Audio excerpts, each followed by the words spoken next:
my face, and so sweat for battle. This is more than just a game. Breaking through the silence, it's time to stand up. It's up to the fear, it's time to rise up.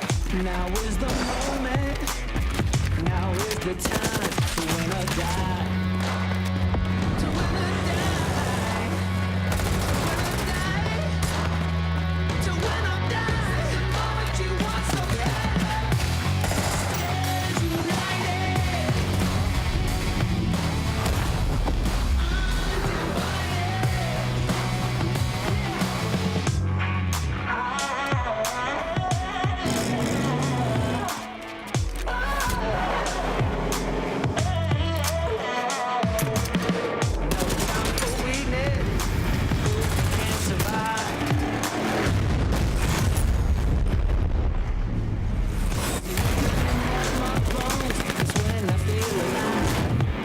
got metal in my hand.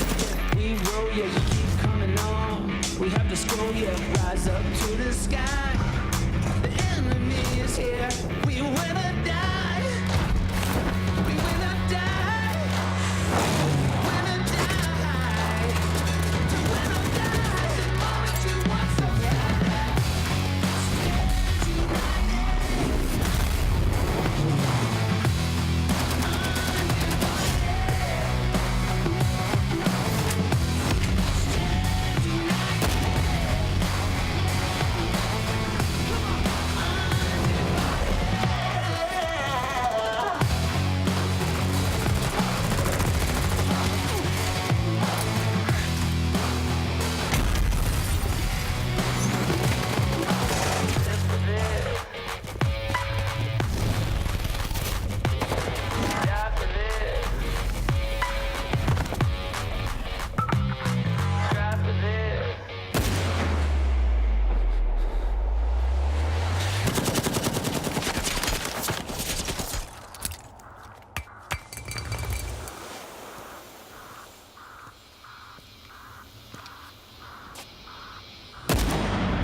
Stand united.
It goes down, but already an action-filled match. We even saw pretty early on VC, one of the teams that I was concerned a little bit about here to get things going. We're doing some pretty stellar stuff up to the north. I'll be honest, when you asked me about OGN, I was thinking about VC because of the fact that these guys put up 9 kills in this game. They went out in 7th place, but they fought tooth and nail nonstop. They took out some big teams. They dropped Tempo Storm.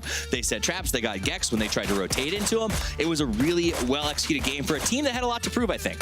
What I really loved is they were able to gatekeep effectively with just 2 guys alive. They managed to get so many kills. They were playing like there were 4, but there were only 2 guys doing it. That was beautiful play from them. Showing dominance, being just 2 guys, but still super aggressive. Making sure that, hey, if you run into us in the next game, we're still going to wipe you. Mixi, man, I know that Uba wins the fight in the end, but Mixi won it from the start. That 2-for-1 was the perfect exchange. Uba comes in and cleans up. You can call him the janitor if you want, because whenever he leaves a fight, it is sparkling. The 1-2 punch, though, clean lined up by a grenade towards the Vendetta as we have. Starting things off, Gen G and Infantry. This fight did not end for a while. It looked bad for Gen G, but it was all about timing, getting those 2 knocks on Infantry. That was the key of success, because with that, he could go for the rest on Esther. One of my fears with Gen G is Pio. He's taking on the great role at the team, but he's often overextended or out of position.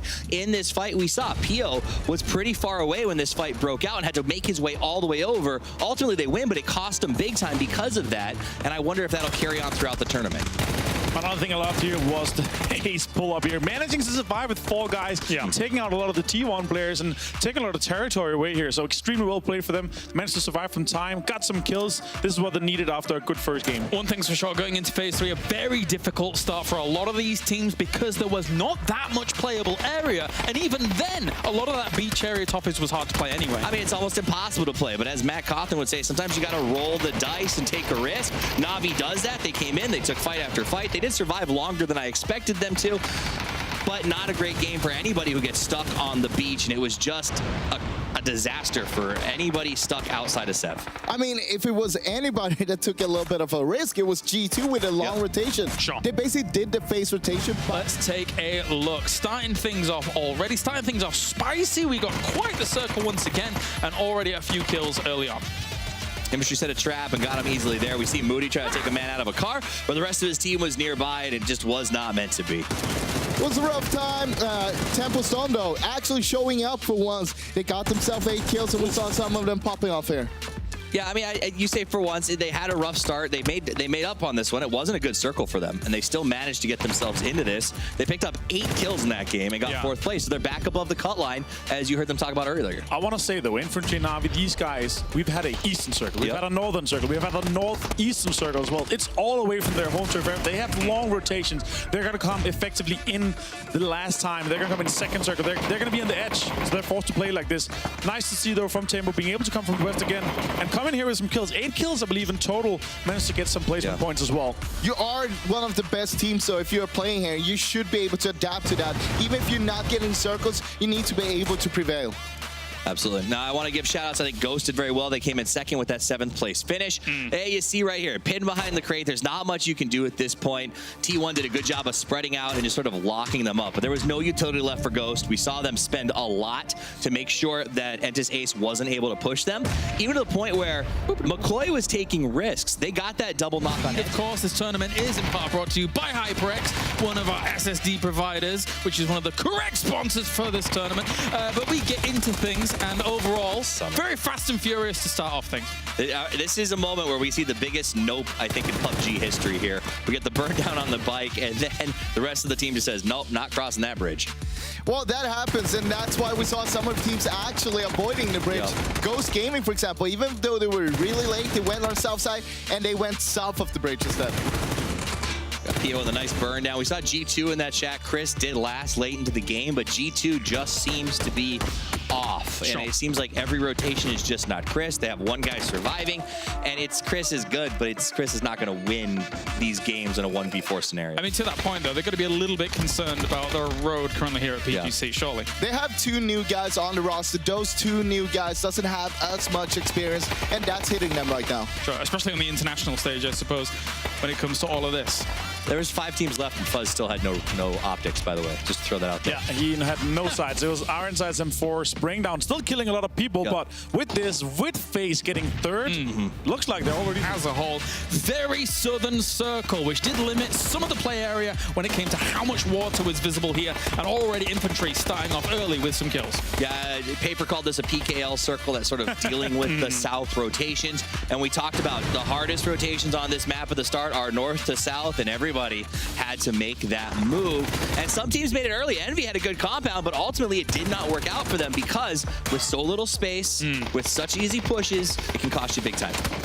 Sure, Na'Vi might have won the game, but at the same time, I feel like this is not the Na'Vi we know. They're not explosive, they're not aggressive, they're not getting the kills. That's the Na'Vi we usually see in PL. One thing that I liked about Na'Vi, though, or felt like Na'Vi at least, was their kind of southern position to then push up towards the north. Overall, their positioning is actually really great, but they had 4 guys alive in kind of the center position, lost 2 players. I feel like they could have had a lot more kills.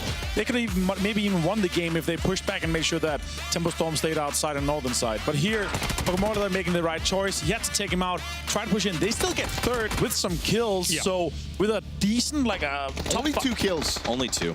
with a top 5 in the last game. The entire team. They can't deal with Loki, but they got Esther now down to 2. Nice shots on the table. And the nade to follow from Senya. The win to close off the first day of PGC. Loki needs to look back down towards the left, see if he sees anybody that's weakened. Gonna instead take the shots back over, back down to a 2v1. It's back into a 1v1. Loki's looking around. It's a peak battle back and forth. Instead, gonna go out for the Molotovs. Gonna go a little bit far. He just wants to get the kills that he can get. Pokemolodoy, Loki playing around this hillside. The blue is coming in. We're in the last circle right now. Loki patiently waiting to see how's this peak gonna go through. This is so nerve-wracking for both players. Loki's wanting to play it aggressive, while Pokemolodoy is just trying to play off the smokes. Kill the player, so that way he can't feed information based off of his positioning. So now the reposition does pay off. He's going out for another flashbang, just trying to get a little bit more space off of this thing if he can get it. That is a ton of flashbangs out, but it's back behind the rock for Pokemolodoy. Loki's just gonna flush out another one. So Pokemolodoy, Loki still playing around this hillside. Still a lot of time here with the blue. Pokemolodoy doesn't have to rush this. He's still got the rock, but Loki ever closer, creeping towards the center. Headshot in range here for Loki, now at the tree. Pokemolodoy and Loki both out of utility. They've used everything they've got here. Only the 2 times on the F-16 for Loki. Lands the headshot. Does he have the heals though? Loki's pushing out. Loki picks up the headshot win. 3v1 in the end against RB. And what a way for Gen G to close out day number 1. 12 kill win into the top 8.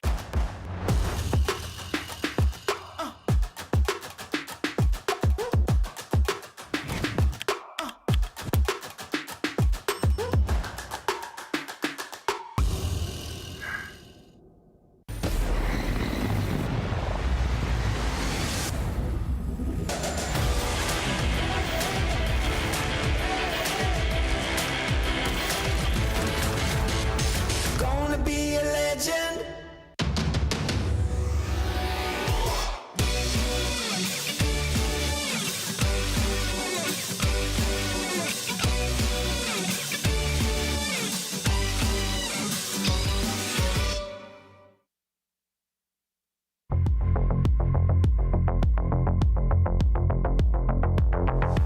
It's always great to see the eye tracking software giving us a bit of extra detail as to what's going on.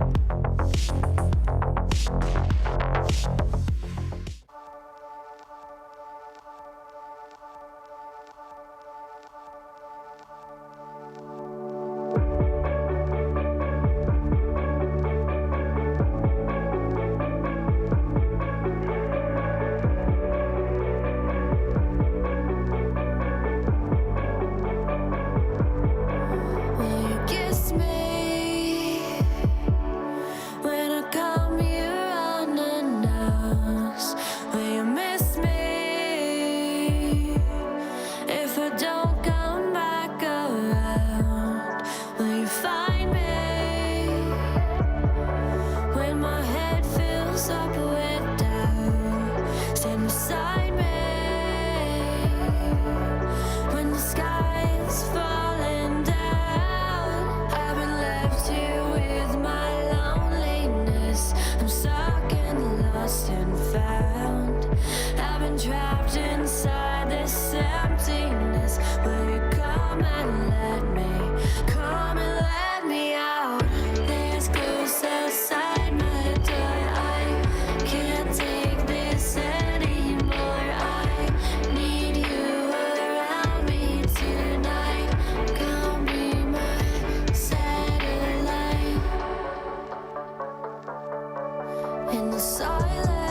get themselves into those semi-finals. No, the Bloodhound died first. It's unfortunate. It's very unfortunate, but he was also extremely overextended. Also, Lazarus, they have to be happy for them getting this amount of points because they lost 2 players extremely early by being in a greedy 2-2 split. Nice try from Uncivil, though. Got 1 player down, but didn't manage to connect the next one. I mean, it was a good attempt at defense. They ended up getting very deep, like you said, considering their losses. They fell into a good Lazarus defensive style of play. And then we sort of saw the fights going out from here. Rumblers, a team that managed to pick up 5 kills in a very Rumbler-esque style. They either get 5 kills in 12 or, you know, 3rd and 12. Like, that's just the way they play. They're looking for fights, and they did that in this match. I mean, you can look back on Rumblers at the GLL Grand Slam and how they did there. They had 2 terrible games to start with, but they came back strong and got themselves 2 wins. Same here. It could happen later They're a team with a high upside in a 6-game series, in my opinion. Genesis, you saw, they started in Pachinki. They rotated away. They had to fight their way back. They ended up finishing, I think, okay. They got themselves into a decent spot with an okay kill count, but ultimately getting back into Pachinki hurts ya. To round things out, TSM even getting themselves the strength of the position here and eventually finishing off the remaining members of Lazarus and Africa Freaks Fatal. I do want to give a shout out. I feel like we haven't given enough love to Freaks on this game. Now let Frost talk. Frost, take it away. Tell me about this game. 4 a.m. I mean, we saw him do a lot of greedy splits even early on in the game. They had a 2-2 towards the shelter and towards the south in the flat top. But this is what it was came down to. Liquid versus Lazarus in that drive-by.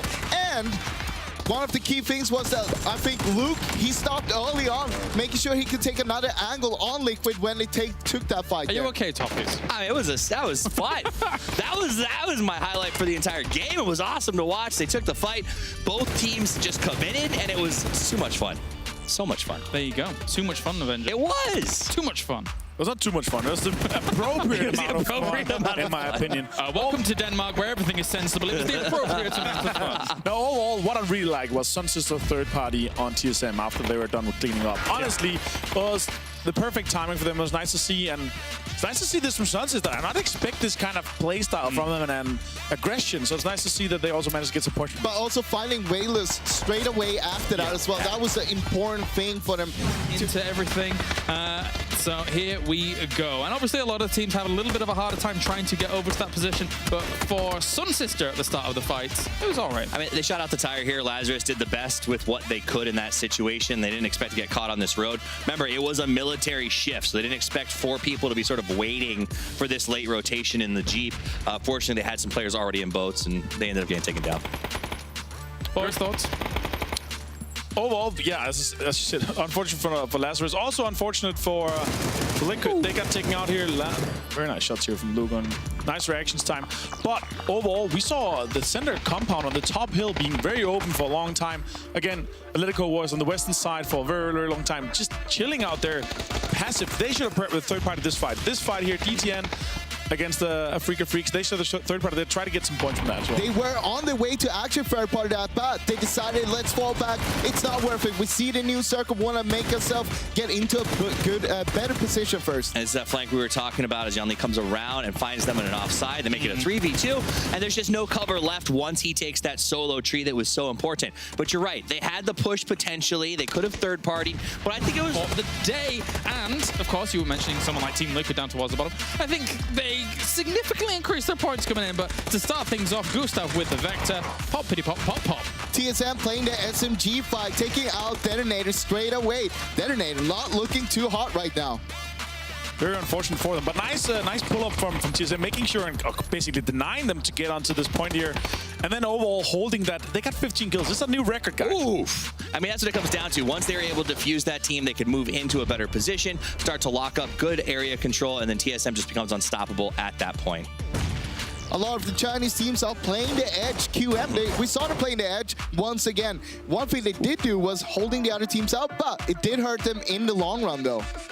And now we do see some of this edge play right now is sort of Force and QM and HQ. All these teams have made these pushes from the outside of the circle. They're usually comfortable playing in blue. This feels a bit passive out of some of these teams. They're looking for kills more than looking for strictly wins. I kind of like it, though. You're playing Sanhok only one time here during the group stage. You want to just rack up kills. You don't know what your opponents are going to do, and you can't look back at it and go for the next game. Man, that was not the window to jump through.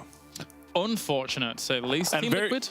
even more unfortunate for Samson. He actually got two of the knocks. Nerf and K-Mine went down. Got knocked out, but then Iroh and Roy here. Roy getting one down, but Iroh with a massive Kobe here. Stealing basically and denying the kills from Samty. I mean, Samty had a shot right there to basically... Boom! Got you. So I guess it's not Halloween anymore. Let's take a look at everything going down here. Avenger, what did you make? The beginning here for TSM, they managed to get 2 kills in the beginning. Lost a player though, but overall, bit of a... The whole area in general, it's very open. It's very flat territory once you get into the area. Rumblesville is sitting very comfortable in the middle. That's why they didn't get that many kills before until the end. But there was a lot of fights, and especially in the eastern side, a lot of big tension fights. 4 AM here pulling up on the TSM compound because they knew there was a party going on. A party, yeah. That's true. Wow. Wow. Nice. Great pickup for us. Well, we had TSM and 4 AM fighting here. One thing was that we saw Molotovs being used. We did not see a Molotov coming in from, was it Evi that went with a bike? We see QM and OGN starting it off, and really going into this game, it was certainly all about the teams that were around the middle point of the rankings and how they were going to play out. And look, I don't think it probably lived up to the expectations I had for this game, but in the end, Genesis were, I guess, the team to come from the bottom 8 to the top 8 in that final match. They left it to the very bitter end to actually qualify, but they've qualified nonetheless. They are going to be in semi-finals. The one thing we can take away from this, for the last 2 days, in fact, you know what, for this entire competition, is that for these 3 weeks, including yesterday and today, it's going to be a Shark Tank. Tomorrow will be just phenomenal, and unfortunately, we're on the road to what is a $3 million prize pool, and we have to lose 8 teams. We start to lose team now, and it really will become a reality to others that this could be very short-lived competition. Well, I mean, as the teams decrease, the prize pool actually is slowly increasing as well, so it makes it hurts even more. And you don't want to be going home early. There's going to be, I think, quite a few players that will be sleepless tonight, going into tomorrow, nervous. They've got to now watch the VODs. They've got to look at the... And not only that, but they've been scrimming against their respective groups all week. And now you've got 8 new teams.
Through the elimination day and already starting things off, some running and gunning, cherry popping, getting the poppins. Overall, some different drops. I'm happy to see how it evolved. Also, some crazy circles. I like to see this urban circle, but it wasn't really an urban circle. A lot of teams, they decided to go in there anyway, and it ended up costing them a lot. Let's be honest, the 2 big winners were the 2 that took a lot of gamble, VC and QM. QM, they went for Yasnaya. They thought Circle were going to go in there. Yeah. VC thought the other thing. They said, hey, let's not go in there because everybody else is going to be there. And this play from Samty here, staying silent until he knows that there's some space to come out. And with the cover from the guys on the south side of Yasnaya, then they made sure that they could vibe up Atletico. And this is not good for Atletico. This start is not what they needed to get started off. No, absolutely not. As this was going down, though, you already mentioned QM making a little bit of a gamble. They had an insane 2-2 split throughout some of those mid-circles, and then they opted to go into Yasnaya, which I was like, whoa, why are you going there? But they really did make it work with 13 kills at the end, Froz. They were even more greedy than a 2-2 split. They started off with a 2-1-1 split. Right, yeah. Actually taking a lot of ground, but they did swap that up a little bit. It turned into another 2-1-1 split. But the whole thing was that they wanted to control. Nobody was punishing them for it. I mean, the reality is, had they stayed there, they would have had As we have everything starting off. This shit. Their first place curse. This shit. Well, so, okay, VC had this shed first. Then W-Click, they came in, they cleared it out, they took over it, but VC wanted revenge. It didn't work out, though. It looked like Christmas there when they finally cleaned them out. There were so many boxes of just gifts laying around. They were fully geared and got to come out from that point. Let's jump over to Team Liquid as they get into a fight, and another disappointing game for a team that we thought was in the top 3 to win this entire thing. I have no words for what Liquid is doing right now. It's not working out for them. Ooh. 3 kills first games, 3 kills this game as well. But overall, nice to see from Envy. They managed to play really well here. They could have won it all, but Dogman's just too strong. Armory creates a veritable red zone as Envy comes sliding into this spot. Caps has a good idea with the flash. Didn't get executed right, as you brought up earlier, Martin, and it just didn't work for him. Actually, before that, we saw Pat Caps actually throwing smokes towards the yellow house, trying to smoke away the vision from Armory Gaming so he could push up as well. That was really nicely done. But Skeet, he was on the rooftop, so it didn't really matter in the end. Very much so. The final moments there as Armory Gaming finishes up for day number 3 of PGC. And we started things off with a Duckman's play, as always. Unfortunately for him, though, it didn't end great. It didn't end great, but one of the best highlights in this game probably is this one that is coming up after this, with Duckman actually just turns. This turn here, with 10 HP, just turned. Absolutely insane. Of that distance. Any amount of respect that Sun Sister gave him on this like super long, like nobody peeked until both sides were covered. Nobody messes with Duckman. QM and VC are going head-to-head here in the beginning. Turned out very wrong for QM, very unfortunate for them, but that started the snowball for VC. They managed to get so many kills in this game, guys. Oh, yeah. 12, not bad. Big 12 kills, and then they got themselves a good spot towards the end. Nicely done against QM. Moving on here, coming in from the south side of this circle, can be a little bit treacherous. We saw them have to go down that kind of big slope Froz, which really did, you know, it work in the end, I suppose. I mean, they played so well on the edge, making sure that this is what we were talking about, right? Yeah. Picking the right fights. They were picking the right fights all the time, making sure we can win this one and then go on to the next one straight away. Then this move here. Well, for me, this is where VC shines. VC is their best when they're chasing the spot, right? When they're like, man, we're forced to pick fights. They pick good times to do it. And then when they get the circle, like we see here, I think they tend to let off the gas a little bit, and that lets people sort of move around them and catch them off guard. That was basically the only misplay VC did throughout the whole game. It was there. beautiful. They still got They actually, as we get into the proceedings of things and running and gunning and running and gunning, W-Click getting some points early. Atletico did not expect anybody to be in this position this late. The circle was already moving in, and it cost them basically the game. They lost 3 players in that rotation. Infantry, though, they managed to stay on the edge, bridge camp or gatekeep a lot of people, and get so many kills throughout this. Same did GEX, well, actually. G2 goes out there as well. I mean, we probably won't see them again, but W-Click did manage to get 6 kills with that late rotation, so at least they put a couple extra points on the board. Infantry, you mentioned them, 11 kills, big game for them in this lobby, putting up some huge numbers as we watch them pushing out of the blue. They played right on the edge. That's what you have to do. If you don't get the circle, play on the edge and look for those kills, and Lin nailed that fight. Ultimately, yeah, definitely. them getting that many kills here, Froz, and the position of the 5th place, that means huge moves for them potentially here in this lobby. Yeah, coming into this game, I mean, Infantry, they were on 12th place. Yeah. So they were still behind there, but after this one, I'm pretty sure we're going to see them on, towards the top now. Also, Red Canids managed to get some kills and a good placement. In the end, though, VC again, guys, with a win, massive kill here. And Tide is going to close it out. The world's widest peak. Yeah, this is a wide peak, but Without a helmet, guys. Without a helmet. it was a nice transition over to the left side afterwards, though. Yeah. This is an I've already qualified peak. Yeah, I'd go with that. Yeah. But it was smart, too, because it was such a wide peak when that first... You know, one more to come here. Team MV! Ooh-wee. Careful. Careful. Calm down. Okay. An early fight is gonna cost Liquid one player early here, and also ended up costing them one more unfortunate. And Envy, it's looking very rough for them. They need to have a massive game going into the last game. It was some early rotations for them, but yeah, Infantry Clan is just too strong in this position here. At the same time, you gotta respect what they did. They tried to go for the points early on because they know that they need it. And it was a chance, but it didn't work out this time. One more game, one more chance for them. I mean, it's one of those things where they've been playing not for the early points for so long in this tournament so far that I think it might be too little too late. And obviously that crash didn't go well with 2 knock before they even left their cars, puts in a really tough situation. An unfortunate position for Crow Crowd, having to traverse this area, it feels like, for us. Yeah, this is not what they wanted to see. Nuki in the back there as well. In the blue, he couldn't do anything about it because he was healing up. Else he could have covered the others, but because it was a little bit too late, it didn't work out at all. That's accepting your death. He flinched like a spider briefly and like, well, you know. There's the sword you could hear him. He heard the dink and was like, all right. Yeah, I'll take it. That's fine. We have Zoidmate, unfortunately for him, eventually going down. But as you already mentioned, very important for him to try and make something happen there. Yeah, that was... On something like this, on an elimination stage, it's the hardest thing in the world that we have to let 8 teams go. Absolutely. Well, let's take a look at a few highlights from this final game. We can see WClick losing one early to Envy. Unfortunately, Envy was not able to pull much together after that fact. Detonator again running into Rumblers, our one Korean squad that didn't make that the top teams here. A really, really rough day for them, unfortunately, because it's such a good squad.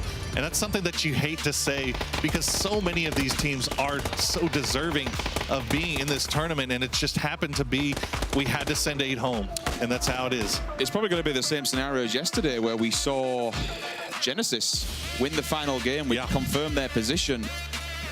Credit where credit's due. I'm taking absolutely nothing away from Andy, Rusty Zero, Raspu, and Psycho.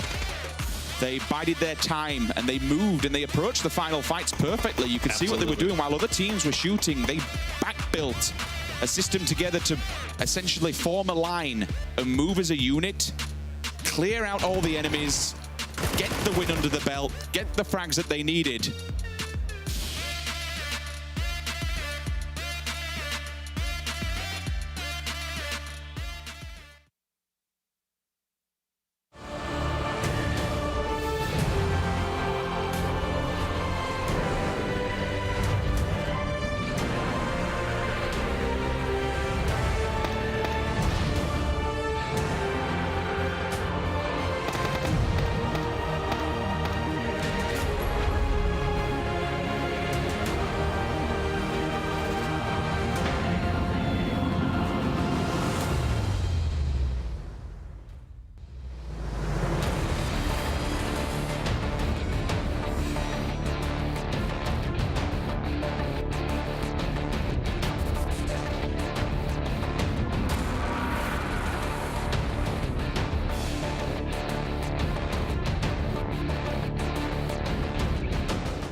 This is the second chance that the teams are going to get here, and this will be the last chance if they don't make it. So they got to step up right now. I mean, every chip that they have left is on the table, and these teams have to go all in. For some of them, like Liquid, the deck is stacked against them, where they've got to really, really push out of the gate hard to sort of get that momentum to catch up to the top teams.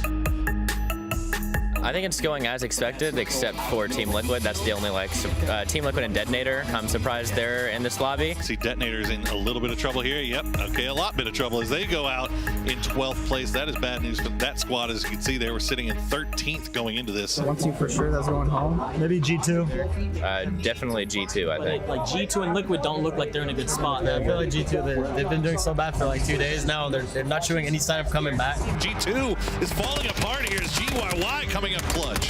Nelo's left in a very, very difficult situation, to say the least. Nelo's doing everything he can to keep G2 in this. That would suggest that he doesn't have bandages, he doesn't have stims, and he also no longer has a place on this server because G2 are dead. There are teams that they're so powerful that they can just come back with back-to-back wins or even insane games. 4 versus 2, Team Liquid are returning. Do not count out Team Liquid. 11 kill win. They have returned. Made some good zones for us. Yeah, good zones. Yeah. About time. We've had only hardships from us, so it's been really rough. But at the same time, we've been playing like shit. 방금 뒤에 미키드가 1등 했던 것처럼 저희도 1등해서 세미파이널까지 노력해봐야죠. Looking risky. Oh, detonator. Oh, no. Right now, the last remaining player up for the squad from Korea. And That's going to do it. it. Detonator, 16th place in this one. 一点点，这是我们赢的。我们就比较舒服一点。那是你，那是他。可是那是他。 Teams like this, to the Latin America teams, I feel like they're gonna go home today. They want to play a spoiler to this. QM. One more player, 2 individuals. That's 2 points, 2 potential frags. Jukesy, QM, they're both there. Yiz is going to go down, and yes, that's going to be Red Cannons with a 5-kill win. We don't know how the placements are. We gotta give respect and props to Red Cannons, the Latin American team coming out of nowhere here in the final game. Eu acho que os últimos jogos, querendo ou não, a gente teve pouco de ajuda da Safe, mas a gente conseguiu fechar esse último jogo bem e a gente conseguiu pontuar bem também no São Roque e foi o que ajudou a gente a classificar. There are 3 PEL teams in this elimination group, and 3 PEL teams did not make it. The next 8 teams that are going to be following them are to your left-hand side of your screen right there. I forgot who was in the group. I just know it's the hardest group. I think there's 2 OGN. It's Genji, both OGN. Yeah, both OGN. And then there's I think Navi is in there. And they Genesis is in there. Ifty is in there as well. NBC. Oh yeah. VC's nuts. Yeah, I think VC is really good also. We won't have such a hard time in the group because of the teams that are in the group. They're good teams, but they don't play the same play style as us. So I think we won't be running into them too much. We have really good teams, but we also have like the 2 weakest teams in my opinion, so that helps as well. Who are the 2 weakest? I'm not gonna say. Who are the strongest? 4 AM and FaZe and the Freak of Freaks, so that's gonna be difficult. We're just happy that there's not teams like hard contesting us in our group, you know what I mean? Like none of the teams that are dropping super close to us end up in our group, so that's always good. So you're pretty confident? I mean, you never know, but obviously we're happy with our group, so.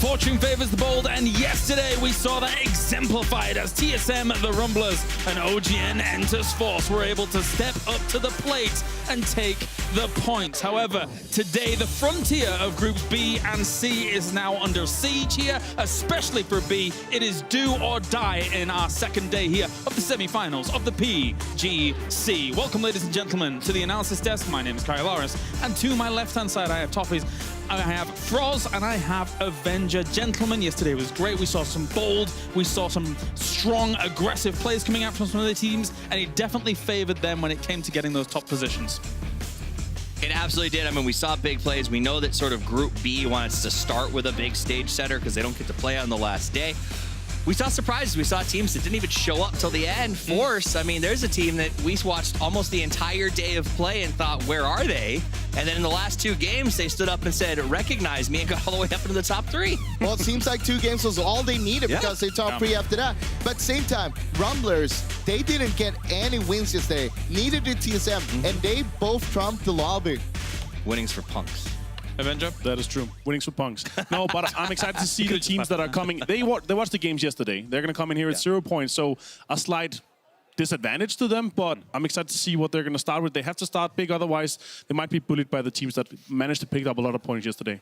Definitely so. We have a great day ahead of us as well here, as we will have that B and C going up against one another. For B, it is very much so their last-ditch effort to try and accrue those points. Tomorrow, they find themselves in a strange position where their fate is potentially not in their own hands, and that's why, Froz, they need to come out big today against teams that they didn't get to play against yesterday, and this Group C is arguably very strong. I mean, still in their hands right now, and they just need to do good today, and that's what it's all about. You got to set yourself up. You want to do this not just now, but you got to prepare yourself. If you want to go to the finals, that's how you're going to need to play on the first day in the finals as well. So this is it. I mean, the Group C is the only one that has 2 elimination day teams instead of 3. So it is a little bit of a stronger in terms of most of the other teams qualified on their first day of play.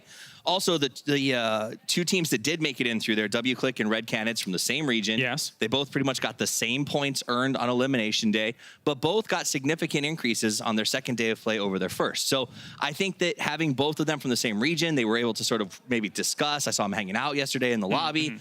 They were able to maybe use some information to make both of the teams stronger. I mean, they come out from elimination group as well, and it's not a bad thing. You get to play more games, you get to get more comfortable here before you need to step it up for today.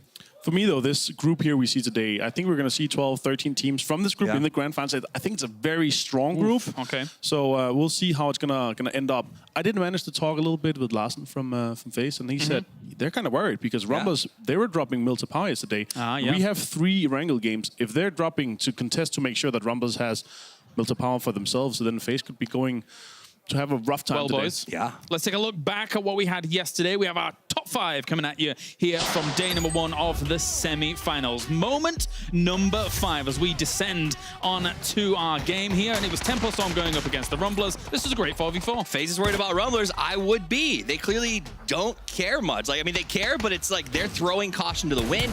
They're pushing fights, and in this particular one, Tempo wins, but in other games throughout the day, the game before that, we saw Rumblers take down Tempo 3 versus 4. It shows how strong and how good these guys are at rumbling. But in the end, it was Tempo Storm who brought it all the way home with a little cheeky native from Sampa, baiting out Walter to stand up and reveal his position. Excellent play. I mean, you got to remember, Rumblers named themselves after an app where you basically look for people to fight, and they said that's the that's the mentality we want to bring to this. Is we're always looking to fight people. That's a thing. Anyway, 4th moment here, Lazarus going up against Vendetta, and unfortunately for the Aussies, it wasn't the greatest day for the Vendetta. They had a lot of struggles in the first 5 games. I talked with them a little bit yesterday. They said, hey, our communication was really bad and it just didn't work out, whatever we did. Now, in the last game, they did step it up, though. But for Lazarus, though, I think they've been playing extremely well. I'm happy to see them that they're sitting at 40 points currently. They're going to be looking very strong coming into the last day. Yeah, I think Lazarus has been showing people that preparation pays. And that's what we saw in that fight for sure. Moment number 3, GEX, the dark horse of Froz himself. I'm going to give it to you. No more rumblings there for you. You're okay. Look, GEX have been surprising people. They got themselves a win yesterday with 10 kills, and this was the moment. It was down to the 1v1 there, and it was a freeway battle, but, I mean, Kane, he was really good on clutching this one. But, I mean, it says a lot that we're watching the third highlight from yesterday is 2 teams that were basically dark horses coming into this event, right? Rumblers and GEX, both teams that nobody really thought, yeah, they're guaranteed to get through the first round. A lot of people put GEX on first, second place before the tournament started. Yesterday, they ended on the 6th place with 41 points. Second moment, was this TSM or was this just Gustav? Who knows? Didn't quite win out this fight, but it really does show the power that is available to someone like Gustav Avenger. I'm extremely surprised to see this amount of... Versus Gen G, how are you able to take this many players down? We're talking 1 shot on Loki off for taking all the players down. Such an amazing clutch overall. He did get some points with him, but he didn't manage to win the 1 versus 4. And the final moment, it couldn't be anything else. AK to 3. Big plays by Purdy Curdy. You gotta risk it for a biscuit. Purdy laying in the open there on the road. I mean, that's so risky, but at the same time, it paid off. It's a 200 IQ off angle. I love to see stuff like this because you would expect him to stand off with some cover, but laying in the open behind a small bridge opening, that's just the plays that makes this so exciting to see. And that was what Lazarus does best, right? They could have taken those shots from the high angle the whole time they crossed. Vendetta took forever to get across the bridge. They were checking every spot, moving strategically. They cleared cleared the last car block and they went, oh, we should be fine. We're fine. And that's, you literally saw them, even crawling in a line because they were so close together. That's how you catch people in a trap. Hiding in plain sight. Yes. This level can work out well. Let's take a look at how things are going to be broken down today. We have groups B and C going to be playing against one another. We have 3 Erangel, 1 Sandhat, 2 Miramar coming your way. The teams that are new here to our semi-finals to get things going are the bottom 8 teams that you see right there, from Ghost all the way through to Red Canids, Kalunga. Something to take away from B and C group here together is that we're going to have all 5 teams from PKL, True. all 4 teams that are still remaining from PCL, and both of the LATAM teams as well. That's actually a really good point. Do you think it's an advantage or a disadvantage to have that many people from one region? I feel like it's a disadvantage, but I don't know. I'd say it's an advantage because you know those teams. You're not going to clash. You don't drop on the same spots when you're playing normally. So you know where they're going to rotate. You're going to avoid them. But I also find like you seem to have similar metas mentally a lot of times. I feel like we see those teams rotating into each other, prioritizing similar compounds and styles of rotations. I think it's still too mixed and too like split out. We don't have enough teams for it to define a meta. It's still the team that are the best at adapting, the best at kind of feeling out what kind of meta we're using. Are we using the very center heavy meta, or are we seeing more teams to edge? And when it kind of shifts into the more heavy favor of a center heavy meta, we see the teams that are playing edge go further and get a lot more points. Something I really like is like we're gonna see Africa Freaks Fatal, for example. They have Lambu that always does this parachute scouting. Literally, he pulls the parachute straight away, looks at where all the other teams are going to be going, and just give that information to his teammates, and they know exactly where and when they can rotate. They're one of those teams that follow the kill feed closer to make sure they know exactly what teams are left. They count the teams when they drop out, and they know where. Like the preparation of this team, it feels like it's one of the top ones. Yeah, definitely so. We're even seeing that when we're using the Tobii Eye Tracker through the tournament. People very clearly checking out how that kill feed is going down, and we're going to focus our attention on some of these teams coming into today, as we've had some good performances from our Group B teams. Now, obviously, this is their last opportunity to really get themselves on the board to try and advance into Oakland. We're starting things off with Genesis. Yesterday, 8th place, 36 points. It is kind of at that potential weird cutoff point where you've just got to be a little bit careful, but they've not done too badly here when it came to yesterday. I mean, I'd like to see Genesis do more than just perform really well in the last game of the day. Yeah. You know, it's just one of those things, like they're bringing 36 points in, but they earned them on 1 win and sort of an okay 3rd game. That's not going to cut it as we start to move farther forward in this tournament. For me, though, it's kind of scary, though, because they are going to be rumbling against Force again. It's look like that they're also going to be consistent them in Picado. So if they're both consistent in Pochinki and Picado, it could be rough for them because they're not going to get all the meds. They're not going to get all the cast that they want.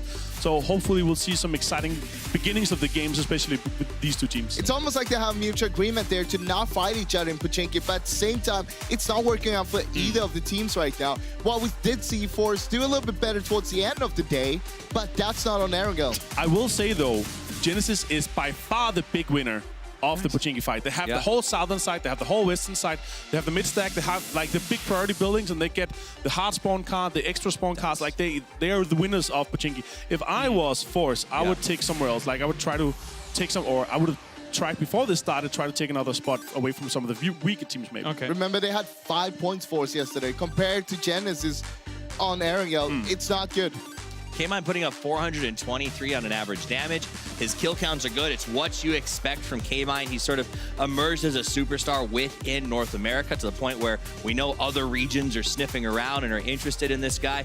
And I want to see them really pull it together as a team. For me, it just seems like their synergy's not syncing up. It seems like, you know, H-Win or even K-Mine or Profi, for instance, has been a step or 2 off of where we need them to be in terms of rotations and speed. Let's move on to the team that came 2nd place yesterday out of everything, and a little bit of a surprise for a few people out there when it comes to their performance as a whole coming in. They weren't even technically supposed to be here at the beginning of everything, but Rumblers showed up yesterday, and if they continue on with that performance, Avenger, they're going to be going to Oakland. Any Rumblers? No, for me here, what's going to be exciting to see, are they going to contest FaZe and Milta Power and bully them out? Because they are already at 47 points. Technically, you could say they need something like 15, 20 points more to make sure that they qualify after the bottom 8 are going out. So it's exciting to see if they're going to either change their own style up or contest FaZe, which is currently sitting on 0 points. I want to see them win a game. Come on. They got 3 second places yesterday. But still no win. And Sanhok. They promised me 2 points. I never got him. Now I want 4 points. Rumblers and Sandhawk is like a joke. But everything else was great. Imagine when they start winning some games where the points go. I asked them, what would you want to say to your fans, everybody else who's watching and seeing this big surprising play from you? And their response was, give us your pick 'em. So they want you to go support them badly. From yesterday, though, what they showed us yesterday, they deserve some more pick-ems. Yes. Wow, to be fair, also you can get multiple, so when you get into the final, these guys, for me, they're 90%, 95% chance sure to be there, so they're a great bet. Yeah, I mean, they're arguably the wildest of the wild cards coming into the tournament. As we previously mentioned, because they weren't even technically supposed to be here. They got on the back of the fact that we had some visa issues for some of the teams. Now Rumblers is proving conclusively that they deserve to be here. They're the dark horse of the wild cards. The truest dark horse of dark horses. There you go. It's true. I mean, I talked to them about their invite, and they were like, they told us we might go, but they said we were so far down the list, don't plan on it. Right. And then finally got that call. Another team that I think surprising a lot of people is Ghost. They got here 9th in the NPL. A lot of people were like, do they even deserve to go because they only could perform in the first 2 phases? That said, Vegas joined. It's been a slow run with him, but they are starting to perform, and they feel like they're really clicking into their spot. Fifth place during Group 1, of course, here to be able to get to this spot. And with that 44 points that they accrued during that group, Froz, they certainly did, once again, earn their spot here very conclusively. Shows a lot of potential in their play style during the group stage. I feel like that was a little bit different from when they played in MPL overall. And I want to see them continue doing that, being a little bit more aggressive, being a little bit smarter with the plays, making sure what fights are we picking, and make sure that you're the one who's going to win that fight when you pick it. To be fair, though, these guys haven't been playing here in 7 days. They qualified the first day, so that... I hope they've been watching everything. I hope they're fired up. I hope they've been home and practicing and preparing for this because they are the least warmed up of some of the teams here. You got to remember, though, this is home turf for them. Oh, yeah. This is where they play the league, so they are comfortable here. Well, I think that's the reality of it. They faced the same challenge FaZe maybe playing of a week of no play, but they got to play at home on their computers to practice and train. Guys, I feel like the camera isn't close enough to McCoy. If we could just like push that a little bit closer. A little bit closer. Just a little closer. He's like, you're going to hit my nose, man. What was going on over here? I love, though, that McCoy changed his hair color to look a bit more like Razzle because it's extremely close now. So when he starts to grow a beard, they will be brothers nearly. Nice. Yeah. Brothers in arms, brothers in hair, I guess. But I think that is it, is they've been comfortable. They came out and they stayed here this weekend to watch the other teams play, but they were able to sort of go back home and do their own thing, which I think other teams are not being able to do, and that's going to be a challenge for them if you've had 7 days off. Well, I talked a little bit with them yesterday as well, and they're going to change the drop, so I'm not going to say where. Oh! But you guys Why will not? see Just say it. No, I don't want to say Why it. not? I'm not going to say it. Are you? Anyway, The players can't hear I'm me. not You're done with my spoiling it. point yet. Are you teasing you're making it the up. people at home? Oh, yeah, I am. That? He's making it up. Anyway, I'm go just on. kidding. Keep going. Anyway, they played really well on Erangel, and that was the strongest map during the group stage. Now, changing up the drop spot on that one might be a bad idea. All right, let's move on. Of course, second place from Group 2. We had 4 Angry Men. 57 points to their name, 2 fourth places, and 1 second place, with 11 kills, no less. But even in the games that they weren't placing that greatly in, they were still getting a lot of kill points on the board. Very aggressive. So this is the kind of smash mouth style of play I like to see for him. This is what we also saw kind of succeed for TSM yesterday. Not a lot of placement points, but if they manage to just frag out all the time, average those 4, 5, 6 plus frags, and then also sometimes get those placement points out of the 6 games. Let's not forget as well, they currently are the people's champion when it comes to the pick'ems. Yeah, I mean, they are absolutely dominating the pick'ems. They have a lot of fans. We say that can be sort of, good or bad depending on how you perform, but they've been performing very, very well. I was watching ZGG01 warm up earlier today, and he was hitting 1v3s, like knocking down triples and scrims, and it feels like they're... My always worry is, are they on their game on game 1, right? Because they take a little while to warm up. They are warmed up, and they are ready to bring it. A lot of people look up to God Vito on that team, but at the same time, Don't Sleep on Forever and Xiaolu. Those two did some amazing stuff during the group stage, and I'll be keeping an eye on those two at least. For me, you said GGO. He is one of the guys that has the most insane Mini 14 spray, because he's spraying with it and he's controlling it. It's insane to see when this guy does with the Mini. Well, I think that's right, is they have been looking up to God V, but it's been way less lately because the other players on the team have stepped up and I think are shouldering the burden of how they handle that play. Let's move on as we have FaZe Clan, one of the big names coming from the PEL, who a lot of people from our region at least are looking to try and vie for that championship place, and for all intents and purposes are a very, very accomplished roster. I mean, okay, 7 days off. Has that affected FaZe in the past? Not really. These guys are consummate professionals. Some of the best LAN experience in the entire world. And I'm excited because I want them to do well today to really set us up for the first FaZe versus TSM conflict that we know is coming tomorrow. FaZe, I have no doubts that they are going to come out and absolutely start to smash people. I'm just going to put it out there. Usually we say that they're bad on Miramar. And whenever we say that they're bad on Miramar, that's when they show up big on Miramar and makes that their best map. Well, because Avenger teased them all FaZe for it. So that might have been a little bit of a reason. Although, they again, a chance for Rumbles to maybe contest Melter Power. We'll see if it happens. Yeah. If it happens, it could be very scary. And of course, this is Uber. And for a lot of people out there, for pundits out there, he is potentially the best player in the world, especially when it comes to accomplishments in the past couple of tournaments. By far the best player in the world if you talk accomplishments. There's no doubt. I mean, I think there's no argument that pound for pound, you know, we talk about that with fighters sort of idea. Pound for pound, he is the best. I would take him in a 1v1 versus anybody else that you would put on the field right now. And that brings just a lot of confidence because Mixi, phenomenal player. Fuzz, phenomenal player. 8C, amazing player. And they don't have to worry because they've got the best guy in the world on their team. So when you've got that kind of synergy where everyone doesn't have to worry about watching their back, anyone on the team can take a 1v3. That gives you a confidence that is hard to tear down. Still a team game, though, so you got to play as a team to make it work. 100%. And let's move on to another team here. AHQ, a very, very veteran-style organization that I've seen in many, many inning spots, and they're here once again in Group 2. They got themselves 8th place, so they barely avoided those eliminations. So they're going to have to prove themselves here in a group of big boys when it comes to the field. They're one of the groups or one of the player and teams that have been looking yesterday and trying to prepare for today because it's going to be hard for them to be a 0-point team going into this because they are potentially going to be bullied on some of the maps depending on how the drops are going to be happening. But 0 points going into today with some of the teams that are not going to be afraid to push because some of our teams that are playing today have a lot of points. They were actually the team that got out from the group stage with lowest amount of points, which was 34. Now, they also had a window, which is more than half of the teams that have been playing here in the Sandmax so far have gotten. So, I mean, they just got to do it a little bit better than they did in group stage to make it through here. The important part about that win, that was actually half of their points. That was 17 of their points just from that win. The other games, not questionable. And I mean, that's my issue with them is that CC and SR have been together for over a year now. And it feels like they're sort of have been trying to find the other two to click in the right way. And they're good on LAN or good off LAN, but when you bring them to LANs, they get inconsistent because I think that stress of finding communication in such a high stress environment weighs on them. And if they can get past that, they can be one of the greatest teams, but I don't know if they will. And you know what that means. It's time as we get into our first game here of Groups B and C. We're going to Erangel, and we're heading up to the commentary team here for all of the PUBG action. Thank you, James and the desk. This group, B up against C, you've got some of the heavyweights. You have FaZe, you have 4AM, you have the world's greatest facing off here. Who's walking out of this one alive? I don't know. We can't say group of death because necessarily we're not working off that premise. We've had we're into a group stage moving into the semi-finals. You're not going to go out on the elimination. But when you look towards Group B, for example, for them, their life is in everyone's hands when it comes to tomorrow. If you did want to say a group of death, this would be it. We have all of our big, heavy-hitting teams from around the world. Hell, we have all of the Chinese teams.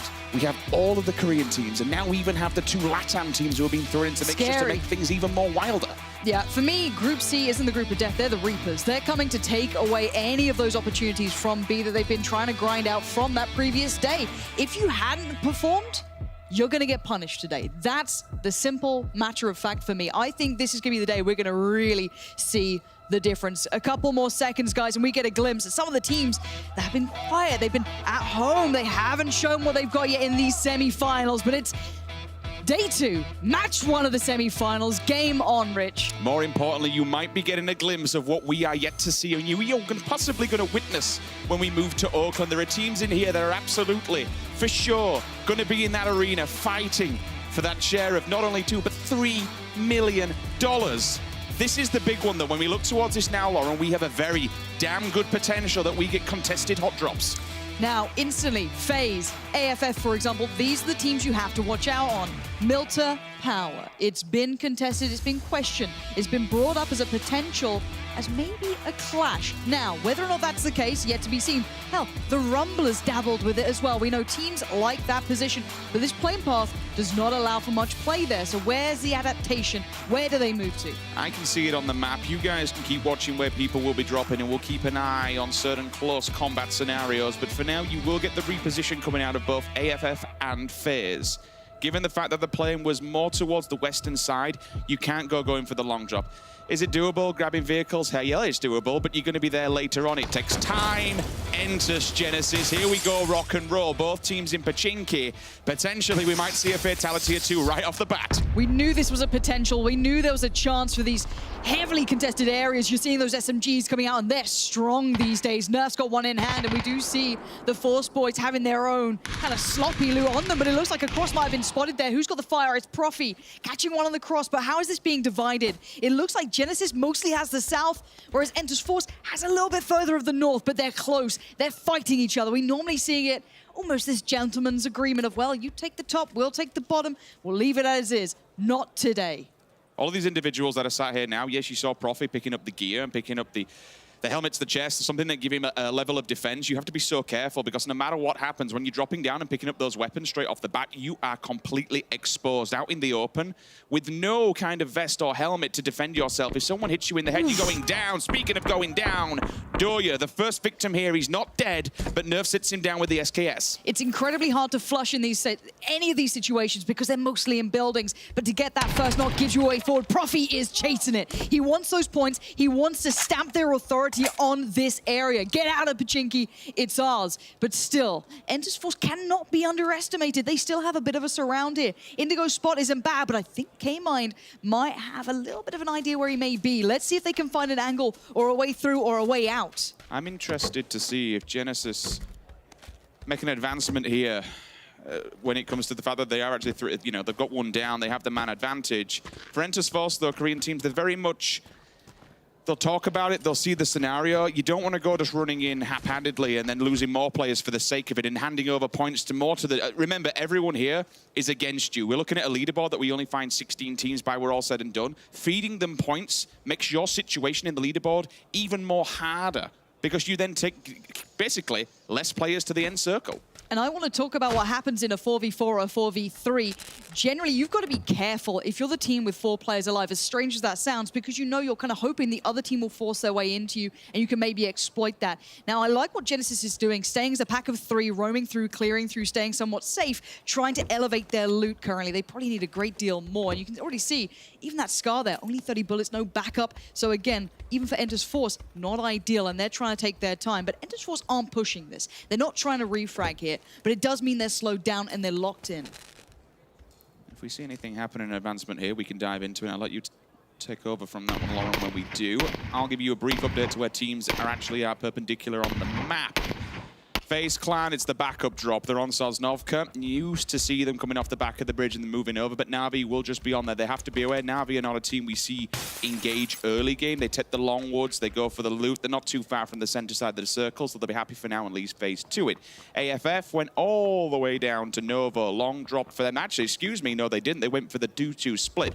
2 Milta to Novo. They'll be quiet on the way in. No one really should give them any kind of buffering on the entrance side of it. VC, that's going to be above the farmland through the split across from Pleasant to the left-hand side. Ghost, Yaz, Naya, Red Canids, Rodsock, completely uncontested. Enters Ace all the way up at the top of Severny. That's actually a huge wide split there. Shooting Rage, Severny, Alpaca's actually all the way towards Zaki as well. And then we come further afield. Georgia Paul will see Gen G, usual scenario for them. T1, however, they're on the northern side of it. They are moving. They're going to be what we usually call the cross stack, coming across the bridges, moving down towards the mountainside. 4 a.m.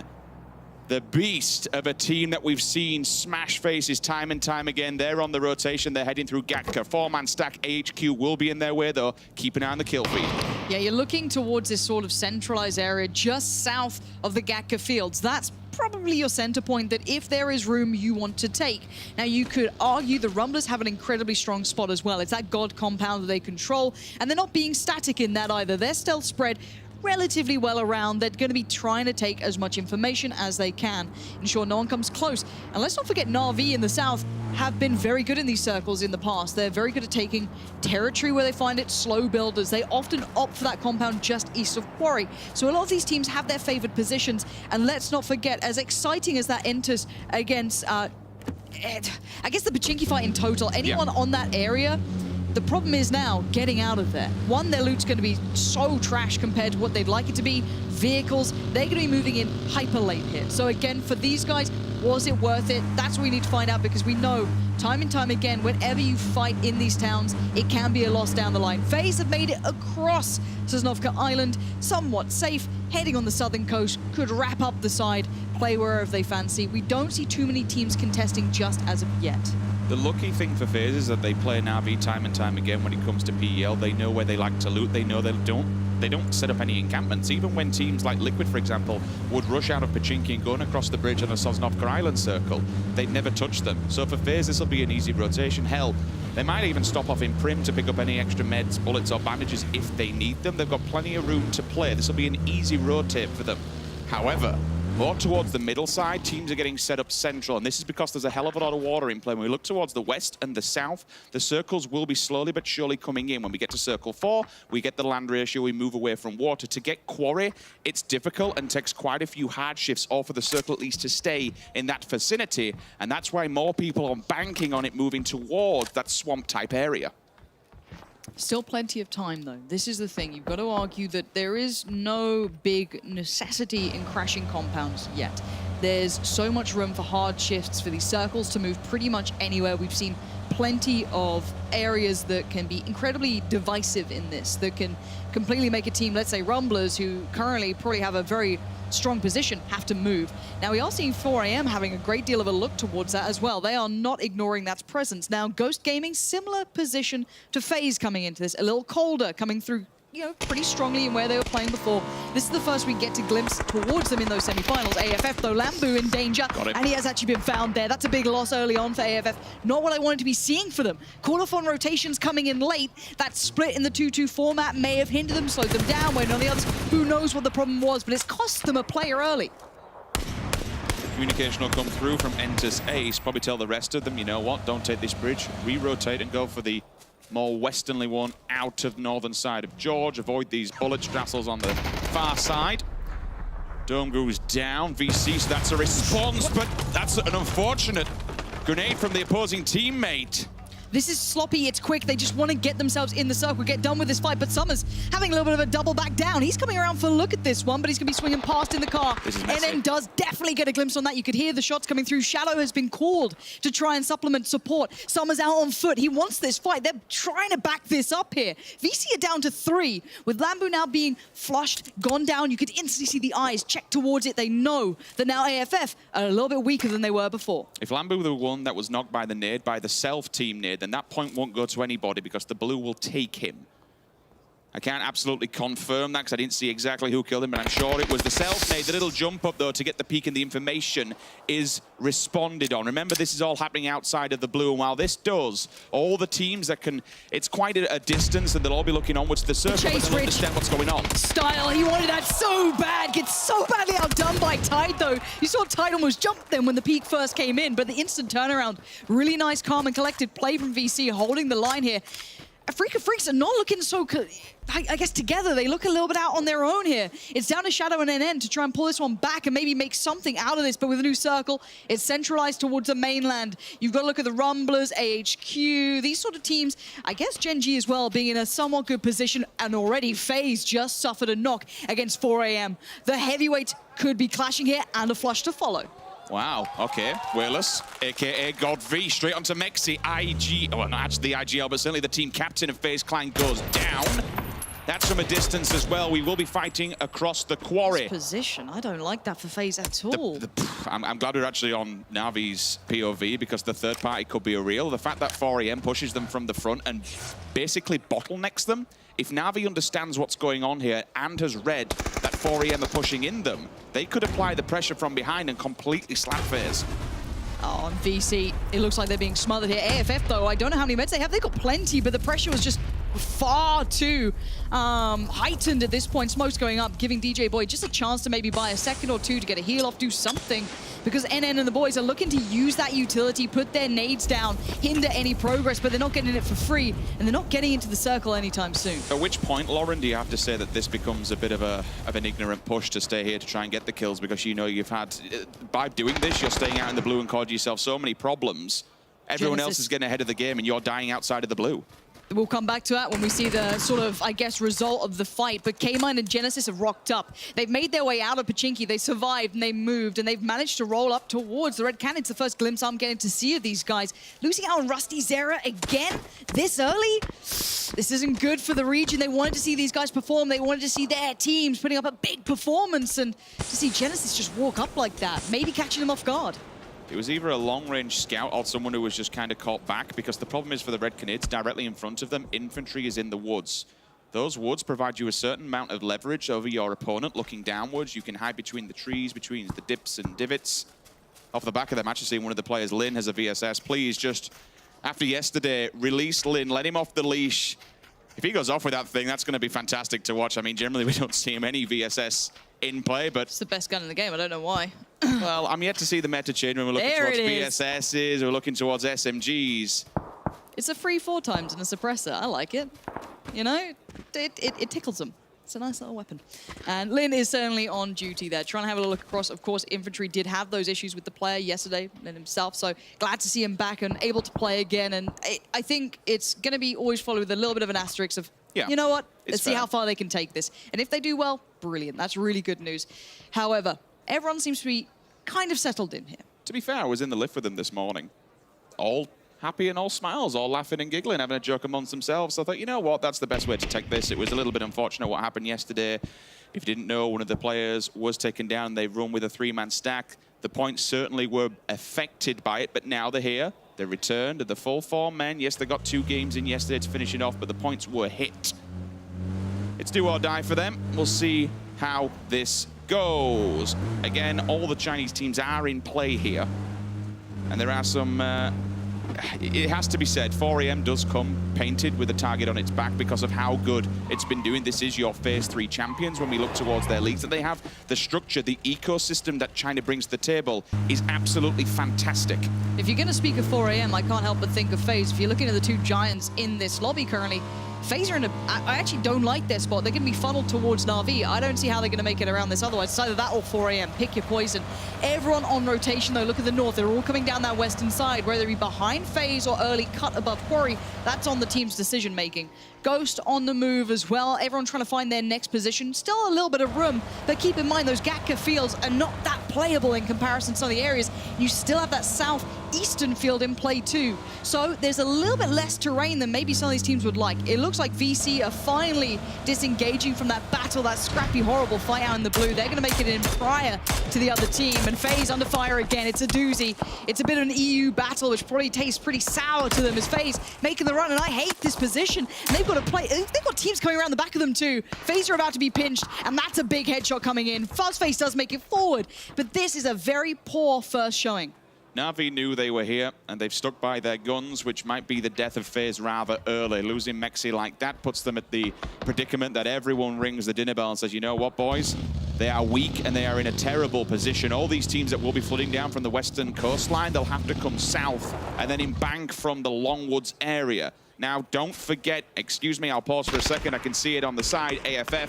They have turned up to the party, and because they were so damn late, all the teams are ready, waiting, and able to take the free points and free frags. Good recovery for the Red Canids, definitely needing it after losing the player earlier on towards Genesis. Shadow goes down, and AFF bow out early. A little bit of a surprise to me, but maybe a recovery could be in order. A poor start, maybe a reminder that Pachinki isn't just a free take these days. It is going to be fought, and it will echo throughout the game. Ghosts make it in, but barely. They're up against 4AM. Not a name I'd like to face in this early section of this matchup. I think Ghost will have to take blue damage, to be honest, because there's nowhere else to go going forward. Puts you at the footholds of 4AM inside the buildings. It's going to be a rough retake, if a retake at all. You can't simply do that.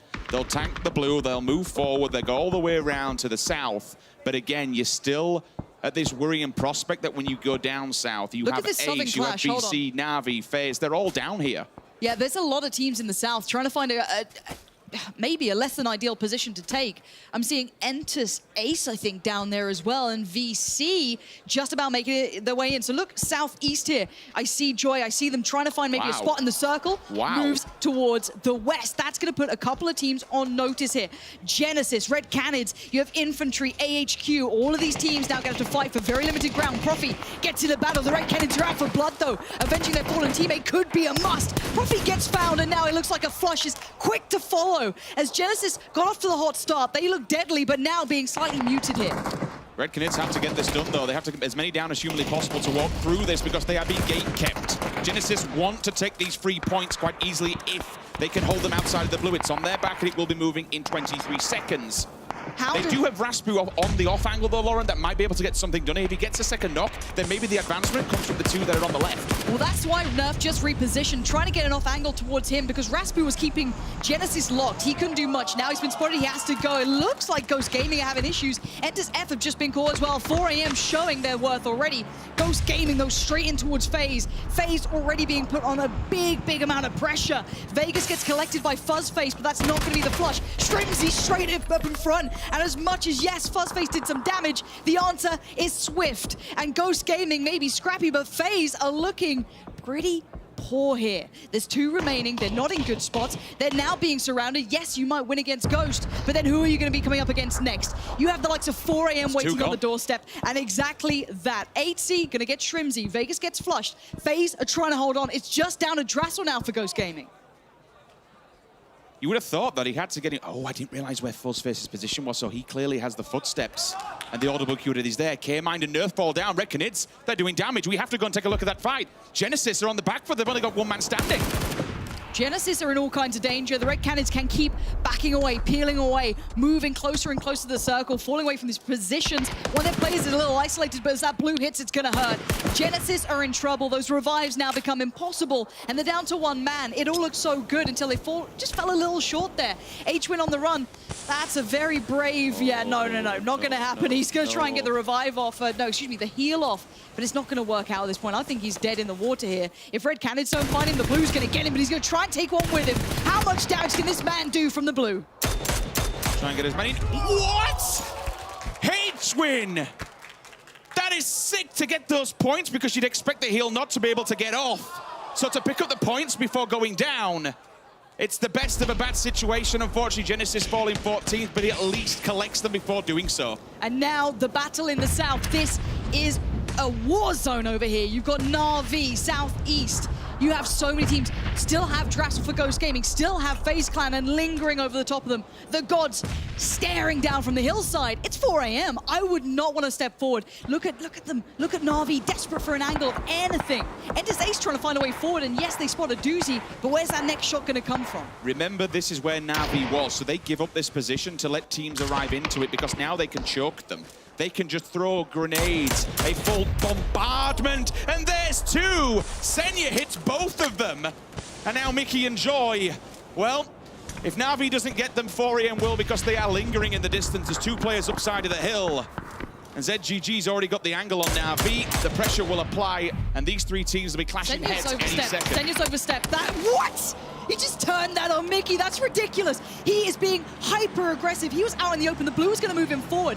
That is ridiculous play from Senya. This looks like Na'Vi almost pissed off, if I'm honest. They look like they want to fight. They need these points, but lingering in the background is so many other teams. Yeah, you can get past Enter's Ace, but you still have FaZe looking for a little bit more 4 AM. The circle has moved slightly further north now. So this will force all these teams to move forward. So they need to sweep out the southern side. A doozy collecting the points on Mickey. It's just Joy left alive, and I don't know if he's going to be able to fight his way out of this one. Already FaZe have disengaged. They're looking for those next steps. Drassel's doing the same, and Na'Vi are locking out Entus so handedly. These nades, this is a horrible situation for this man. Vert nade goes up, they're inside the buildings, they're knocking at the door. I don't think Joy can do 2. Okay, I'll hold on for now. Nade should bank off the wall and maybe collect it before he goes down because they'll be on the advancement. The reason they push so hard on this is the fact that the topography actually allows you, you're essentially tucked inside a bowl. The nades will continue forward, they'll try and get it down. What more can he do? I'll hold for a second. Absolutely nothing. Na'Vi get him down. They take out all 4 members, but it's not without punishment. They lose a doozy by doing so. A doozy I feel, overstepped that. He went too far ahead, but FaZe need to be ready for what's coming their way. You're going to see Na'Vi moving up. You're seeing Drassel lingering in the background. Fuzzface finally finds out, but 80 turns it on a dime. The trade comes back in from Senya, who's having a hot game and a half. That's the flush. There's the nade. Goodbye, FaZe. Down in 12th. This is the Na'Vi that we've been wanting to see, Lauren. They've been a bit quiet going through the group stage. Yesterday in the semis, they started to wake up, but you called it perfectly. This is their territory. This is their lay of the land. They drop around here, and they work perfectly. The problem that's in front of them now is, have they overstepped their boundaries? Have they bought off too much time by handing back and allowed 4AM and Infantry, both the Chinese teams, to get up close and personal? VC are flying in down here. I'm not sure what their plan is. Infantry are being forced away, and this is where 4AM arrived. They were waiting patiently on the hills behind. They were always going to be the victors of this one. Dance all you want. It doesn't matter. Na'Vi eliminated in 10th, and 4AM hold. Still, so many players stand for them. They're in perfect condition. Infantry try to fall away, but VC turned up out of nowhere. Beautiful flank from ZGG to get that angle with the SKS and get the job done. The grenades will continue forward. 4AM, though, this is VC, Infantry, and 4AM, all potentially going at it. Summer, last man, just lingering in the distance, looking at DJ Boy and saying, I'm sorry, fam, I cannot help you out whatsoever. All three players of Infantry are making an advancement here. ZGG reads the information, answers back. That's a second. What? How is he doing this? That's two back-to-back. He's pushing it. He's going for the third, and why not? The man is a good! Absolute beast play coming out from 4AM. Huge control in the southern side, and already Forever was looking at the next position to go to. The circle continues to look towards the north. The east is the next battleground as well. That is littered with teams and players, and it's far from resolved. 4AM have a southern approach here. It may not be pretty, but they have something to play with. You might be able to see Forever's position on the map. This is really smart from 4AM. The 3-1 split gives them a bit more of a foothold in the circle. Yes, you're not in the circle, but he can look forward. He can read it. He can tell his teammates exactly where to go. You see these scouts, you see, it kind of speaks volumes. Hey, up, someone just died to the blue. You got a bit too greedy there, my friend. Unfortunately, Lou does touch the outskirts and goes down. That'll slow them down. But Forever's off on his own. He's finding a good position on this. We'll roll it back to Genji at the moment because they're going head-to-head with the Rumblers. And the Rumblers, they're losing people instantaneously, one by one. This is what I'm going to be worried for the Rumblers. If their aggression and their confidence gets dampened, can they recover from that? They've been playing a careless game. AHQ.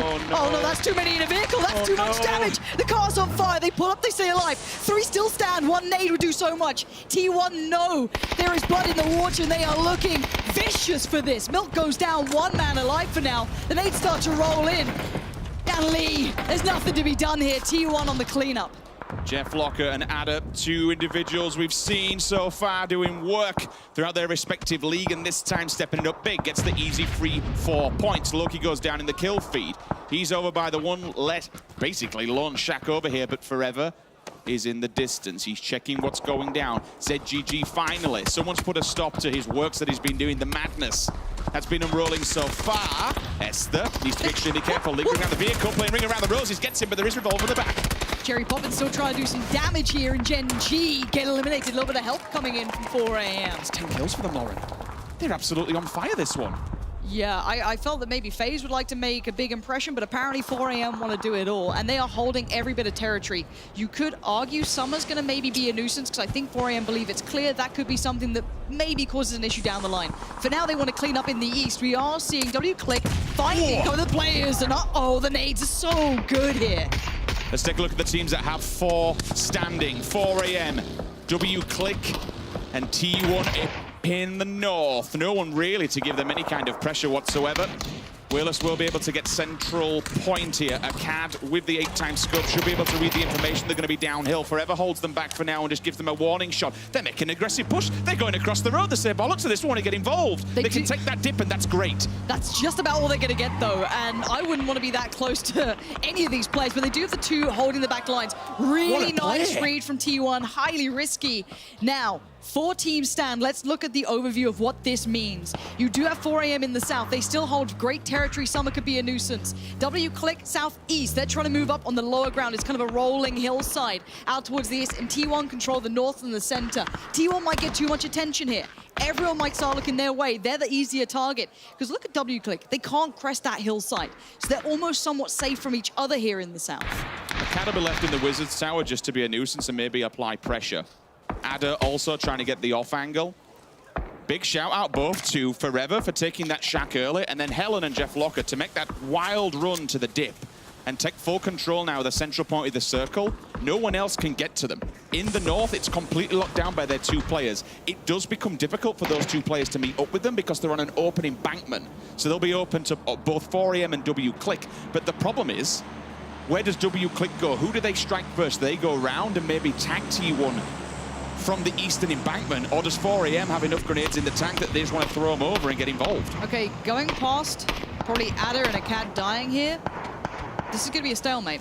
And W-Click, the only time they're going to do is trying to catch him off. But look at the way 4AM are positioning.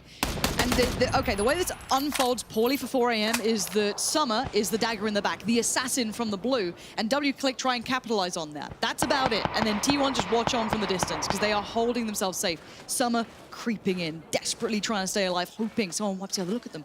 He can see way less in the distance. He can see these players. He knows they're there. He's just desperately holding on for placement. But little does he know, he's waiting on 3 other teams who have all players standing. T1 have made it across. They've just put 2 of their players across the road. I'm amazed they've made it that far. This means that 4AM are adjusting their sights, maybe considering where that next piece of play is going to come from. They've gone for the highest point on the map here, which gives them a full read and overview, but they've no idea he's behind them. I'm getting flashbacks from Face It here. I remember what happened the last time we were in this kind of... No, never mind. I spoke way too soon. Forever says, nope. Get out of it. Get gone. VC eliminate 4th position. Now, you can't look past the fact of the amount of territory that T1 currently hold. Let's see.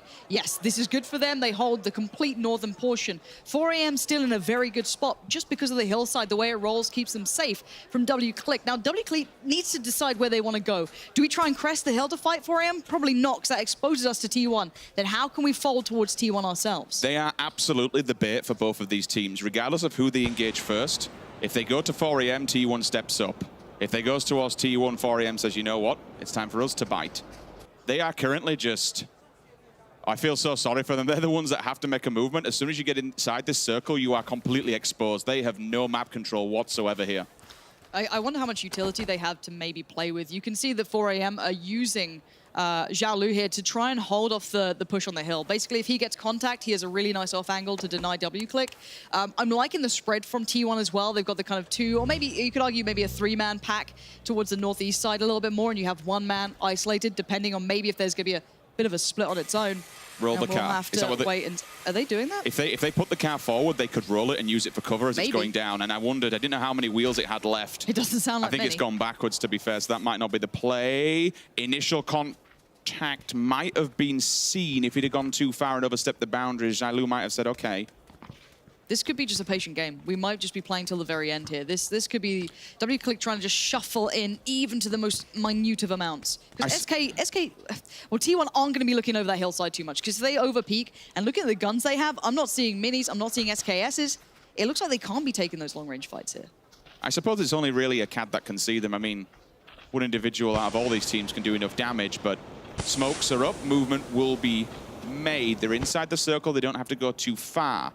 They can just build themselves a little bit of a barrier as the circle now constricts all of these teams together. The car player would be, it'd be an IQ 9000, to be honest, if you rolled it. And 4AM leading, hold on. 4AM is starting to lead, they might go on this one. If too much contact gets made, 4AM need to push this.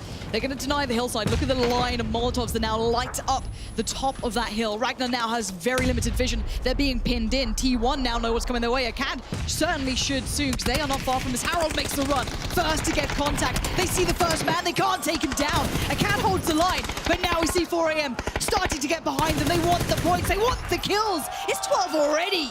W-Click are being battered from 2 sides, unfortunately.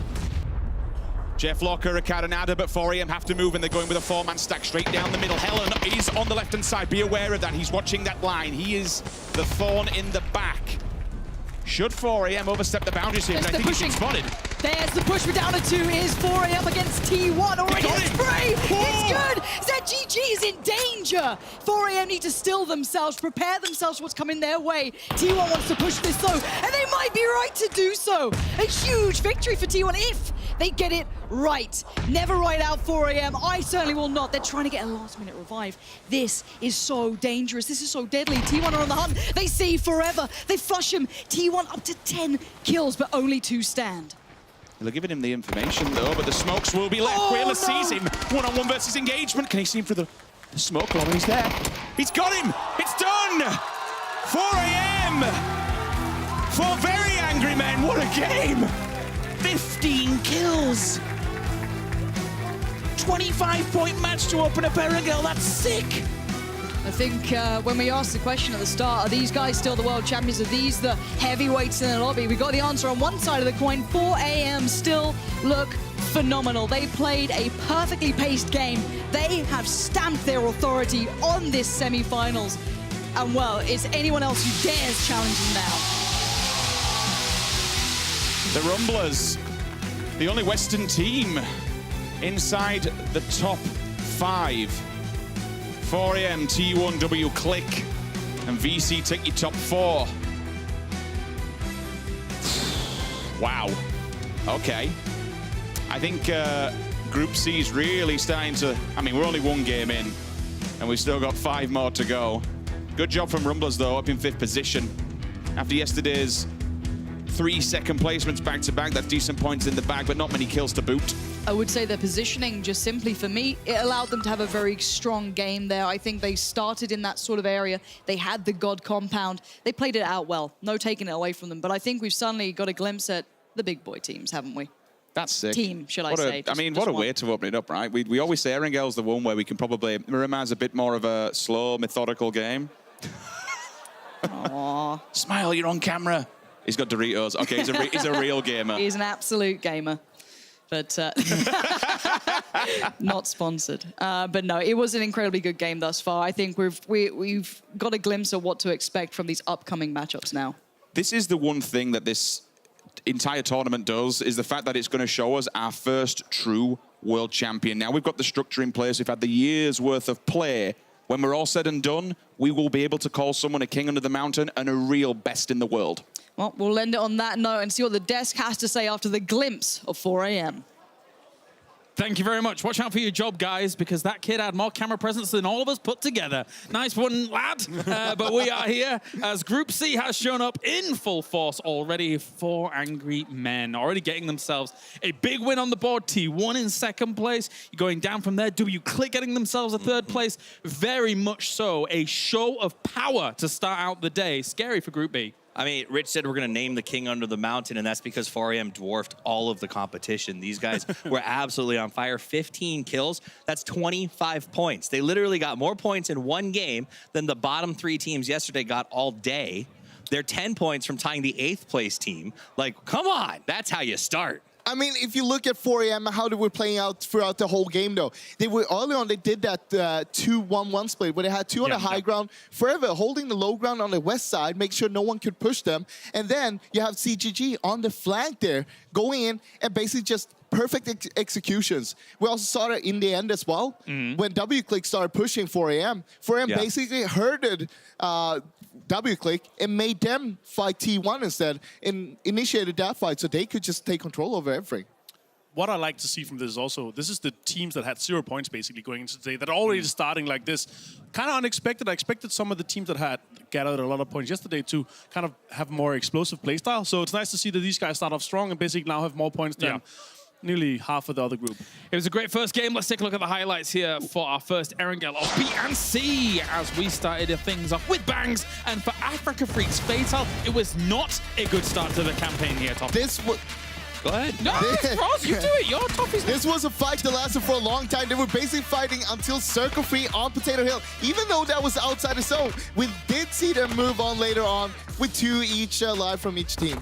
Yeah, I mean, they had to fight early, and it was sort of just one after the other. They survived a fight and just run to the next one and lose another guy, and it was sort of like a slow bleeding process for them. Jump over to Genesis, another team that we needed to have a good start today because we hoped maybe some momentum from the end of yesterday would carry over. Not meant to be as they end up going out in 14th place. Absolutely. Thank you very much, Froz. And going now, Toffee's at the very end there. What do you think about all of this? Oh, it didn't clock it. I can't believe... Oh, what a fail. Martin just dropped that. Ah, never mind. Okay, let's... on Genesis here. They actually got themselves red cannons, and then AHQ was slowly trying to hold them out, but didn't realize everybody had already died anyway. Yeah, they didn't see the heal. He actually could have survived that, right? He could have, yeah, but 4 Angry Men actually took this spot very early, managed to gatekeep all the teams in the south, and they were rotating or micromanaging the zone extremely well there. This push up from AHQ, I was surprised to survive this long. I expected the card to explode a little bit, but T1, they cleaned that up real nice. It was less a snake and more of an adder. Nice. Catching them off the air as they were trying to come up. Very impressive, though, by Team 1. Yeah, I mean, ultimately, T1 just added 4 more kills to their list. 4 Angry Man comes out on top. I do think the key to that win for them was they found Summer sort of hiding in the grass behind them. He could have cost them everything, but once Summer, they caused him to fall, then I think it was easy for them to spring forward and come out on top. There's 2 things there. WClick decided to fight T1, Summer got found. If WClick decided to fight 4AM, T1 were the third part of that fight and they would have won. But the better play, in my opinion, would have been for WClick to push over and use the smokes to kind of turn it up, because if they took the high ground and could find the 4AM guys, it would have been a lot better, in my opinion. I mean, to me, it was about the way WClick felt like they were being herded, right? Sure. There was a lot of Molotovs in play there. And for those of you watching at home who normally watch, say, North America or PEL, we're using that green sort of smoke look instead of the fire because of the settings. So, but that was everywhere. They couldn't push over the hill. They kept trying to go left, and it was like, oh, Molotovs, I guess we'll go right. And they forced them into a bad fight. Here we got the rotations of those 3 teams in the end there. And I mean, all 3 of the teams had all 4 up towards the end of the fight there. So, I mean, it was huge of all of the teams to actually be able to keep everyone alive till the end. And actually, in those final moments, you gentlemen were having quite the debate as to where WClick should go. Let's kind of break that down a bit again, because you felt that WClick should go up to the high ground. One of you thought that WClick should go down to the low ground. What were your thoughts? I'll explain my point of view here. So if they force a fight on a high ground position where they can smoke off potentially T1, yes. T1 would have third-partied 4AM as well. They would have swept around that side, and they would have collapsed. They would have potentially gotten more points from kills and potentially getting more points from placement, because they would have guaranteed themselves a second place. But no matter what, when you're in a 4 versus 4, whoever starts the fight never wins the game. Like almost never wins the game. Yeah. And basically, I was saying that WClick would go down towards where T1 was, and basically how the fight ended up, that's what I was explaining before it happened. I side with Martin. There you go. Brilliant stuff. Well introduced. T1 did something very smart. They sent Hella actually on a flank around the side. Had they forced 4AM to sort of look for the fight with T1, it would have jumped off right away because of where Hella was. So I do think that was it, is making sure you're not the first one to fire. Also, one more thing. WClick was waiting for the circle to push them instead of making a play before they were forced to make the play. Yeah.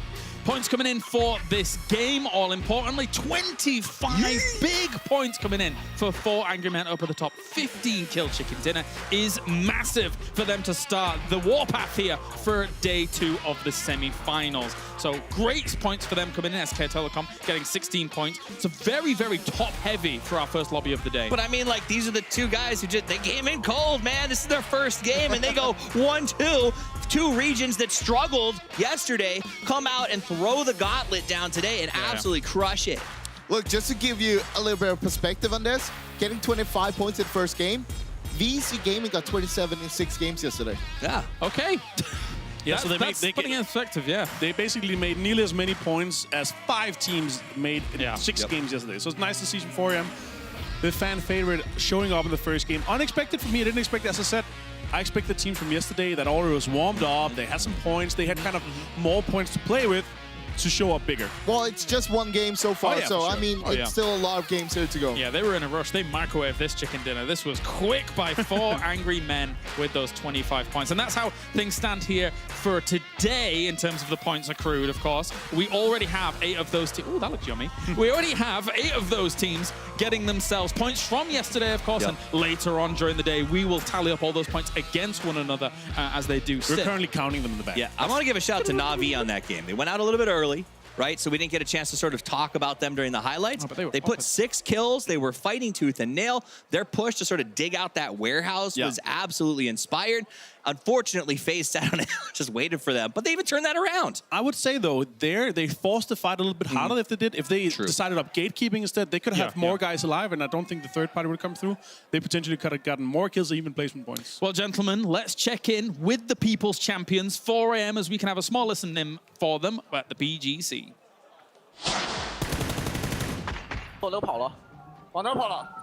往下面跑了。他不在圈，他不在圈，他不在圈。等梅花招，等我梅花招。左右跑，兄弟碰点烟吧。我们打过去，我们打过去，他们突然再打。兄弟，我来找左边麻烦了。云海大把头上伞，云海。哎我操，这个头上倒，这边趴了一个，这边趴了一个，趴了个倒了。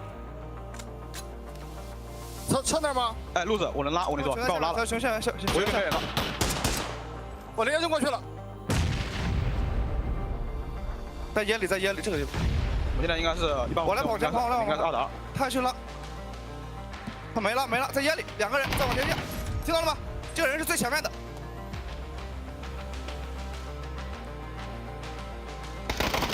开始。我打了，没事，光瞄。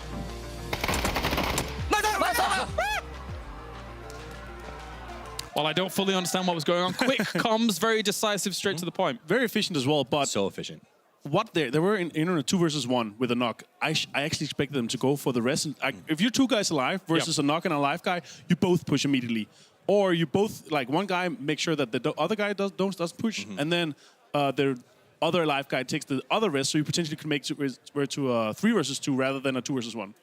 I just liked how clean the comms were. You saw Forever sort of taking the lead on that one, and when there was information to give him, his teammates gave him info, but they stayed quiet and they sort of just followed his calls, and you could see how cleanly and just regimented that whole fight went. I feel like our producer is testing our bilingual abilities, and let me tell you, as a Brit, I'm ignorant as hell and know no other languages. So just so they know, any team that they throw up, don't worry, because if it's not English, I'm not going to understand. I'm useless, guys. But I mean, to me, useless. To me, that was cool though. In a weird way, we kind of have understood what these teams are saying, right? Like the language of that final 4-on-4 transcends language barriers, because we know they're saying, watch your flank, push here, get that down. And it's really clean and fun to sort of watch from a player perspective. It's association interpretation, right? You can tell to a certain degree how things are going with where they're looking, where they're shooting, how they're reacting to certain things going on in the game. Froz, you wanted to say something? I mean, you can also hear how intense it is when they're actually speaking, but they keep it very short, very consistent,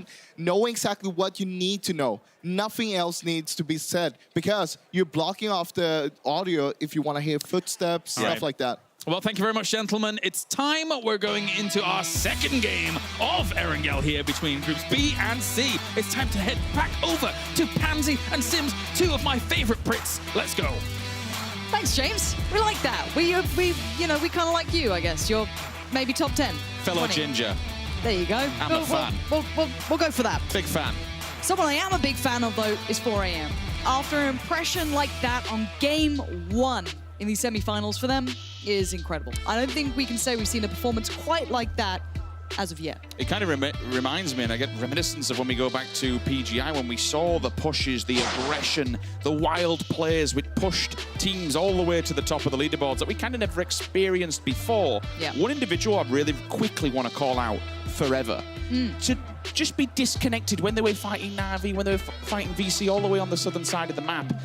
He was looking onwards. He was disconnected from the pack. To go and take control of that one tiny shack disallowed anybody to make movement, especially T1 on the opposing side. Controlling that shack was absolutely subliminal in winning the game. Yeah, I want to look at T1 as well. In the way that they did that little 2-2 push, they kept 2 players back towards, I guess you could say the tower, the Harry Potter tower, if you wanted, or the position that they previously had prior to that circle move, and they were able to get those 2 players across the road. I was very surprised they've managed that, but credit to them for doing so, bringing themselves to that collective 4, finding that low ground fight, utilizing the vehicles that were left in that position to fight from. You saw those shots coming out, they were crisp. It's not even that. You go one step further. How the hell did they get their 2 teammates to them afterwards? Like, you've got 2 teams that could essentially get line of sight and deny you coming down the open run. To be able to get all 4 players together into the final circle. Yes, you had 4 up from around the second one previous to it, but to be able to put them up front and center, deny line of sight, push the guy in the shack back, and then say to teammates, okay, it's clear, get stuck in, we'll put the utility up for you. Fantastic ending and a fantastic way to start day 2, game 1. Certainly is, and we're back for more. It wouldn't be right to not have a little glimpse of something so good. 16 teams, 64 players stand. Who walks out the victor this time around? Would it be a back-to-back? I wouldn't put it past them, but still, teams can wake up. They need to. We need to see FaZe deliver. We need to see all these teams who have these huge reputations beside them find their form.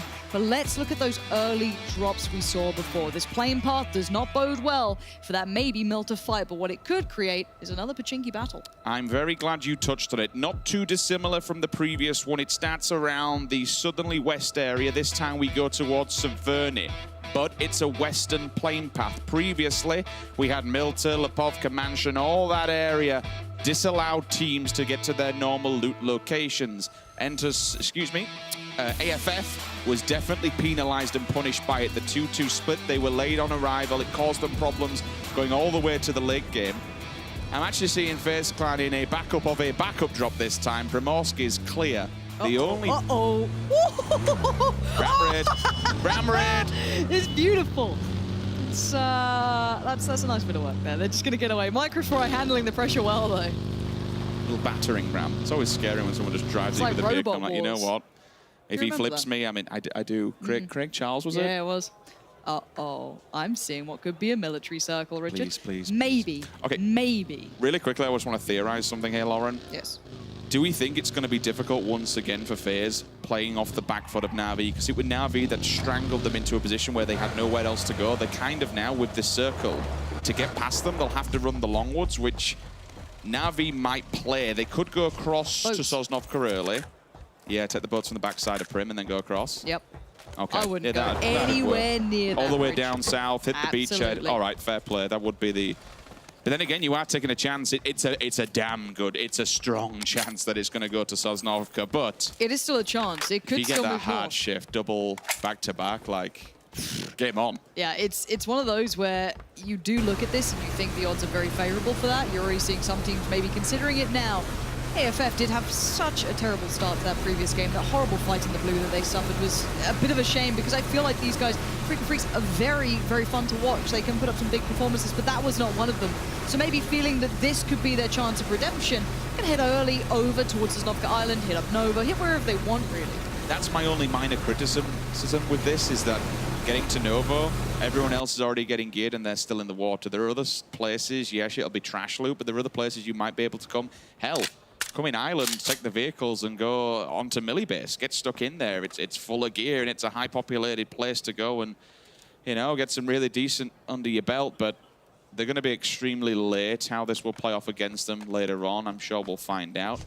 Actually, Senya has company in here. I'm seeing CC just lingering, and I don't think he's any idea. CC does. That's why he's holding the wall. Silence Thompson. Great weapon. Couldn't think of anything worse, if I'm completely honest. It is absolutely terrible. It's vile. Does he have any... Yes, he does. Okay. He's got a shotgun. He's got 2-2. He can at least survive a few bullets, but Senya's just... Have we seen a Tommy gun fight before? Get him. Get him. Oh, the gun. The gun's horrible. Look at it. It's... Oh, no. He's not even scared. Confused. He's like, is this some sort of, like, wasp going around me? What's hit me for this tiny amount of damage? That nade just clipped off the roof. But this isn't without getting the attention of teams around them. This is not the time to be having these fights if you are Senya. No, it's not even... yes and no, I guess you could argue it is coming in. Senya's trying to back away from this, trying to disengage. I'm really sorry to break you off. Microfrag's just hit him. He's tanked him up, so Senya's weak now. That was the mutant from... Okay, so if Senya doesn't have the meds to get this, they might rush this building, and he's going to be down to about 40-30%. He does. It's bandages. The first aid is off. Now he can fight. Level 1 helmet, level 2 chest is damaged. But we've got a bit of a three-way here, and now the rest of Na'Vi are lingering because the information will have been fed. Where do the Rumblers go, though, on this one? I think you've got to hit the bridge or hit ferry. Just get the boats and get across. I'll just go for the bridge because you know Navid's not there. So if you've been doing your homework, you know it's clear. But at this level of competition, you're always going to be scared that the potential of being bridge camped is always real. I would say the one big problem in my mind is that Senya can just kind of write himself off from the say, guys, if I make it out, I make it out. Maybe players of 3. Oh, Genesis, please don't all be in one car. No. This gives me great deals of anxiety just ghost riding around and pulling up. Just going to take their time by the bridge, potentially. Ghost Gaming already getting engaged as well. AHQ backing away from the compound. Senya gets a second shot at life, maybe because of suppressing fire, or maybe they just felt, why would we sit here when this is probably not going to end here? We need to look beyond that initial fight. We are seeing the Eastern Bridge having a fight. We're seeing the mini bit bit of a hold here from Style, further back by the tower. It is infantry trying to make the run. The UMP is not ideal. Maybe the 16 could do better, I don't know. The gun's a little bit tough to work with here. Vehicles do make it past, and Freaks were late to come here, so their loot will be subpar. He kind of spoke in the way that he approached that fight as well. He could have been looking at players facing him directly and coming onwards off of the bridge. Rather than doing that, he waited till they turned him face and then took a few bullets on them. So you know what? At least now they can't just drive towards me. Should I miss everything, they'll be able to go away and do their own thing, which they do. Everyone banking on this Sosnovka. And why wouldn't you? It's the best play. Unless we get the double northern shift, then it's going to be looking rather good. 4 AM. They're all the way on the opposing side of the bridge, the one that you've just seen infantry move off. In the north, I'll tell you where some of the other teams are. Gen G and Red Canids, they'll be going past one another. 4 AM crossing the bridge? Rozhok. 4 AM is holding because they don't know what's across there. Okay. One of them, I think, went early to scout and we may have heard the shots. It'll have been quiet when you've got an M16 and an SMG fighting. You're like, well, I don't really know what's going on here. So if they have scopes, they'll be playing for information, just keeping an eye track of what's going on. The other bridge encampment that is real is Genesis. They're actually holding on to Na'Vi right now on your screens. Yeah, and this is the battle over towards maybe Rozhok, I guess Watertown. Really weird fight between Gen G and the Red Canids, trying to maybe disengage, get themselves towards the circle. Lovely shot from Andy FPS, though. This guy is a very talented individual. There's no getting past it. You can't deny what he can achieve, but does he want to stick around himself? Lovely little readjust, spots the angle. If that shot came through, it would have been everything he'd wanted. It's not going to happen. The revive's going to come in, and I feel like these teams are being very scrappy, which I like, but it could cost them in the long run. You're looking at positioning here, which you're losing out on. There's several points you want to look at this from Gen G. They're losing time. And more importantly, you're losing a hell of a lot of utility. You've just committed 3 men to the cause there to get one back on his feet. All your smokes, all your gear, every denial bit of utility you have. Hey, I tell you what as well, I didn't realize this Ferry Pier coastline, VC, AHQ, Na'Vi, Genesis, and Enter's Force, all within a stone's throw one another. This is a powder keg ready to go off. Ender's Force are probably going to see a doozy, maybe, because he just got in the vehicle to pull it up further. There it is. So they're going to spot that one out. Now, if they engage or vice versa, it may be a bit of a misread from them because they're going to see the players further ahead. Na'Vi, what are you doing? They're piling in. K-Mine gets fed the kill. Pokemon falls out of the vehicle. This is a huge misread from Na'Vi. This is going to put them in a bad spot mentally because I'd be frustrated. They clearly didn't scout it well enough, or maybe just felt the pressure coming in from OGN Enters. I don't know if that was the case. I don't know if Enters Force even shot towards them. That could be a steal there, but a blunder from Na'Vi. He does. Whips it away from Genesis. Easy for Kale. Mops up the down. Questionable play there from Na'Vi. An interesting run. Not pre-scouted whatsoever. And then to jump out, unfortunately, a little bit too early. Pokemon killing himself. It's risky and it's rough. And it's certainly not without remorse. Circle. She is closing. We'll be seeing where we're going in the next round. I'm seeing Ghost Gaming on the cliffs of Milter Power, all the way down. Well, actually, not even Milter Power. It's further afield, near to the Shark Fin area. What some people, in fact, it's not even Shark Fin. That's on the opposing side. What are you talking about? It's just the cliffs below Lower Milter. We'll go with that. There we go. T1 Vegas. and 4 AM Milter also. Vegas is very far away. He's just on an island at the moment, quite literally. Now, this is where, if we see the northern shift, it becomes a bit of an issue. It's not. Now, the one thing you could argue is some of the stronger compounds aren't as relevant as they sometimes can be. You'd say if it is going to be a military circle, you look towards FaZe. That whole line, that road that runs up is incredibly strong. It can most often bring you the winner of that circle. However, with it having this much of the east and the north still within this circle, this could be anyone's game. But you look at the bridges, they are going to be littered with teams and players. Genesis are all in a car and they're sending it. Now, luckily for them, no one's camping this side. No one's there yet. They may have scouted it quick, they may have not. I don't know what's giving them this sort of courage, but they're just going. This could be a massive payday for the simple fact that all the other teams, they're going to be lacking boats. There's going to be nothing left. The fact that everyone's already taken them, I'm seeing the Rumblers have taken 2 boats, VC took 2 boats, FaZe took 2 boats. That's all off just around between Prim and Ferry Pier area. Rusty Zera's already on the hillside looking around, and we've got it. We do have the bridge encampment being set up. Will 4AM also do the same thing on the opposing side? Because if they do, they'll get the bottleneck effect. Surely not. If you. Oh, they've got that. There's one there. I'm seeing Lou. They might just be trying to, like, you know, please move do it. Across one by one. I prefer that. Do it. Be that guy. I think that's better. I prefer this. I prefer them falling away, moving back. Freaka Freaks could get a glimpse on this because they are up by the Harry Potter. They are just off, so they should hear these vehicles out. They'll definitely get a spot, so they know what's coming their way. I don't know if 4AM's going to give them much of a fight here, though. Is that worth it down the line? Again, Freaka Freaks in a 2-2. It's not going to be a clean wipe. They do get the engage. As towards Xiaolu, I don't know if they're going to get a kill from this. I don't know if I agree with that fight. This Western Bridge is deadly, because if you get past Genesis in this, what is going to be a dungeon run, the Rumblers are on the hillside to the left. So initially, when you go across there, you're looking towards it. You come off the bridge, you've got a big hill on your left. You say, you know what, I'm not doing that. You always generally turn right and take the embankment. When you take the embankment, the Rumblers are rumbling up there. And if you're weak, if your vehicles are damaged, you're going to be dead. That's 8. No, that's 8 players from MPL that are going to be shooting you as you come off of that bridge. That's a no survivability scenario, in my opinion. And Ghost Gaming taking the more reserved approach. They're heading around the kind of eastern side. They're in the boats. They pulled up, and they're now making it towards landfall. They're going towards the radio tower. You can just see it cresting off in the distance. McCoy and the boys running up. They're perfectly fine. Actually, not too much of a threat just yet. If they go too far, they might get a little bit of a scuffle, but I don't believe anyone's directly in the radio tower at the moment, so they could actually take that one for free if they fancied. Maybe not ideal to transition away from. We have to look at the teams who are not yet in the circle as well. Some still out by Milta, some as far as Shelter, some way off in the coast. This is a bit of a late run coming in from VC. I love how you touched on that when it comes to Ghost Gaming. The aerial tower is incredible. You just play up there, you've got so much viewership of all the teams below you. Should the circle be extremely unfavorable, it becomes really difficult to rotate off of. They don't have vehicles, but you can't take them up anywhere. If you do, you're just being silly. Moving back down, AFF and 4AM are just going to completely mop you up, saying that both of those two teams in the kill feed have engaged finally. Willis does go down. That's a headshot from the SKS out in the open going, oh, they baited him. They waited until he got to the vehicle and knocked him straight out of it. Maybe that 2-2 does pay off. And then trying to readjust, we see it centralizing right on the military area. Basically, FaZe, they moved across from that western roadside. They took the opportunity. They were there early. Keep in mind, they were looting over by Primorsk. They had a really good jump-off spot. They were there quick. And actually, 4AM are going to have a bit of a problem here. They have teams behind them now. This is not how they wanted to approach this island. They're pinched. And I'm surprised the Freaka Freaks have gotten away with this split because no one's pressured them at all. You should not get this res. They've no idea where he is. They don't have another smoke here, so if he sees him, if he doesn't look to the left, oh, he's so focused on the V.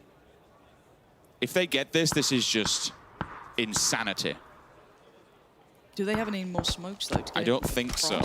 Style will now be looking at Forever, surely. He'll have to look for him. And then if he peeks this a great deal, I think he's already received some fire, though, so I don't think he can freely peek it as much as maybe he'd like. If Forever or ZGG see him, you're not going to get it, so that could be an isolation there. This could be a problem. Oh, okay, so what he did was he ran out, he exposed himself, but it would to take the grenades off the floor. He passed him and said, you know what, here's a grenade. See if you can get the smoke down. It was a good idea.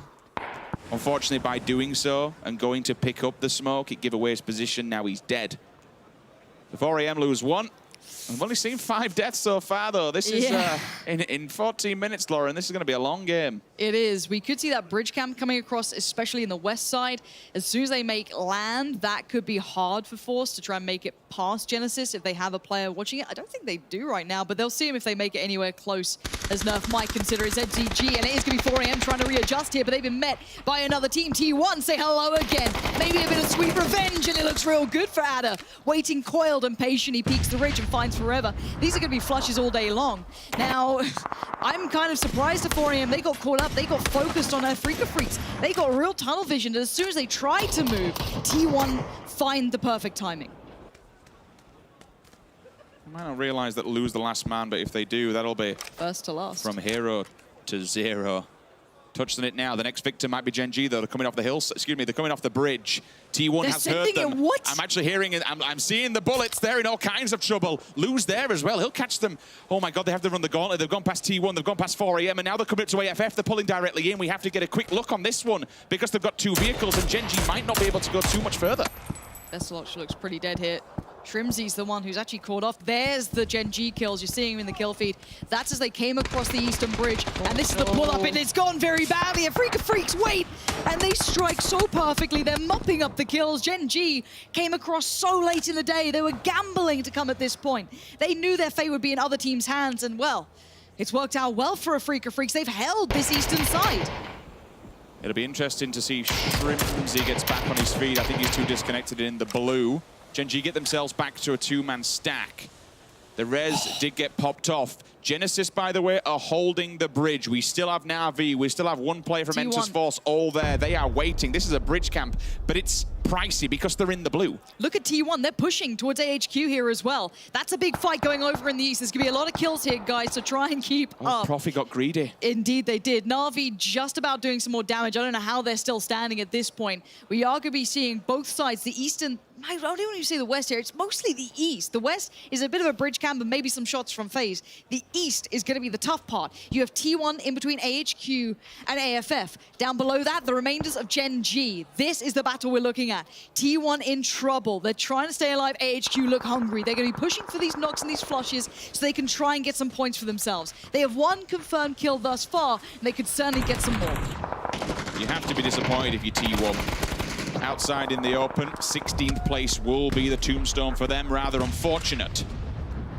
4 teams are now inside. Oh, Enters has gone as well. Bestelotch bleeds out the wayside. Esther, he's down. Not dead just yet. Could come back to haunt his dreams. Should he be alive and allowed to get his teammate on the res? It'll be Loki, last man standing here.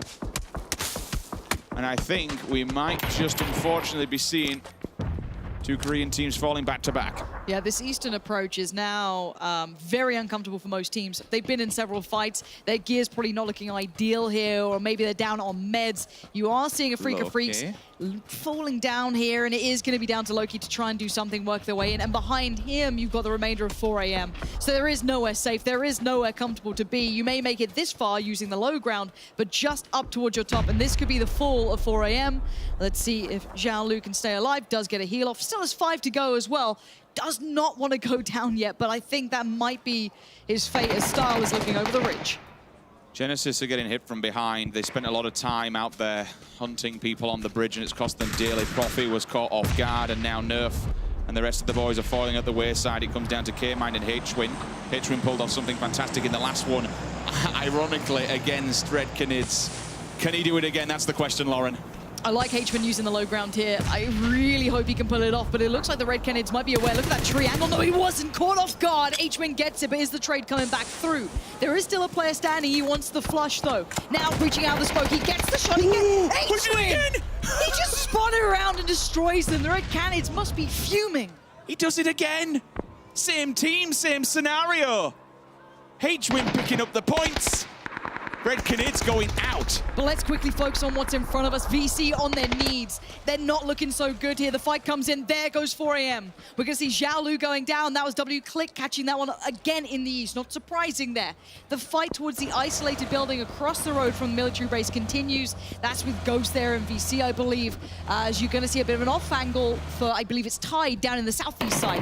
This is FaZe Clan, quite centralized previously, but they have not yet moved further across. They stayed themselves towards the northwest side, getting a glimpse of Genesis as they're working their way towards the military base itself. We've not seen too much of this VC Ghost gaming fight, so I'd love to check in on it. You're going to see in the kill feed AFF going down because W Click is just scouting and cleaning up. The last 2 players from Genesis do arrive, but it's not without a welcome wagon. The Rumblers are in front of them, FaZe is up in the hillside. Ghost Gaming with 2 made it to those buildings, and they really shouldn't have done. That's on VC that let them get towards the door side. Look how close K-Mine's got to this, though. The Rumblers are on the move. They're not sticking around. They don't want this anymore. Even if they win that fight, they lose out on spot. So they got to look towards the future here. But with the fire in the back, it was always going to be FaZe at least catching one. H-Win was the victim of that. K-Mine might have just made it away in towards cover, however. Ghost Gaming does finally go down. VC at least lose, I think, 2 players during that engagement, possibly more. It was 2 indeed. DJ Boy and Tide, last 2 standing. Mexi wants to try and finish off Genesis. K-Mine, last man standing. H-Win, no revival comes through for you. Microfry and the boys from Rumblers, they'll be getting ready in the back to make the advancement because they have to get past the apartment block. And that's going to be a difficult one because Lin has disconnected himself from the rest of the team. and move towards the police side, which denies a point of entry and also more angles to make an approach towards those apartments. Okay, mind. He's trying it. How's he He done wants this? his teammate with him. He's fighting for it too. The Blues coming in. The Rumblers know someone's behind them, but he's still trying to get his teammate up. If Hatred gets alive, maybe get some meds off, there's a chance he could survive, but look at Lost HD. Eyes trained on the push-up as soon as they leave that satellite building. As soon as they move forward, they're in danger. FaZe now need to look at the circle themselves. They've controlled the northwest, for sure. They've done a bit of damage, but 0 kills to boot. WClick's in the best position at the moment. They're on top of the hill in the most central of this circle. Anything can happen. It's PUBG. Circle could be unfavorable. A team might stab them in the back. Lambu, last man for Freak of Freaks. DJ Boy and Tide also just at the foothill of where they are. AHQ, CC and Yan Lee also yet to do something. Back burning, back building. Enters Ace. All the way to the top end of this circle in the north. They're on the very edge of the white. They will play it slow. The central area is just completely open, so it's going to be an edge game.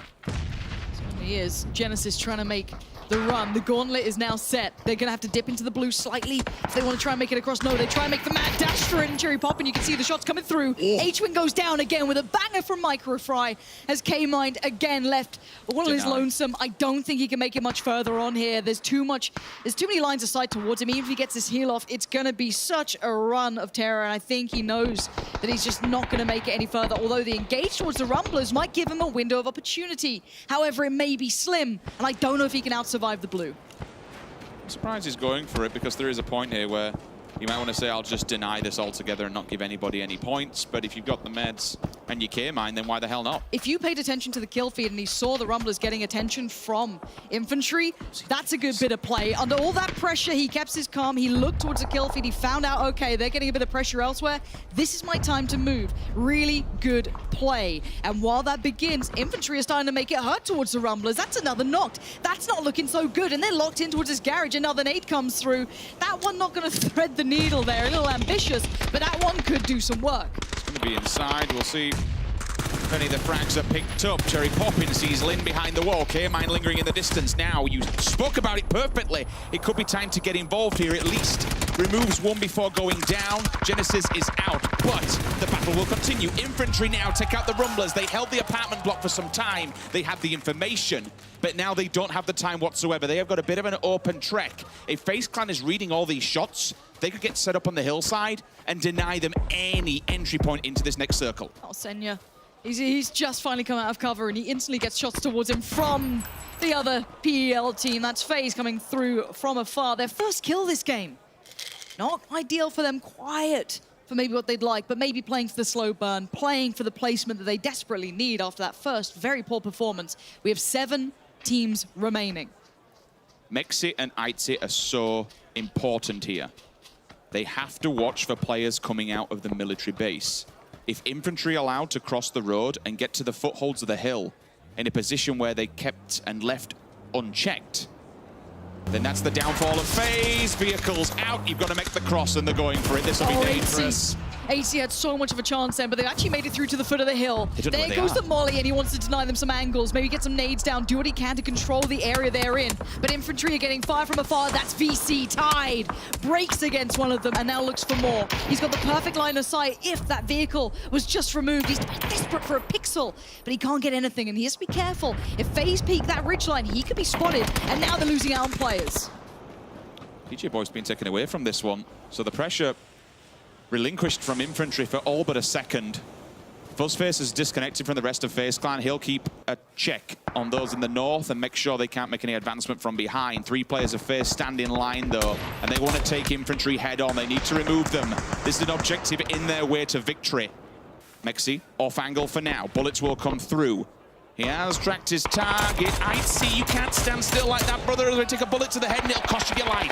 Complacent from FaZe, and now infantry still stand. They've managed to stand I guess the test of time here. Tunnel Surprising. VC lose out on their final player. He's gone. All in the meantime, WClick look more and more diligent at holding center point. Fuzzface needs to come forward to support his side because infantry are on the push. They want to end what they started. Uber's in danger. Arguably one of the best in the world falls. And FaZe fumble again. This is not what you want to be seeing from these guys. They look cold. They do not look on point. And now Fuzzface is your last man standing as the rest of his team just got slaughtered. Multiple faults there, standing still in the open, letting infantry cross the road. They should have been front and center, watching them, keeping them lined up and denying any point. Now you've let them get across the wall. Now you've let them get up the hill, and it's cost you 3 of your players. Fuzzface, I know you're a bit of a god, my man, but going up against 3 of these individuals, it might have just lost you this match. See if he can do anything to salvage this one for the side. AHQ towards the north, being meticulous in approach, taking their time, clearing as they go. WClick might be their biggest challenger, but then remind yourself, a Freak still have Lambu in the southeast. He could be that dagger in the back, and Infantry Clan have flashed. Fuzzface still trying to be a nuisance down here. I want to see if CC can do any more damage with this M24. I've been seeing him the kill feed. I don't know how many knocks he's had during this game, but he's got range, he's got the gun, he's got the weaponry. Longscale try and bait out Fuzz to show his hand. Hiding up against the tree, I don't think there's anything he can really do. Or go for the knock and the insta-flush. He ain't moving for love nor money, is he? I wouldn't either. No. There's the engagement. Lambu gets spotted, excuse me. So that's him removed. Again, the Snakes aren't getting away with much here. So we are down to 4 teams now. We see a couple of shots. That could be AHQ being spotted out. So they've lost that little bit of a surprise element they may have had previously. You're seeing Infantry Clan, again, still unsure of where that final member of FaZe may reside. AHQ held dead to rights. The Groza in hand would suggest that he's wearing level 3 gear, which gives him a peeker's advantage, so to speak, to put that M24 to good use. This is such a nice position, though. Look at Harold's spot. Really nice little bit of elevation to be able to look down this hill, get the spot, relay that to Ribbo potentially. This could be big for them. Another tag comes in. If they have a nade, big nade, that could be done. That could be HQ losing out on one of their players here. Not far enough. The Sills trees. Try and follow up with a second one. They've lost track of where he's gone. Longska now wants to get involved in this one. Fuzzface, again, you spoke about not really showing his face. So for infantry, they just need to keep track of WClick, and that's why I kind of like what WClick is doing by sending 2 forward, then Ribox in the back just to keep a track of AHQ. It's really good read, but they are very scared and very aware, should I say, not scared, of what's lingering just behind them, and that's why they're on edge. They keep turning around, they keep disconnecting from this AHQ fight. It's only one player. Why focus so much on one player? You saw what happened to Aitzi. He looked down the hillside, held still, and then VC just says, you know what, that's a free and easy knock. The vehicle he goes. Great play, but I guess it is mobile cover at this point. You never know what scenario you're going to be left with. Taking that away, looking for that final player, still trying to find Yan Lee. He is being incredibly patient in the north side. With 4 teams, though, it's a bit of a stalemate. Infantry can't push past Fuzzface. He holds the key to the north, and he'll at least get one. I would bank a fair amount of money on the fact he'll at least trade one or slow them down. So it's a dangerous push for them if they are even slightly aware of it. They could wrap on the south side for infantry. But WClick aren't exactly a team to be messed with. Already the tag comes in towards the HQ remainder. He's not looking so bright now, as Ribbo does dispatch of him, and we're down to 3 teams. Top 3 again for WClick. Good job from these boys. Latam has come out to play. Infantry, what's the choice? You hold top of the hillside for now, but you're not the closest to the center. They're very aware that Fuzzface is an obstacle that they have to deal with, and that's why Buliang is looking this way. I love how you touched on it. If he sees anyone, Lauren, he's going to go for the knock and the insta-flush. Pick up the point before you go down and die. You might as well. Okay, so the game plan, look at it this way. Fuzzface is just banking on the 2 other teams fighting. He has no idea it's a 3v3 between them. He is just going to try and play that final man. He does not want to be the first to fight. Neither of these teams want to be either. A little bit of bait coming out. See if infantry fall for it. No, they look patient. This high ground still sits, I argue, with WClick, but they have their backs to the blue. Ribbo? He's in the vehicle, moving it forward, giving away sound cues, trying to bait them in. Low ground push. 2-man low ground push, trying to avoid line of sight. Nice, smart play coming in from Infantry Clan, but can they convert this? Are WClick even aware of the chance of this? They're getting closer and closer to WClick. If they hear noise, they could spring on this one. But look at Ribbo, he's starting to think about where maybe the other teams are. Maybe they're thinking it's on the north side.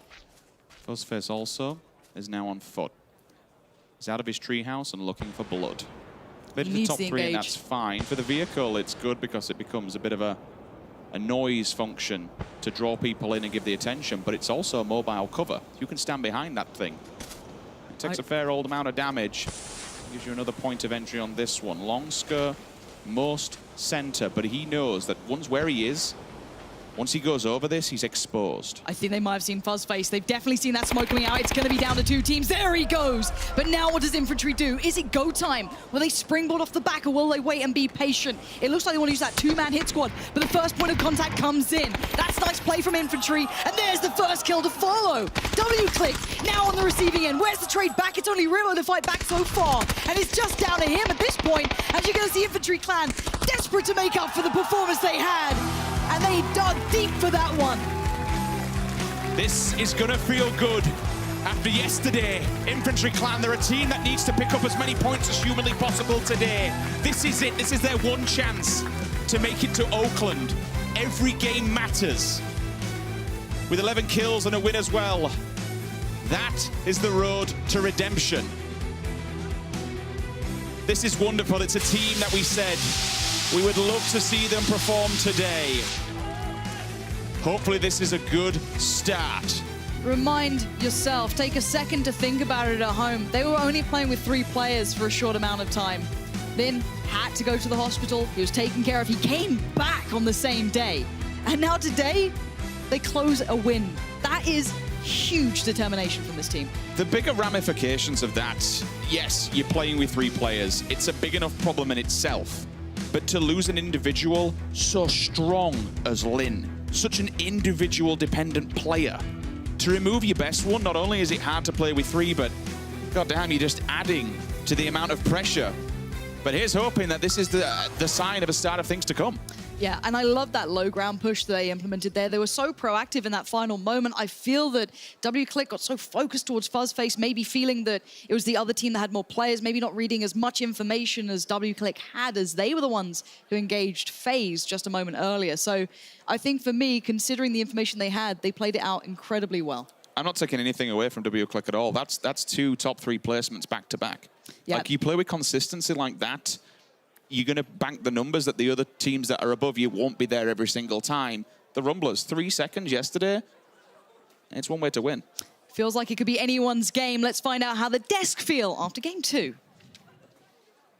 That's right, it's a potential dream start here for Infantry Clan after they yesterday had to go through the trials and tribulations, which the game did not set upon them. But now, so far, they are on the road to true recovery here for day number 2. And then with that as well, China shows up strong in our first 2 games, taking the back-to-back overall. A fantastic start here for China, and then Infantry getting that win. I mean, I think, yes, it has been a great one. That's sort of going to be the narrative for throughout what's starting to feel like the day right now is the East came to play today. But do not forget about W-Click. They just brought it up. That's 2 top 3 finishes, one after another. That one with 10 kills. But I'm going to stick with Infantry. Lin is back. Their presence has been made known, and you heard the crowd out there. Everyone, I don't care where you're from right now. I don't care what region you're from. We're all fans of Infantry today. Oh, absolutely. I really liked how we had these 3 teams in the end there, because all of them had such a different play style. You had W-Click, who went to the center all the time. They were literally just hugging center. They wanted to play from there. Even if it maybe wasn't the best position to play from. You have Infantry. They were super proactive all the time throughout the whole game, moving around, making sure they were getting the best position. Then you have FaZe Clan. They're playing on the edge for control all the time, making sure we want as much control as possible. Well, before I get your thoughts, Martin, let's head into the highlights here for our game number 2 on Erangel. We went down to Millie Avenger. Overall, this game here, it was a lot of chaos. You see it here from the start. There's a lot of gatekeeping. There's a blue camming. Na'Vi ended up fighting on the western side. There's a lot of overall a chaotic game. And I didn't expect it to go down that kind, where we are sitting down with only 11 teams once the circle closes finally on the military. This could be one of the most chaotic military game we had, considering how early we already knew it was going to be a military circle. We saw a lot of the teams, especially Korean teams, were on the northeast side fighting each other. Gen G, they went for the boats on the east side, but Ghost Gaming already took them early in the game. I mean, it feels like PO he's making calls, but it's just everyone seems to be a few steps ahead of him. He brought his whole team on the massive rotation. They waited longer for meds. They went looking for those boats, but they were long gone. 2 other teams had already stopped by to try to get those kind of moves. To me, say it's a move that exists in your region when you're going up against the top teams, and then the lower half is the teams that aren't that strong. Maybe you can get away with it. Here on the grand stage, though, Avenger, where you're playing against all the best teams in the world, those moves aren't going to fly. You have to expect that the density of the circle, like there's always going to be a player once you get into the circle, especially in circle 2 and 3 here. Overall, though, FaZe, they managed to have a really good position for a long time, but didn't get the most of it. Also nice to see from the Rumblers here to gatekeep and effectively make sure that Genesis died, but they failed themselves because they wanted to make sure that Genesis didn't get in, and Infantry punished that very hard. And that is the win coming in. It's great to see it. Infantry Clan get themselves the win here to start things off for the day. It is game 2, of course, and they need to make up even just a few more points here to try and get themselves towards Oakland. But it is a great start here. All 4 standing strong. Let's check in with how things actually went and developed throughout this game, as well as we have the match results. I keep getting juked because sometimes we show the plays, sometimes we show the match results, and that's how that goes. We have 21 points coming in for Infantry Clan, 16 points for WClick, and you touched on this just a little bit before, Toffees, but WClick, 2 third places back to back. Well, a 3rd place and a 2nd place is great for them. It's great, and it's coming from a region that I genuinely believe, like, we've bantered a little bit like, oh, North America doesn't get enough respect from Europe, but the reality is Latin America doesn't get respect. And I think part of that is they sort of had to sit under the helm of Secret for a long time, and that slowed down the growth of the region. But now that these teams have been able to really represent themselves, teams like WClick are proving that they came to play and they've got the skill to do it. That's fair. It was a blotch on the region. It really was. Fair to say, you know, we make no bones about it. It was a blotch, but they are showing up pros. Yeah, what I really like is we saw them in the first game, they only had 3 kills. They were playing a lot more passive, but coming into this game, even though playing the center, they were very much more active, trying to look for the kills, and I mean, get himself 10 of them, that's pretty good. I'm extremely happy to see Infantry up here. This recovery in multiple ways is just, they put themselves up there. They're sitting on 29 points total, which means they're actually in the top 16 and looking pretty good if they continue this this performance throughout today. I feel like there's a huge shakeup already, even just 2 games in for today. Because if you look at this overall leaderboard, this isn't the full points that our Group B has accrued, but you see how many points Group B has accrued today, and it's not that many. I mean, the reality is yesterday, Force became a top 3 team in 2 games. That means that any team, including Infantry, who's so far behind, 8 points total yesterday, if they have a couple of good games and they've already got 1 in the pocket, they're right back in that top 16 mix. Definitely so. Gentlemen, do you know what time it is? Tool No, time? it's not that time. We are going to have another listen in here at the PGC, and we're going to find out what team it is right now. 头上没看到，这样你头上没看到。你们头上我能架，别顶了，这样别顶了，别顶了。真图，蹲下真图。死了，33。别急，不急。左边，你们可以顶一下。顶上打残了一个，两枪顶上一个，好了一个。右边2个，右边1个残。我顶了，左边全面，打还剩一个，还有一个大残，没子弹了，nice。 Avenger, but a little bit more chaotic here compared to what we were seeing from 4 a.m. Again, I have no clue what's going on, but well, you gotta give it to them. They had a really bad day yesterday. Coming back here, getting that win. Energy's there. Exactly. More pressure on them as well to actually do good. Being in the top 3 there as well. Top 3 fight. I mean, it means a lot for them. And with that, gentlemen, we are done. We have one more game of Erangel coming up in a few moments' time when we return here. We're 2 games down at the PGC for Groups B and C. We'll see you in a second.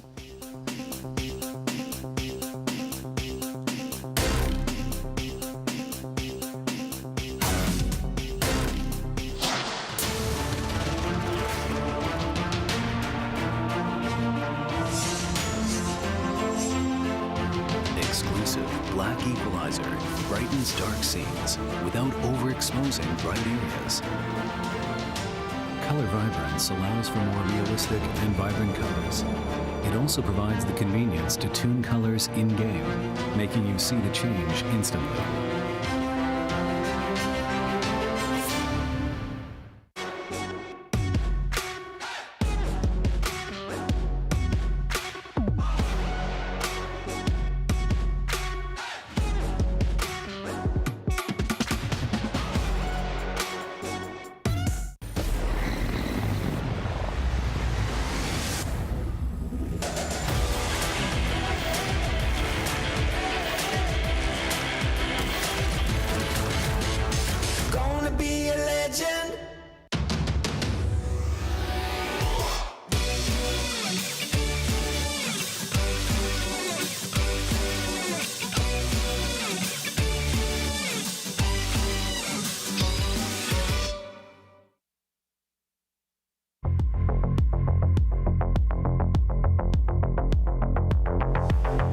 always great to see the eye tracking software giving us a bit of extra detail as to what's going on.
This is the second chance that the teams are going to get here, and this will be the last chance if they don't make it. So they got to step up right now. I mean, every chip that they have left is on the table, and these teams have to go all in. And for some of them, like Liquid, the deck is stacked against them, where they've got to really, really push out of the gate hard to sort of get that momentum to catch up to the top teams.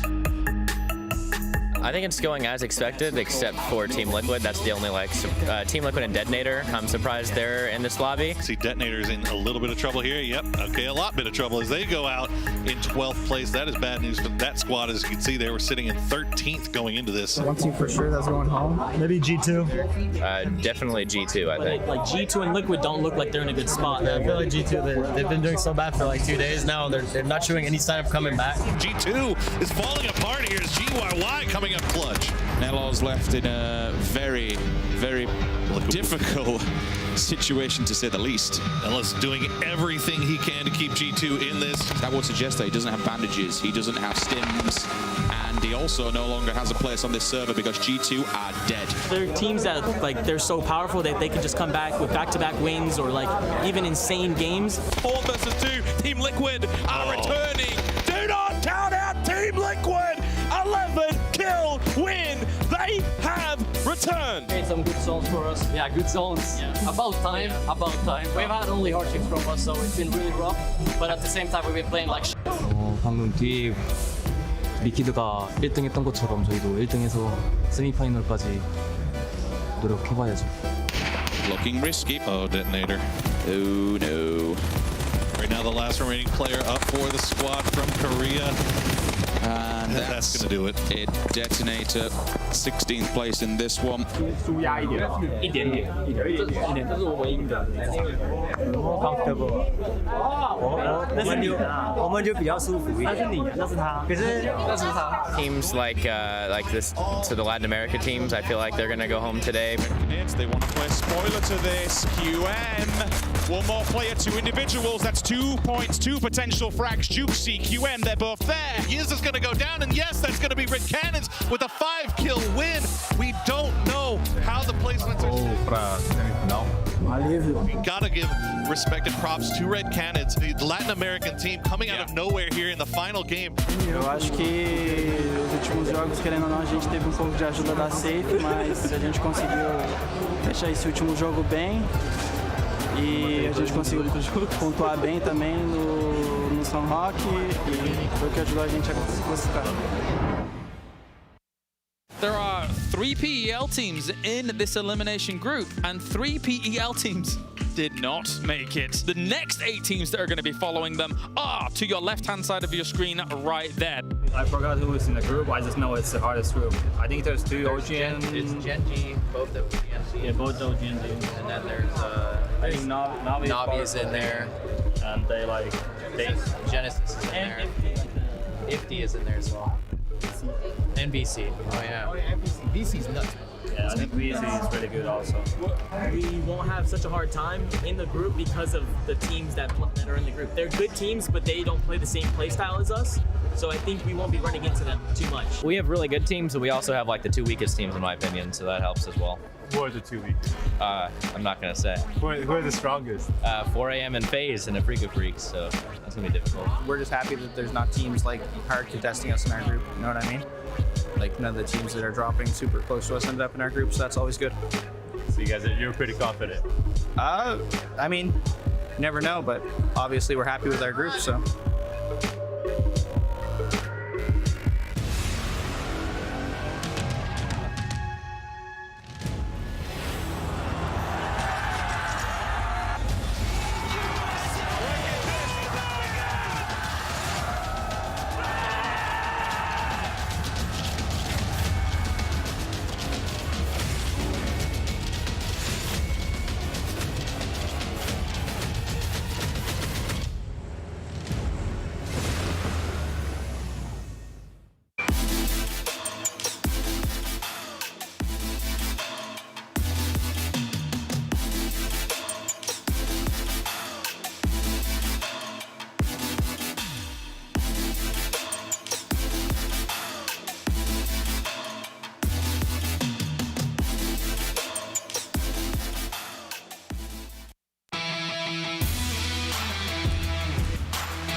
Welcome back, everyone, to the PUBG Global Championship. We are into day 2 of the semifinals. I'm Paper Thin.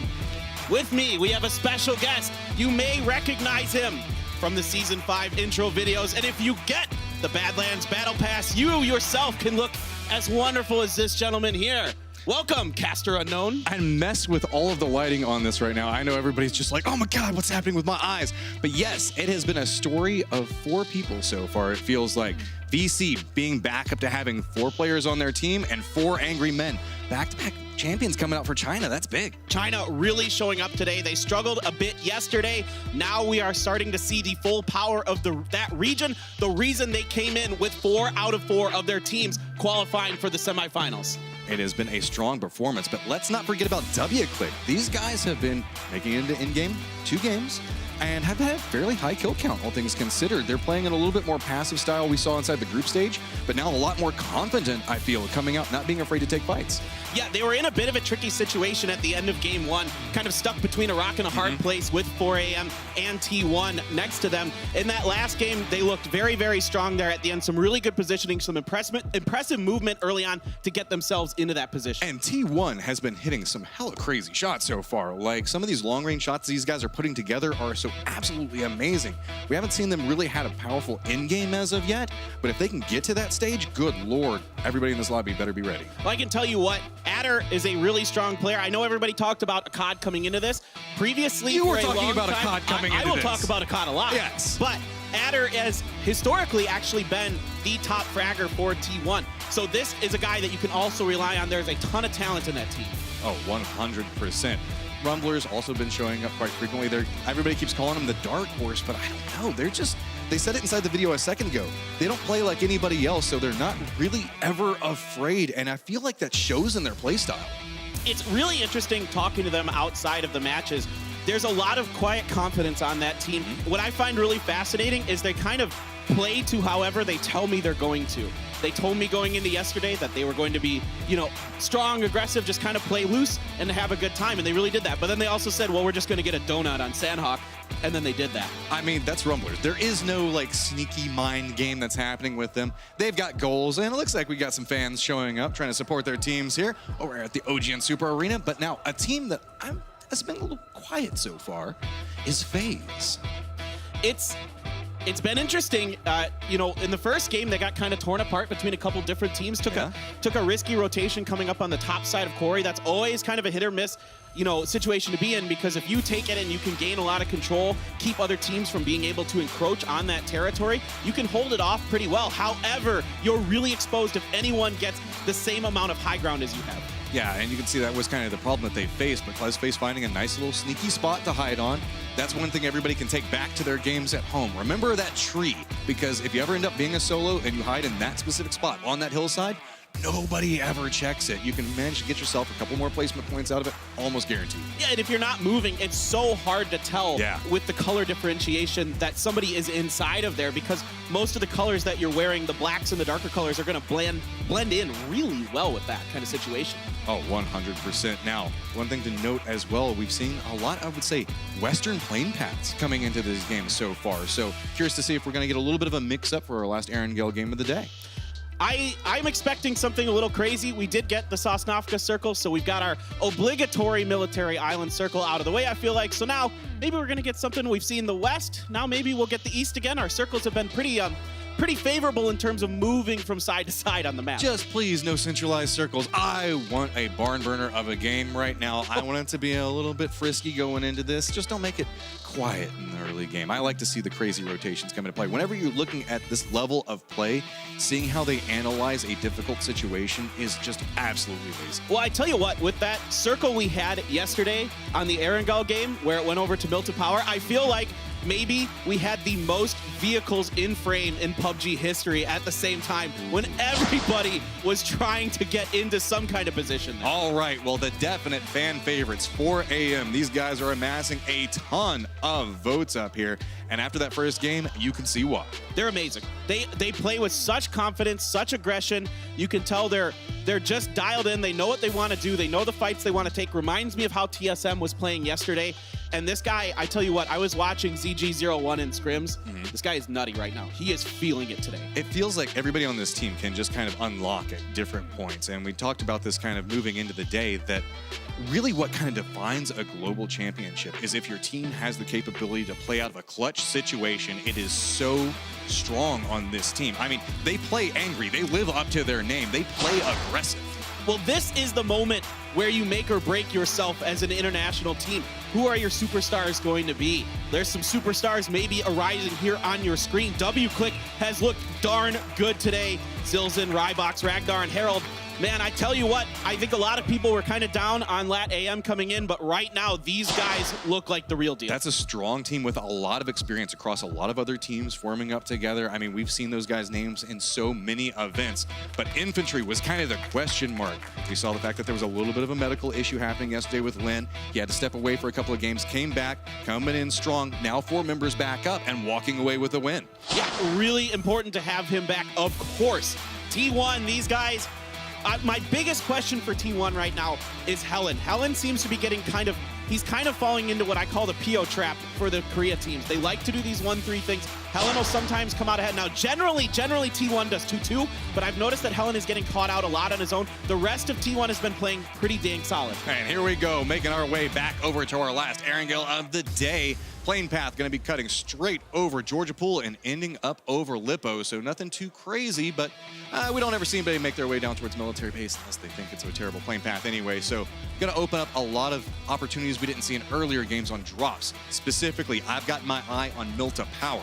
That's a normal phase drop, but Rumblers have been strong in points yesterday, and they might look to contest. Looks like Rumblers are already out of the plane, so maybe that question never gonna give it to me. Answered a little bit. You know, the Rumblers, again, I talked to them a lot. They're really nice guys, and they said to me today, they think 20 to 30 points today will for sure guarantee them a spot in the finals. So I think for them, today is going to just be, hey, let's just play our game.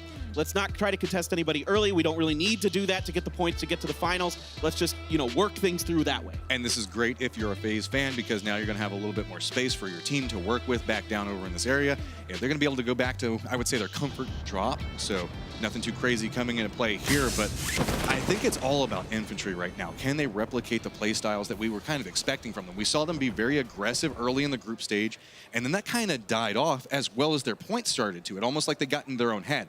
But now they're starting to be a little bit more comfortable inside of this map and starting to play it the way I feel like they want to play. And of course, here we go. We're going to start off with the Pachinki battle. Again, Duya bounces a grenade. It doesn't get inside here. He's coming up with that double barrel shotgun. Opts to not go all the way up the stairs. Nerf has bounced out of the window himself and isn't interested in this fight yet. We got shotguns, we got Tommy guns, we got UMPs. They're going crazy. That's another force member down right there. So down to 3, trying to figure out how they're going to handle this. We can see that it's not quite the chaotic drop we saw in the earlier games, but it's still very contested around this location. The new circle is popped, very centralized. I was hoping for something a little bit more interesting, but maybe the next circle will give it to us. But we got a lot going on in Pachinki right now, so I'm not going to complain. You jinxed it. And once again, it's Duya coming out as the first person to go down for Entus Force. Now, I think Genesis is definitely going to deny this. There is no way the other members of Entus Force are going to be able to get here in time, especially with Sungjiang dropping so far outside of this, and all he's got is a mutant right now. So there isn't much going on here. What I thought coming into today, that maybe potentially Entus Force might try to up the aggression a little bit to try to bop Genesis out of here, not only because they want to take control of Pachinki, but also going into the finals, assuming they make it, they want to be the sole team in control of Pachinki. This was a very interesting play coming up from Force, opting to be a little bit aggressive with the double barrel, trying to run up in the face when they have two members that didn't really drop Pachinki proper and on the outskirts. That put them already in a disadvantaged position. I wonder if that's kind of one of the reasons they opted to try to go for that aggression, because they knew they were outnumbered, but it just ended up blowing up in their face. Well, the Korean teams love the shotguns, and once they get one in their hands, they feel really confident in these city battles. But look at this. Look at these angles that Genesis has to hold down. Incredible shooting, first of all, from Profi. But we see this again.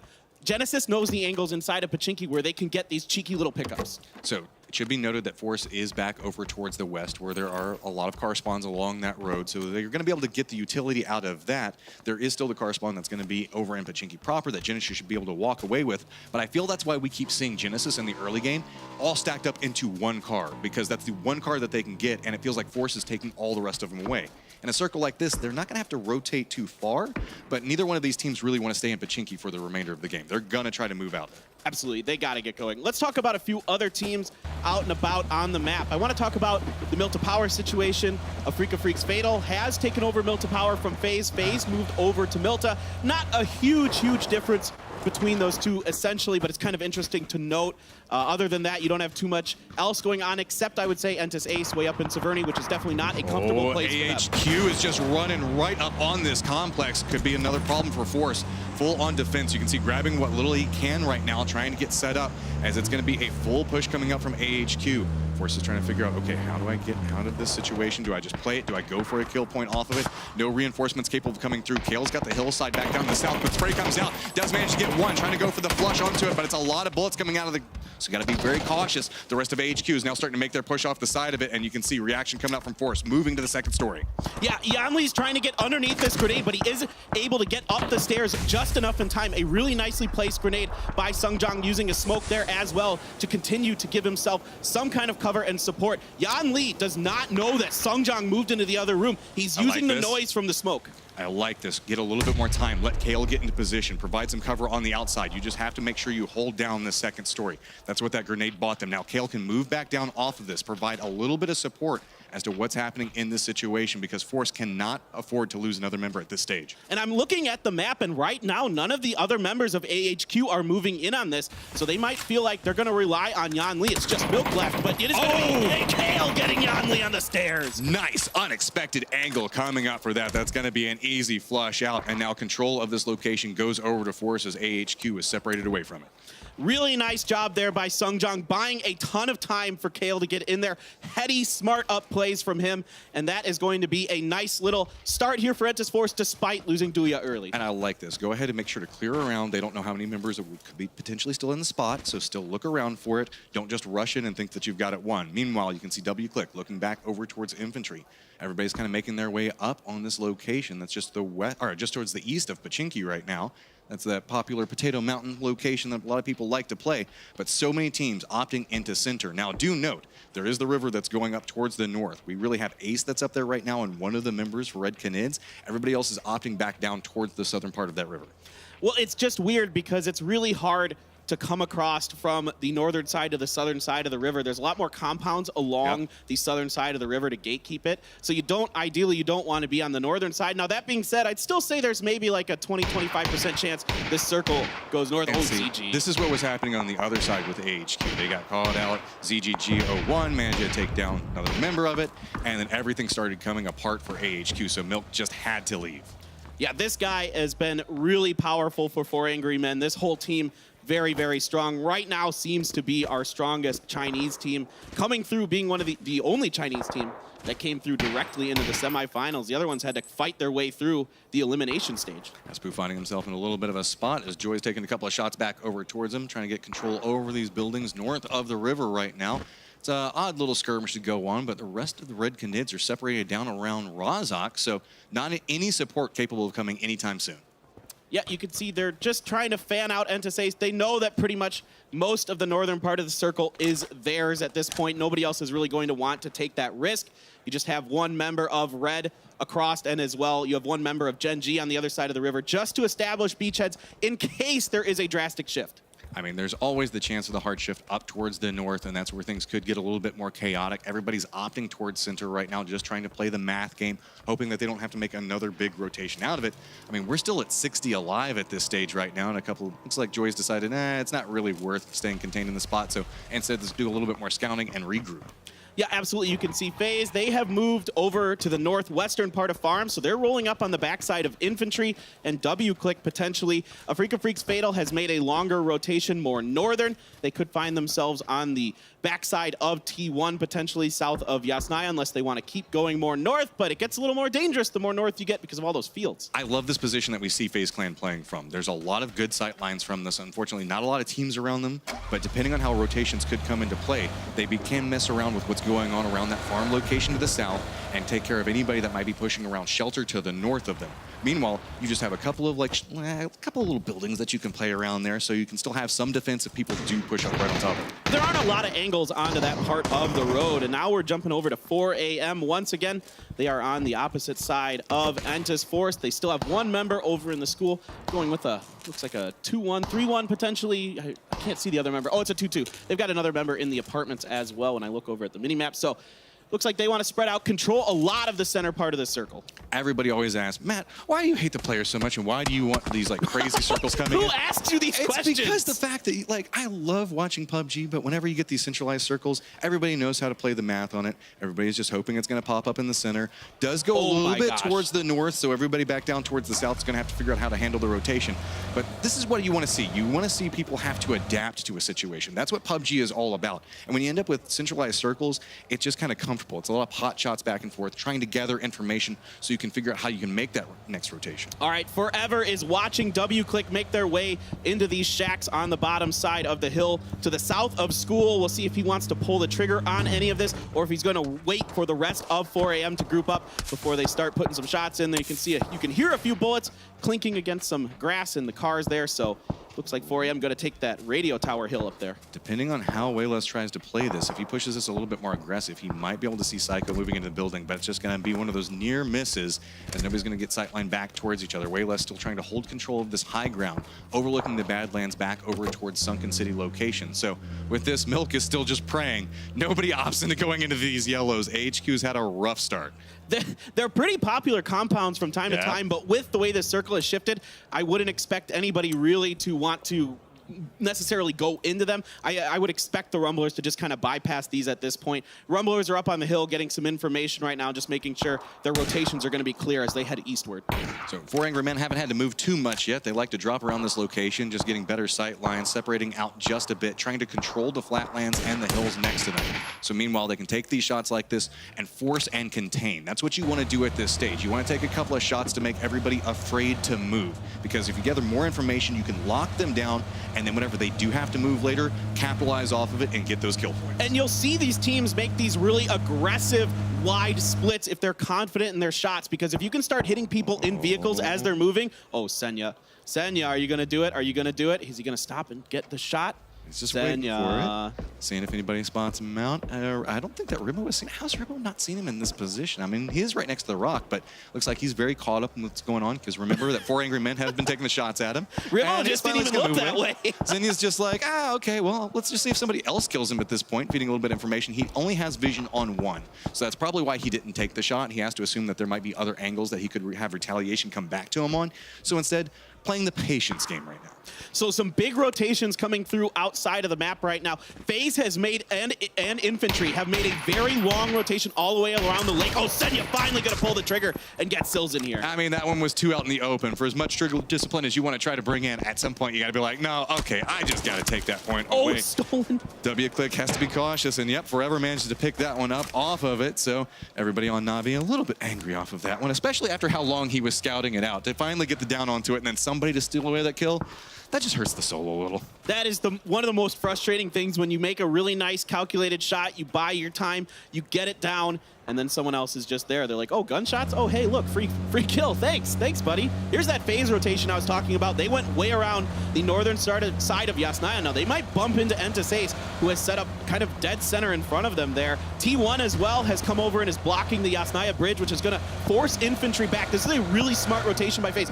They know that coming in through the southeastern part of the circle is going to be chaos. Coming up through the north, there's going to be a lot less teams in their way. Wide, long rotations very early in the game. It's one of the things that FaZe tends to like to do at this stage, kind of be patient, let it situate out. Looks like Razak is going to be our centralized location, so all those guys playing those hills now finding themselves in a little bit of trouble. 4AM still has the capability to gatekeep, so we're going to have to see how people rotate around. The river cutting right through this circle is going to make rotations so messy. This is an absolutely brutal circle for these teams.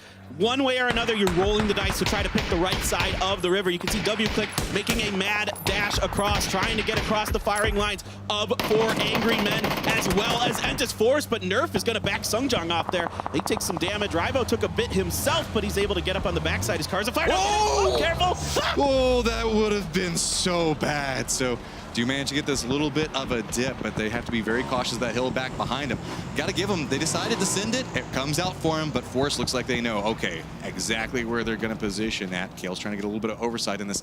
A lot of teams opting to play back down towards those Badlands locations, use those hills. Meanwhile, other teams just full on gunning it through. You can see Ghost is trying to cut their way right over this building complex. Fairly strong. It's got the walls around the outside of it, but no real teams around this position except for Afrika off towards the east. Love this rotation by Ghost. It gives them solid control over the eastern part of Razak, as well as a little bit of control over the bridge to the north of Razak. So I really like this move by them. Very safe rotation. Came in there, no problem. But Na'Vi might be in trouble. DJ Boy's got the AK. Oh, and you're stopped at. Oh, Doozy is going to go down. Senya gets retaliation shots back over for it. Gets the down and the flush for this. So probably going to have to run back over there and pick up his friend. Nope, actually, Pokemon is just going to go ahead and do that for him, but they're going to have to continue their rotation as they are still not yet in the safe zone and has to be very cautious. The other members of VC are kind of set up along this path. They might have sightlines depending on how they play this, and you can see that it was Bestalash that was kind of playing up towards that hillside. They did see him for just a second. It's the danger of this 1-3 split that we see,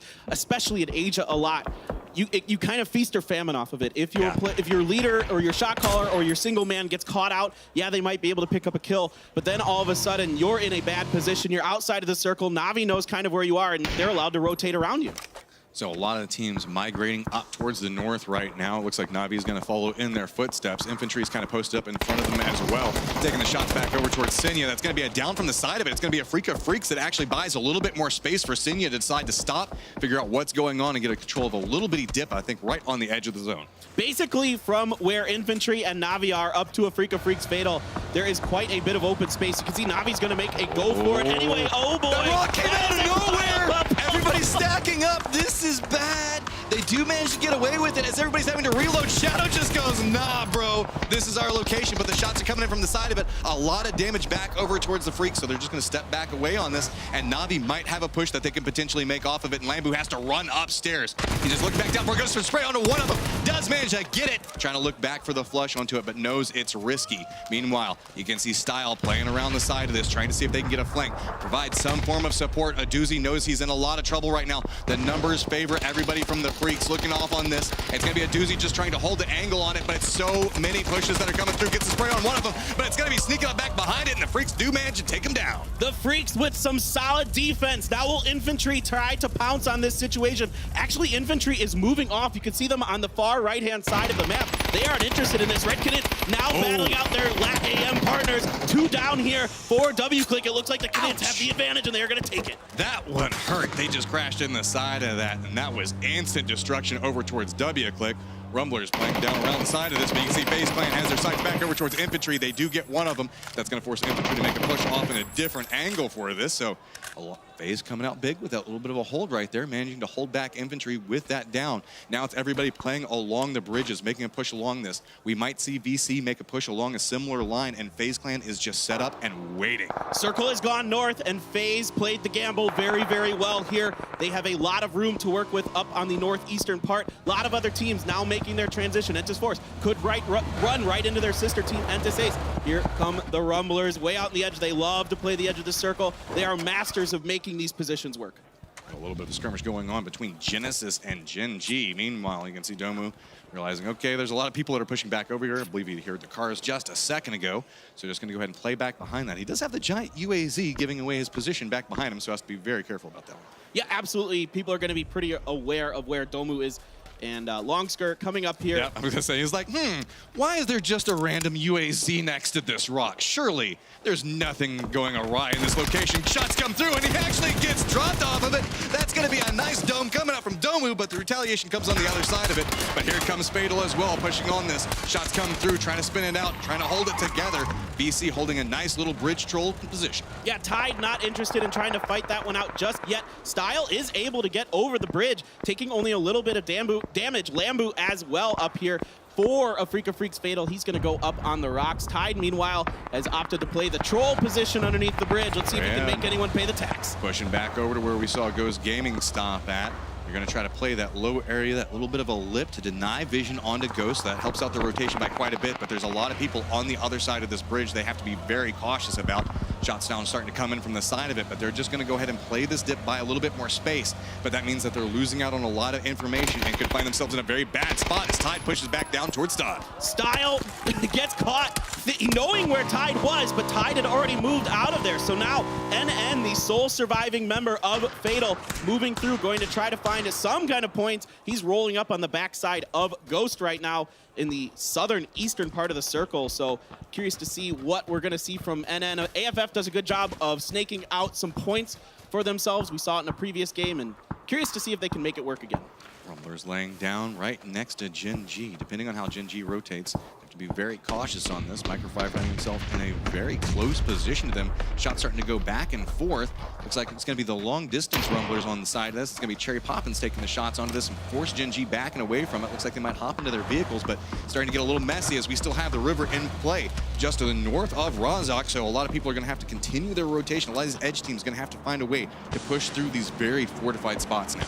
Yeah, it's going to be really, really challenging for some of these teams that are still on the south, Genesis and Ghost, to potentially get across that river. Usually it's a tough proposition. Now the grenades are coming out onto Gen G. Smokes Waldo are down as well. Waldo's got the spray. He's got the angle, trying to get more damage back over towards the car. Trying to line this back up. As you can see, Gen G's trying to play both smokes now. Grenades are starting to come through, but Rumblers are just pushing in front of them. Going to end up walking right up next to Loki. So you can hear now, everybody's just listening for footsteps, trying to localize where the push is coming from, but it's going to be a third party coming up from Ace, just spraying into the smokes. Going to make it a little bit more dangerous for everybody on this part of the circle. On the backside of this, VC Gaming was eliminated. Circle has moved forward. Loki going to run right alongside. See if he can catch a Rumbler. He's going to get Waldo. He's going to get the flush as well. So an important point here for Gen G and Loki, but this is not the start to the day that they have wanted. Erangel has not gone their way. So now everybody's just running right in front of the blue. There's a lot of utility that's already been used at this stage. You can see it's going to be H-Win looking back down towards Ghost Gaming. He's got himself a nice little sniper tower that he can play around, but realizing it might be a little bit too hot. Going to go ahead and throw down the smokes, try to get away from it, and good shots coming up from Shrimzy. He's going to get down onto him. Shrimzy with an excellent spray, catching H-Win in movement. T1 might have to play blockade against FaZe up on the northeastern part of the circle. Uba's going to find loss from the remnants of the battle between Gen G and the Rumblers. FaZe playing along the edge on the hunt for kills right now. Very separated and has a lot of control over this part of the circle, just trying to force everybody to hide from them right now. Uba is just going after anything that he sees moving as well as Mexico.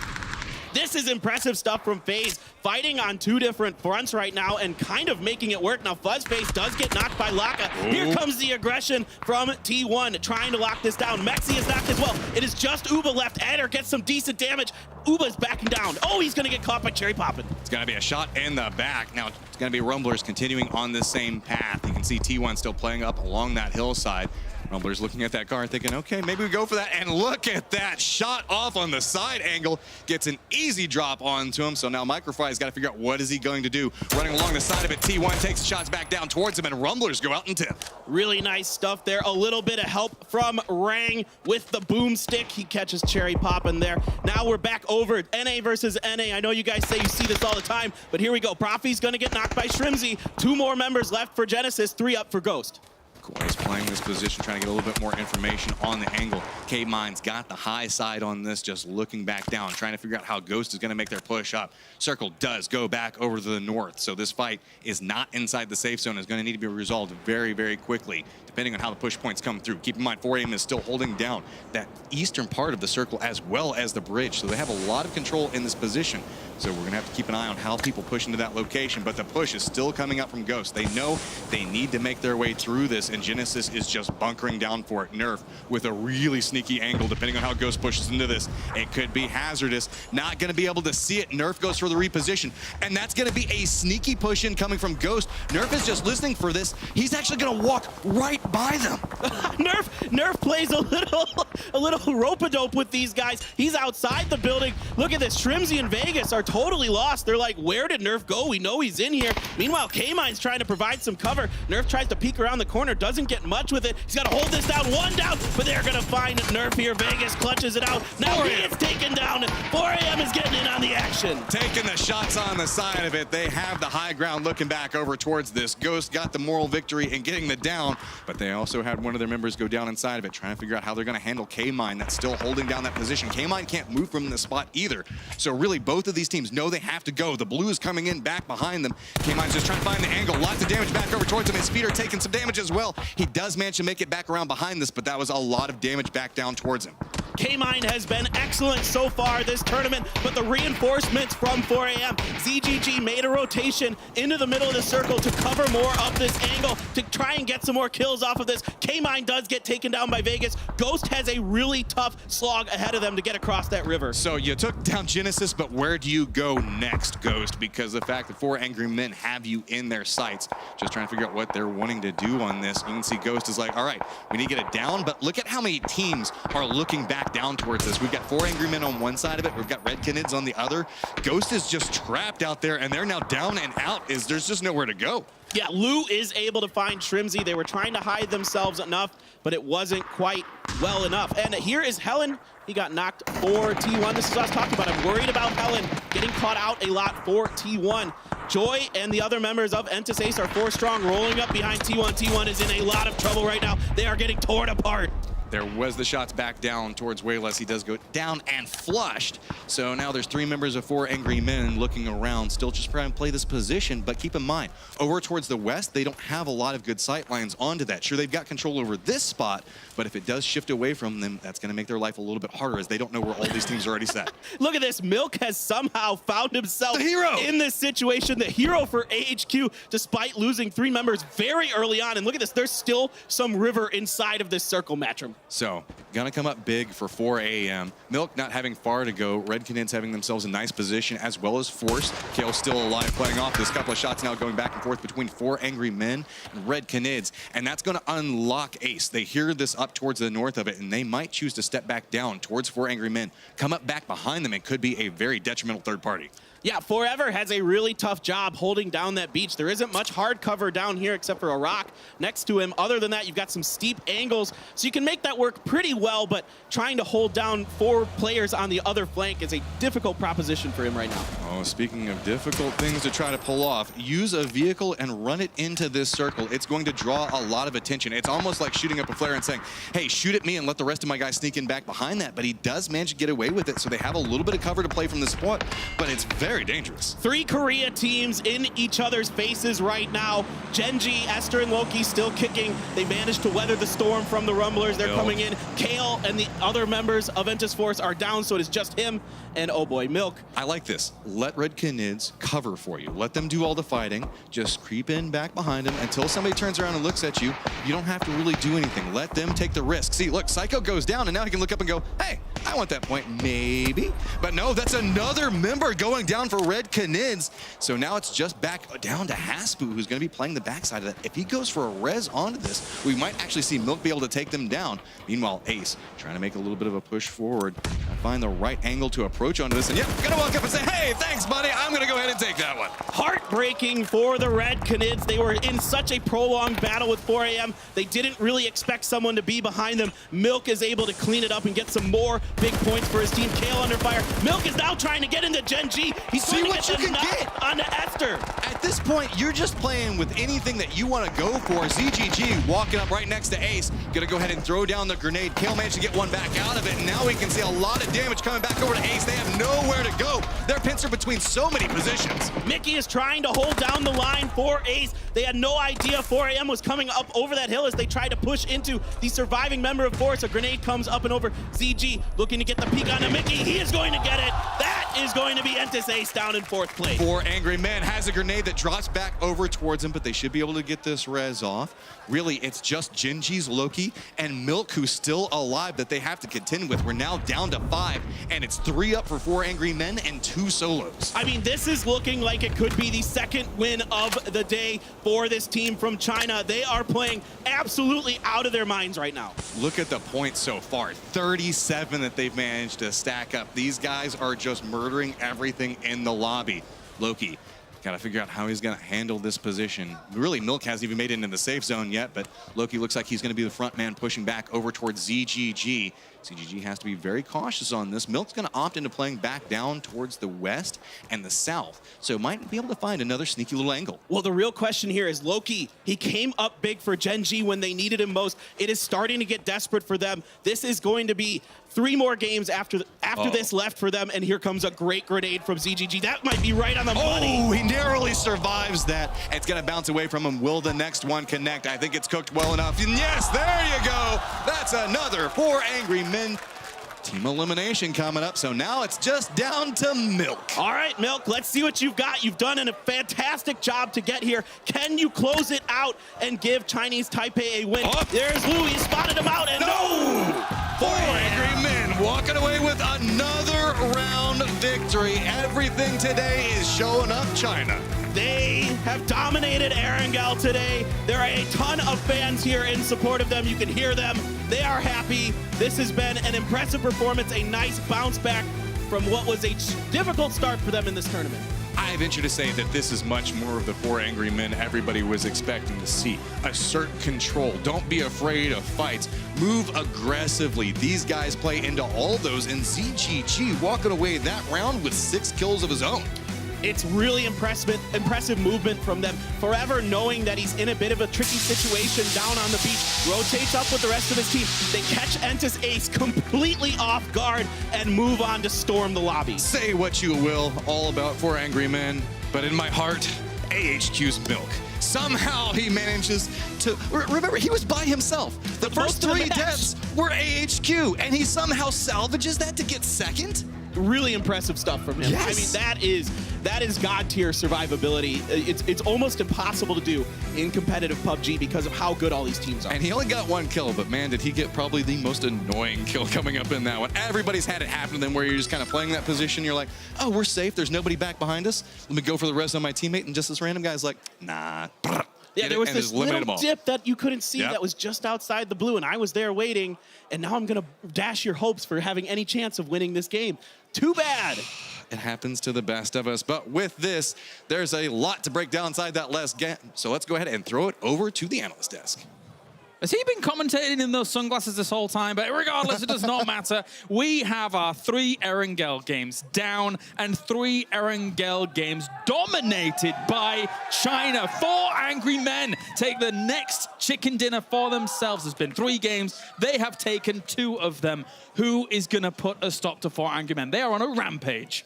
I mean, I don't know who puts a stop to them. Like, that was out of control. That fight they took up against Ace and Force, they just completely eradicated them. Some of the best cooked grenades I've ever seen. These guys are pure chefs. And also those peaks over the top of the hill were just dominant. I mean, you saw them all the way doing the 2-1 split all the time. 2 pushing, 1 holding, 1 pushing, 2 holding. Make sure that they're splitting up, taking the ground and taking control over the east side there. They're not just angry, they're furious. And Set GG, it's absolutely insane. 6 kills in this game, guys. Yeah. Impressive. Very, very big. Let's take a look at the highlights here for our final Erangel game of the day as we see China continuing to dominate for Angry Men with the win. But this was one of the big factors early on. Xiongjiang getting himself this first knock and then into flush and then outplaying up on the top of the building. That was fantastic. We didn't catch it here, but he pre-naded the stairs on the whole room and then smoked afterwards to reposition. That's such a good play from Very well done. This pull-up here from Na'Vi, though, nice thinking, nice but poor execution here. They didn't breach in the same area and didn't push together here on the stairs. They should have been 2 there. Lambo was down to 1 HP. In the end, Africa Freaks here, they managed to take down Na'Vi. I mean, it was a good Freaks push. Once the firefight started, they used sound cover to just get inside. They didn't lose anybody during that exchange, so very, very well executed. Up on top, we saw Rumblers. They cleared out what FaZe was trying to hold up here, and they had to deal with Gen G from behind. So Rumblers were able to put a couple kills on the board, but ultimately they went out very early and have had kind of a rough day today. Yeah, I mean, but Gen G coming back a little bit, but it wasn't enough to take it all the way. And I mean, they got a little bit spoiled by Milk towards the end as well. Yeah, I mean, it was a low-key sneak up from Gen G. They managed to pin them out, and it got them deeper in the game, so congratulations to them. They ended up with 3rd place and 2nd. Genesis fighting inside the warehouse. We saw them bump up against Ghost, I think, in here, and it just became too much to handle. Yeah, I mean, they were outside the circle. They kind of drew this fight out a little bit too long, and in the end, the blue came to just sweep it up. Yeah. Ghost got the kills, and ultimately Ghost got the res and then made the sacrifices. There's no way you cross that river safely with 4AM where they were, so they just took the kills for themselves. And this, though, with Milk taking the last kill, but there's 3 teams that are shooting against Red, and they actually had a really good spot. I thought they were gonna probably win this game here if they didn't get spoiled like that. I mean, Red literally played, I thought, positionally for a long time superior to any other team on the map, and then Milk shakes it up and catches them, causes some big problems, and Red ultimately gets taken down. 4AM plays out of their mind, and that's a twofer. End me. Let's move on to the map now as we have Erangel here once again for the final time of the day. As we see that plane path heading over from the west side to the east, and across this as a whole, it allowed people to drop near where the circle ended up going to, but obviously the river causes big problems for those teams trying to rotate when you have to have that 50-50 split. Well, before the river, we have a little bit of shakeup. FaZe didn't get Milta power. African Freaks Fatality took that, and they had FaZe had to go to Milta instead of Milta power. Now, Rumblers, though, they didn't want to fight over there as well, so they went to Gatya. But here we see Red Canids, Entus Ace, and 4AM's rotation. And look at 4AM. They basically, them and Red Canids didn't need to rotate as much. Force, on the other hand, they were all over the place. I mean, my big worry here is, like, as we look at this closing, that circle going north hurt a lot of people, but FaZe, you just talked about them. They played 3 games. We thought they were going to come out and crush. They finished 11th, 12th, and then they got 1/3, but only with 2 kills.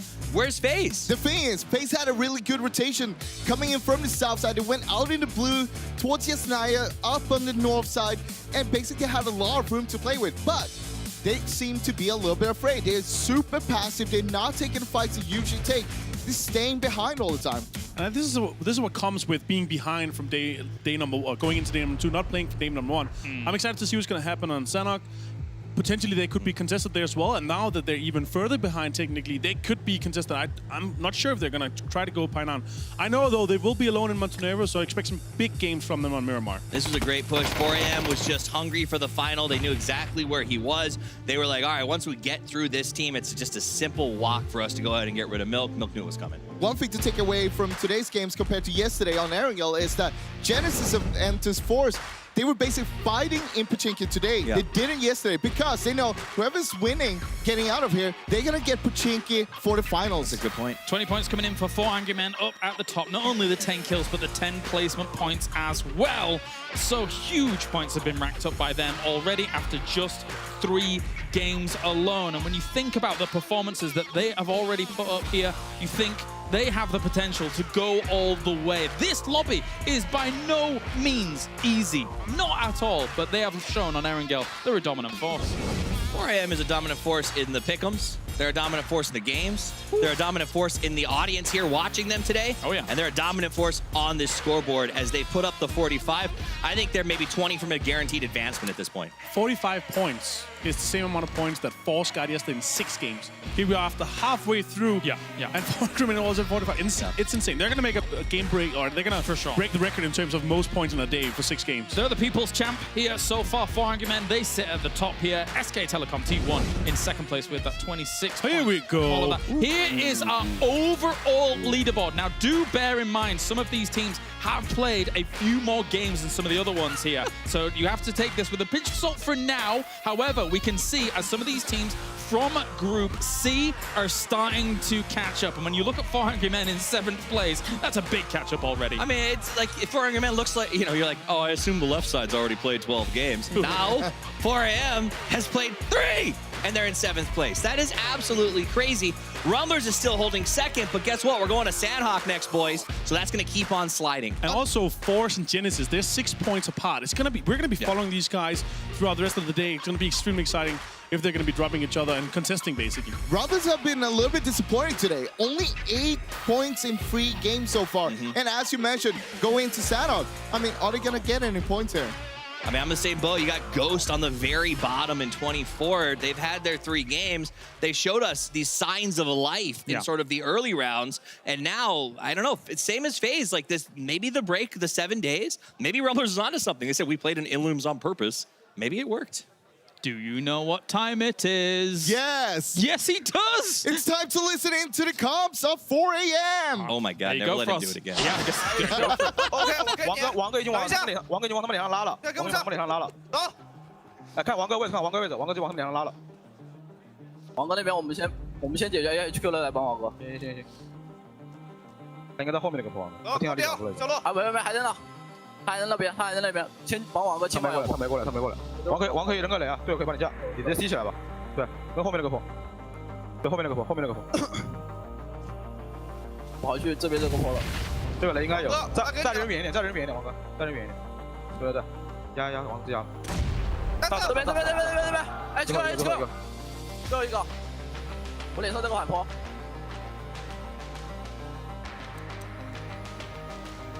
啊，对。来个人跟我。等一下，我跟不跟？找下。但是。Calm, collected, the people's champs. If you were listening very closely to those comms, you could even hear the crowd erupt whilst those fights were going on. If you noticed at the very end, whilst they were shooting down at their final target, there was a grenade being cooked to then potentially finish off that person anyway. 4 a.m. in the first 3 games. I mean, I've looked stellar. I also loved it the first time we saw the replay. Forever was making all the calls, and this time he was dead silent. That team is clearly, whoever's in the pole position and feels like they've got the rhythm, they're just trusting them to sort of make those plays and call out for the rest of the team, and I thought that was very impressive. I mean, you could hear it straight away when they killed Loki there. Yeah. They were basically just push or whatever, something like that at least. You could hear it in how intensive it was. They just wanted to take control of that, make sure that they wouldn't just throw the game there. One thing I'm taking away from these comms, though, guys, is one universal positive thing to say is "nice-oo," but we didn't get in this one. And now it's because they're already a little bit, maybe not as much as before. They're already expecting it, and now they're this much ahead. We're gonna see them continue. They're gonna be extremely aggressive for the rest of the day as well. All right, well, thank you very much, gentlemen. It is time. We are going on to Sandhawk now here in Groups B and C. Let's head over to codename Matrim with his lovely friend over there, Mr. Paperthin. It's time, boys. Let's go. Thank you so much, and Avenger hit it on the head. We've got 4 angry men, one of the most aggressive teams in the world, now feeling very comfortable in their points for the day, which means now they can play even more aggressive. And I gotta say, that's a fun thing to look forward to. I mean, they're absolutely dominating this lobby right now. Almost 20 points ahead of the next closest team. Almost double the points of the team that's in second place off of point generation for the day. That's messed up. Damn, that's all I can say. They are incredible right now, feeling it, so confident, knowing the situation so well. A great job there at the end of that game, knowing that that hill was about the only place where anybody else could be. Just throw some grenades over it, find that first pick, clean it up, you're done, you get the win. And now it's time for Sandhawk, and this guy, you're looking sharp. I gotta say, I think you hit the nail on the head there. The way that they played the end of that last game was so clinical.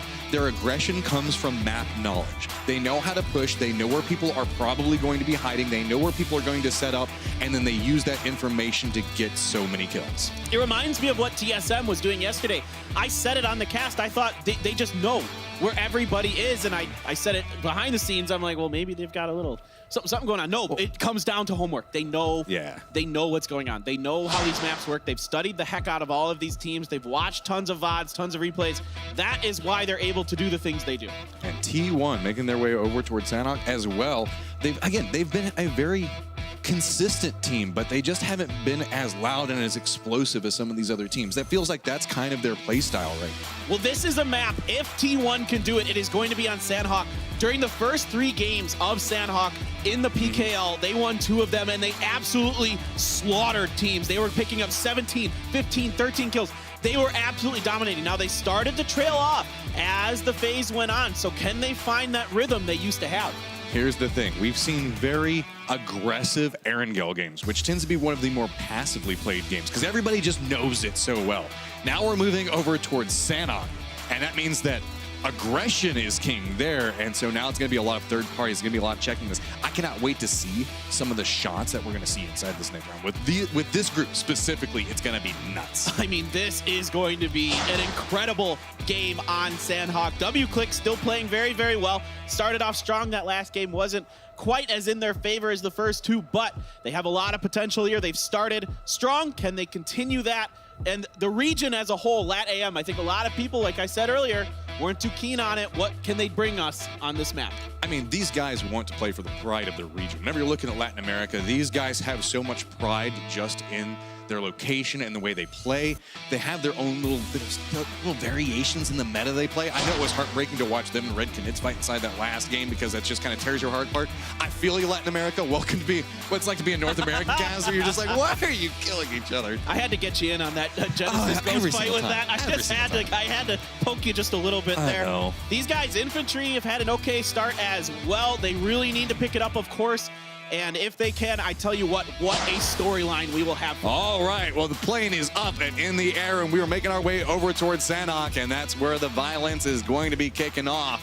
Plane path cutting right through the middle of the map. Nothing too crazy inside of this one. I mean, again, I say it all the time, it's a Sandhawk map. You can really just go wherever you want based off the plane path. It's more about congestion points, and is anybody going to land close to each other, especially when we're looking towards the edges of the map, because sometimes teams can make gambles and say, there's a chance that the circle might go to this island, specifically the northwestern one, and suddenly you have great position. Yeah, we still haven't had that northwestern circle, and if you're a fan of the gambler's fallacy, now might be the time to try to go for it, and we will wait and see who exactly will be the ones to try to swallow that particular pill. You can see a lot of teams already making their way out. You can see Genesis heading out over there, potentially VC going over that way as well. Of course, the Rumblers, and they were going Ruins, but now it's Red Knits. They have the same color that Rumblers had yesterday, so it's like, hey, green, that must be the Rumblers. No.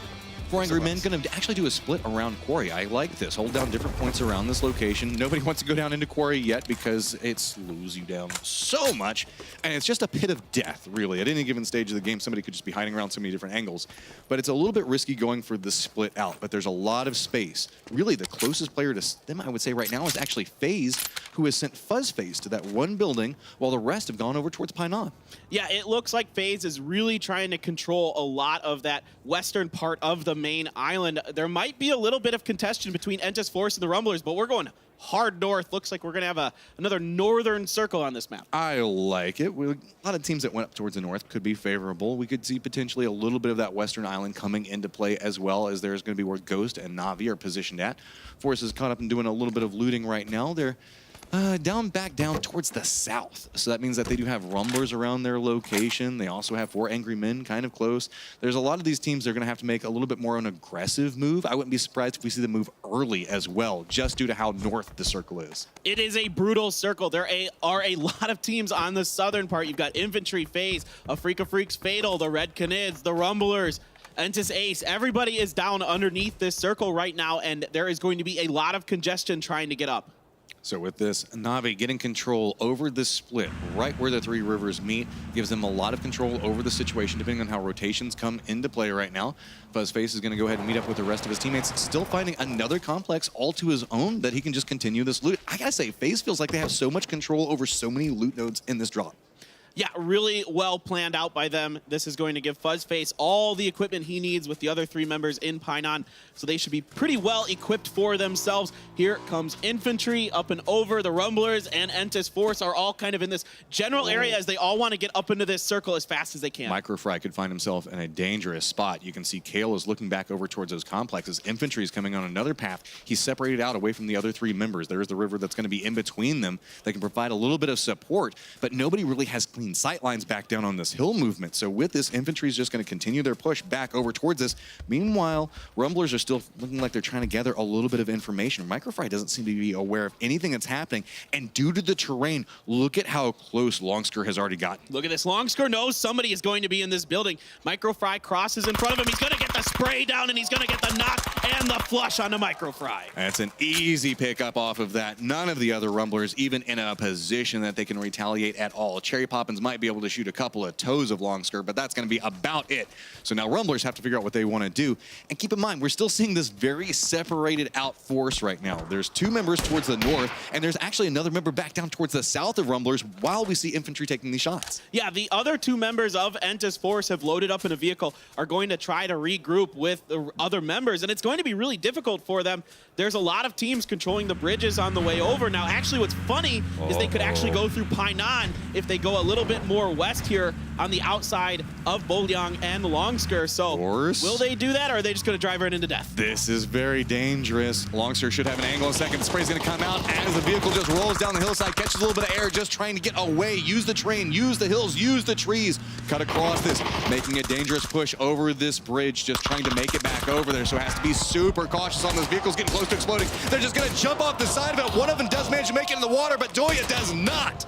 Doya once again getting caught out early for Entis Force through not a ton of fault of his own this time. Kale has found the rock. Now the Rumblers are on the eastern side of Kale right now. Are they going to come in and try to third party this, potentially pick up some desperately needed points on this map?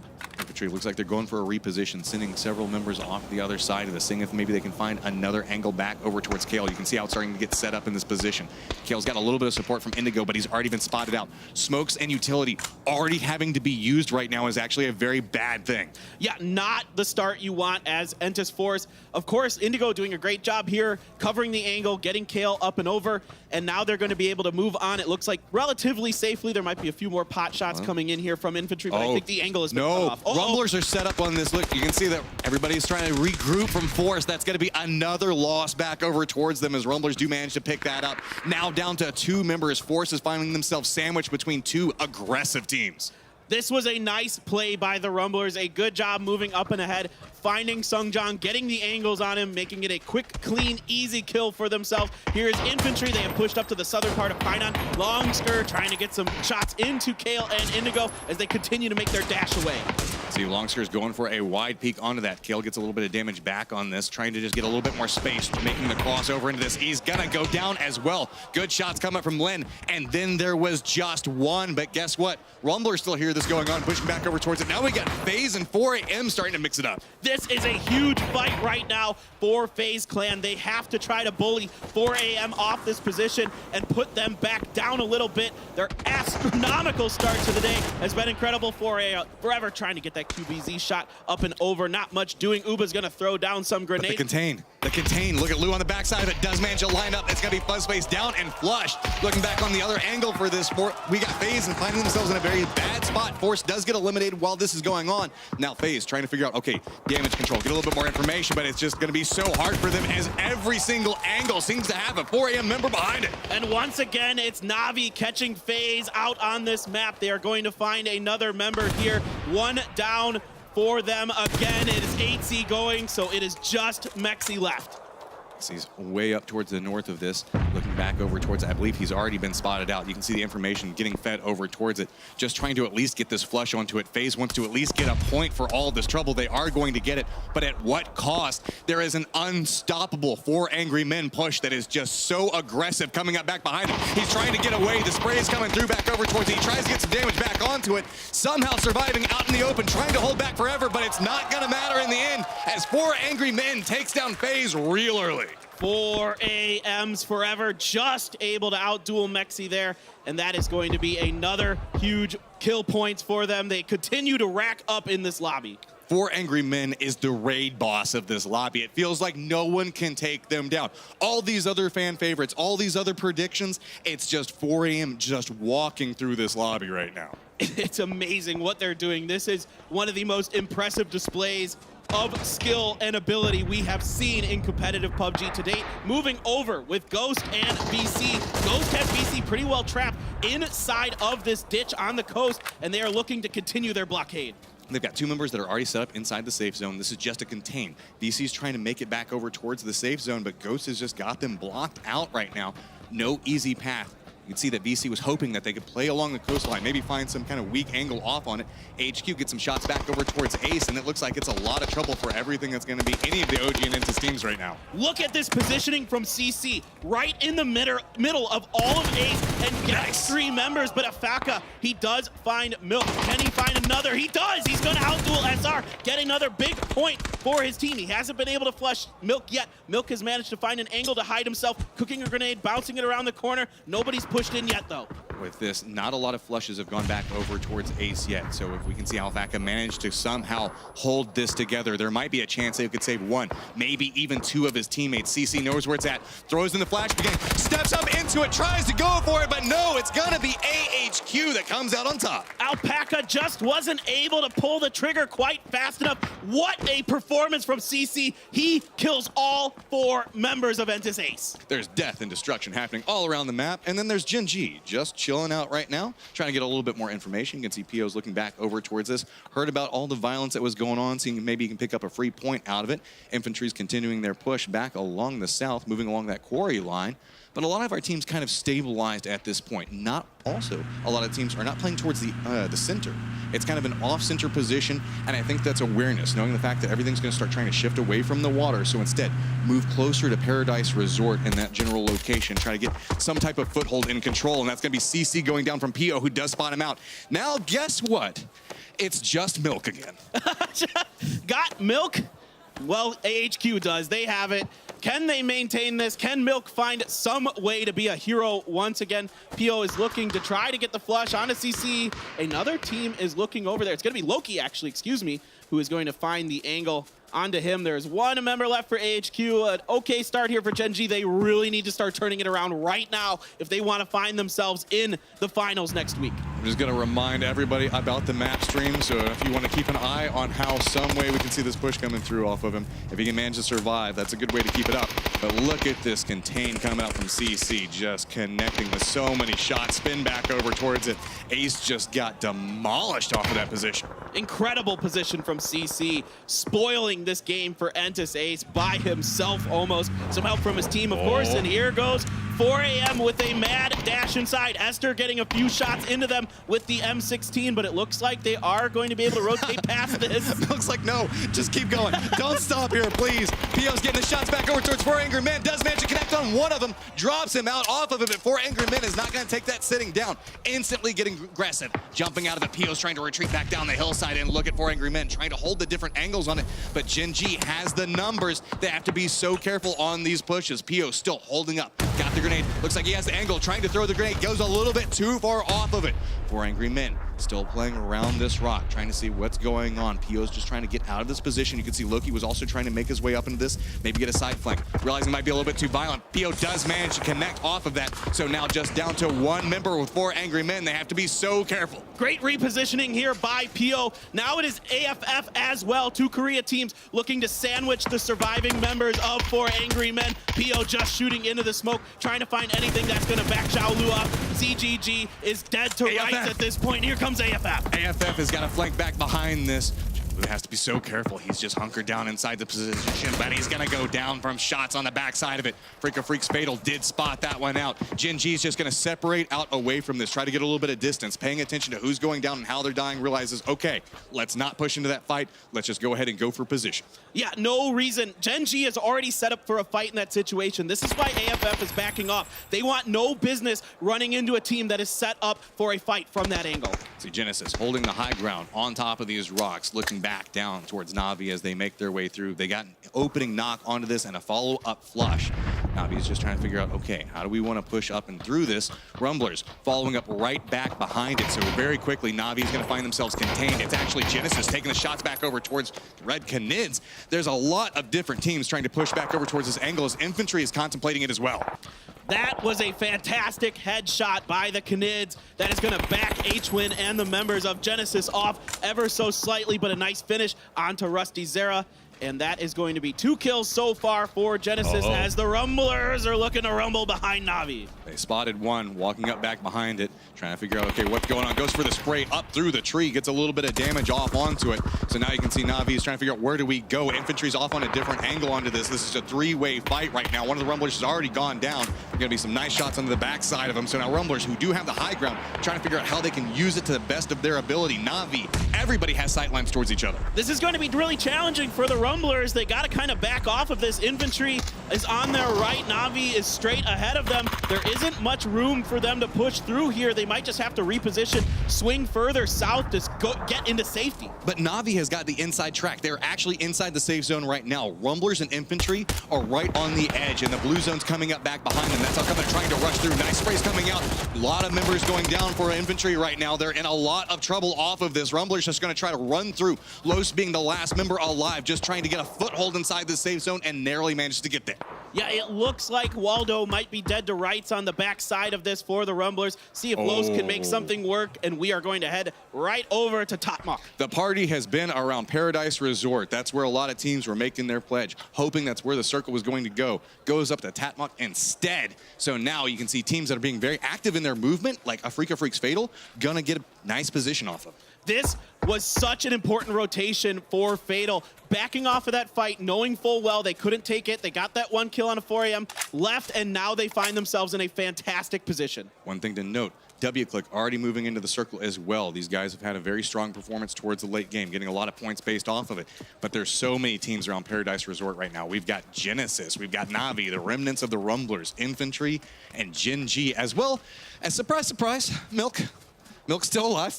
Look at this. Just what he does. 300 kills. Woo. 300 for PO in 2019. The guy is a monster. 4 kills for him in this game. This is desperately what Gen G needs. They need their superstar to awaken. And looking back over towards Nerf, realizing the fact that they're going to have to make some type of path back behind this, but keep your eyes back towards Los, depending on how he opts into moving off of this. Genesis, trying to use the rocks, use those different angles, trying to find some type of sneaky point. You can see playing up on the rock, being at an unexpected angle is going to be how they take down a doozy there.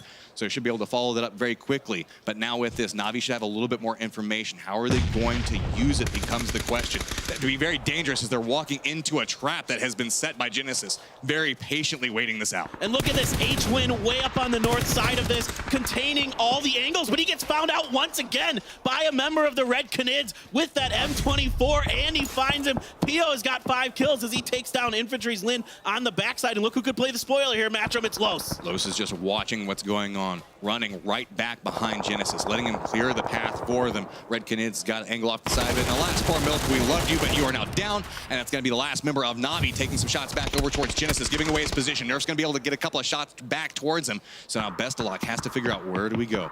What angle do I have? Still not inside the safe zone, and the blue is about to catch up to him. He doesn't have a lot of real meds to work with at this point, and Los is going to spot him out. It's a 1v1 back over in phase number 4, and we're going to have to see how this plays out. Na'Vi opts into going towards Genesis. The blue's going to come in back behind it. Profi's looking around, going to look back over towards this, and that's going to be a lot of death as Los somehow managing to come out of this alive. Walks back over and says, hey, thanks, K-Mine. I'll take that one and continue my path. Great sneaky play here by Los, picking up some points for the Rumblers on the map that they struggle with. He does get taken down for his efforts by the surviving member of Genesis, which is Profi. He is going to roll up on some heals. T1 in the middle of the circle, more or less. A nice little 3-1 split with Adder in that in that hut over there. I hate those huts, though. There's not a lot of angles in and out of it, so it makes it a really tricky position to hold. It's easy to get some grenades in there as well. VC never really ran into Ghost. Ghost decided to back off of that very early fight. Ghost still find themselves in the circle as well, though.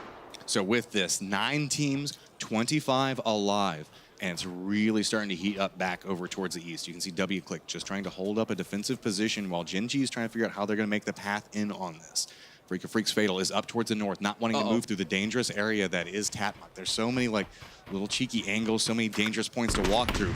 Now you can see sightlines have come up. WClick looking back over towards Gen G. PO finding himself in a lot of trouble. Loki kind of in a decent spot right now, but not inside the safe zone. He's going to have to figure out how he's going to make the crosses. Fatal is coming back down from the north. They hear this. They want a third party. They want to get these kills. This is a really aggressive move here by Fatal. Looks like they got pushed out of Tatmok by VC or somebody else potentially, and now they are looking to get some points somehow, and it is going to come at the cost of their other Korea team.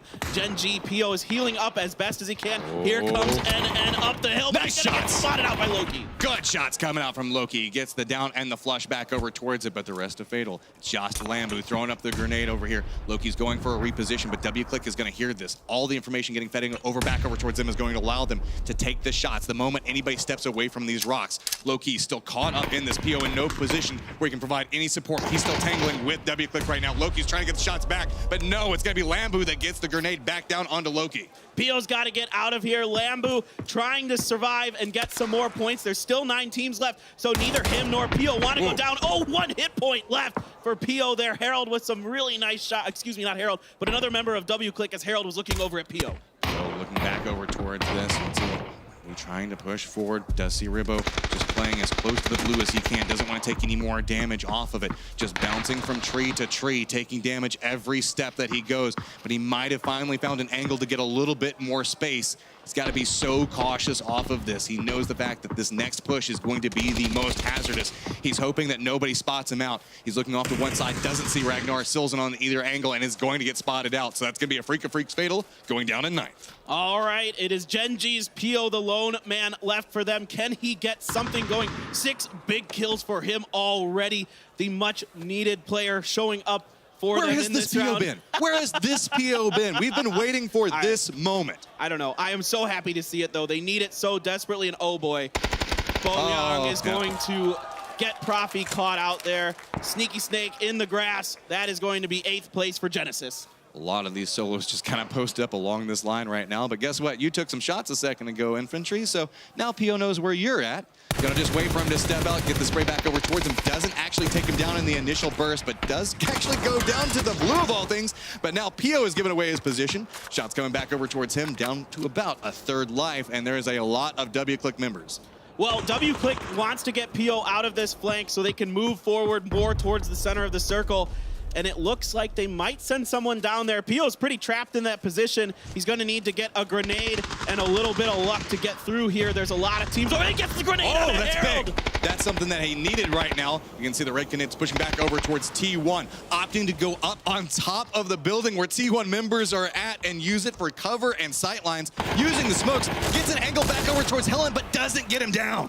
Wow, a nice job by Andy to get up on top of this house. Now he's taking circle damage. Jeff Laka is going to find him. Out in 6th place are the Canids. T1 still 4 strong, but the circle is right on their butts. It is a mess right now. Everybody is just taking any shots they can. You can see McCoy does go down, gets flushed off of it. Helen's gone down inside of an exchange as well. PO still just walking back behind this. T1's looking back over towards Ghost right now. Ghost wants to make the push back over towards T1 position. It's the few buildings still left inside the safe zone, and there's not a lot of cover to be had in it. Grenades are starting to rain down on so many different angles. Look at this. VC is trying to get in on the party. Ghost is getting sandwiched from 2 sides, and they even have, making it worse is the blue coming up. Shrimzy's so weak. 1 shot from DJ Boy is going to find him, and that is going to be Ghost down in 5th place. Oh, but PO has an angle. Look at that. He's just spraying into T1. Does a ton of damage, but the spin back comes with it. My God, PO wrecking T1 there, but it is not going to get him much. He does get the kills because other members of T1 are finished off by other teams. Huge round from PO. 2 teams alive. We are at a 4v4. It is VC and WClick lining up right towards the center of this circle. Getting a little bit more information. W-Click still playing the backside of the hill, trying to move up. You can see bouncing from the rocks. VC is just trying to fish him out with a couple of grenades, hoping that they can get an introductory knock onto it.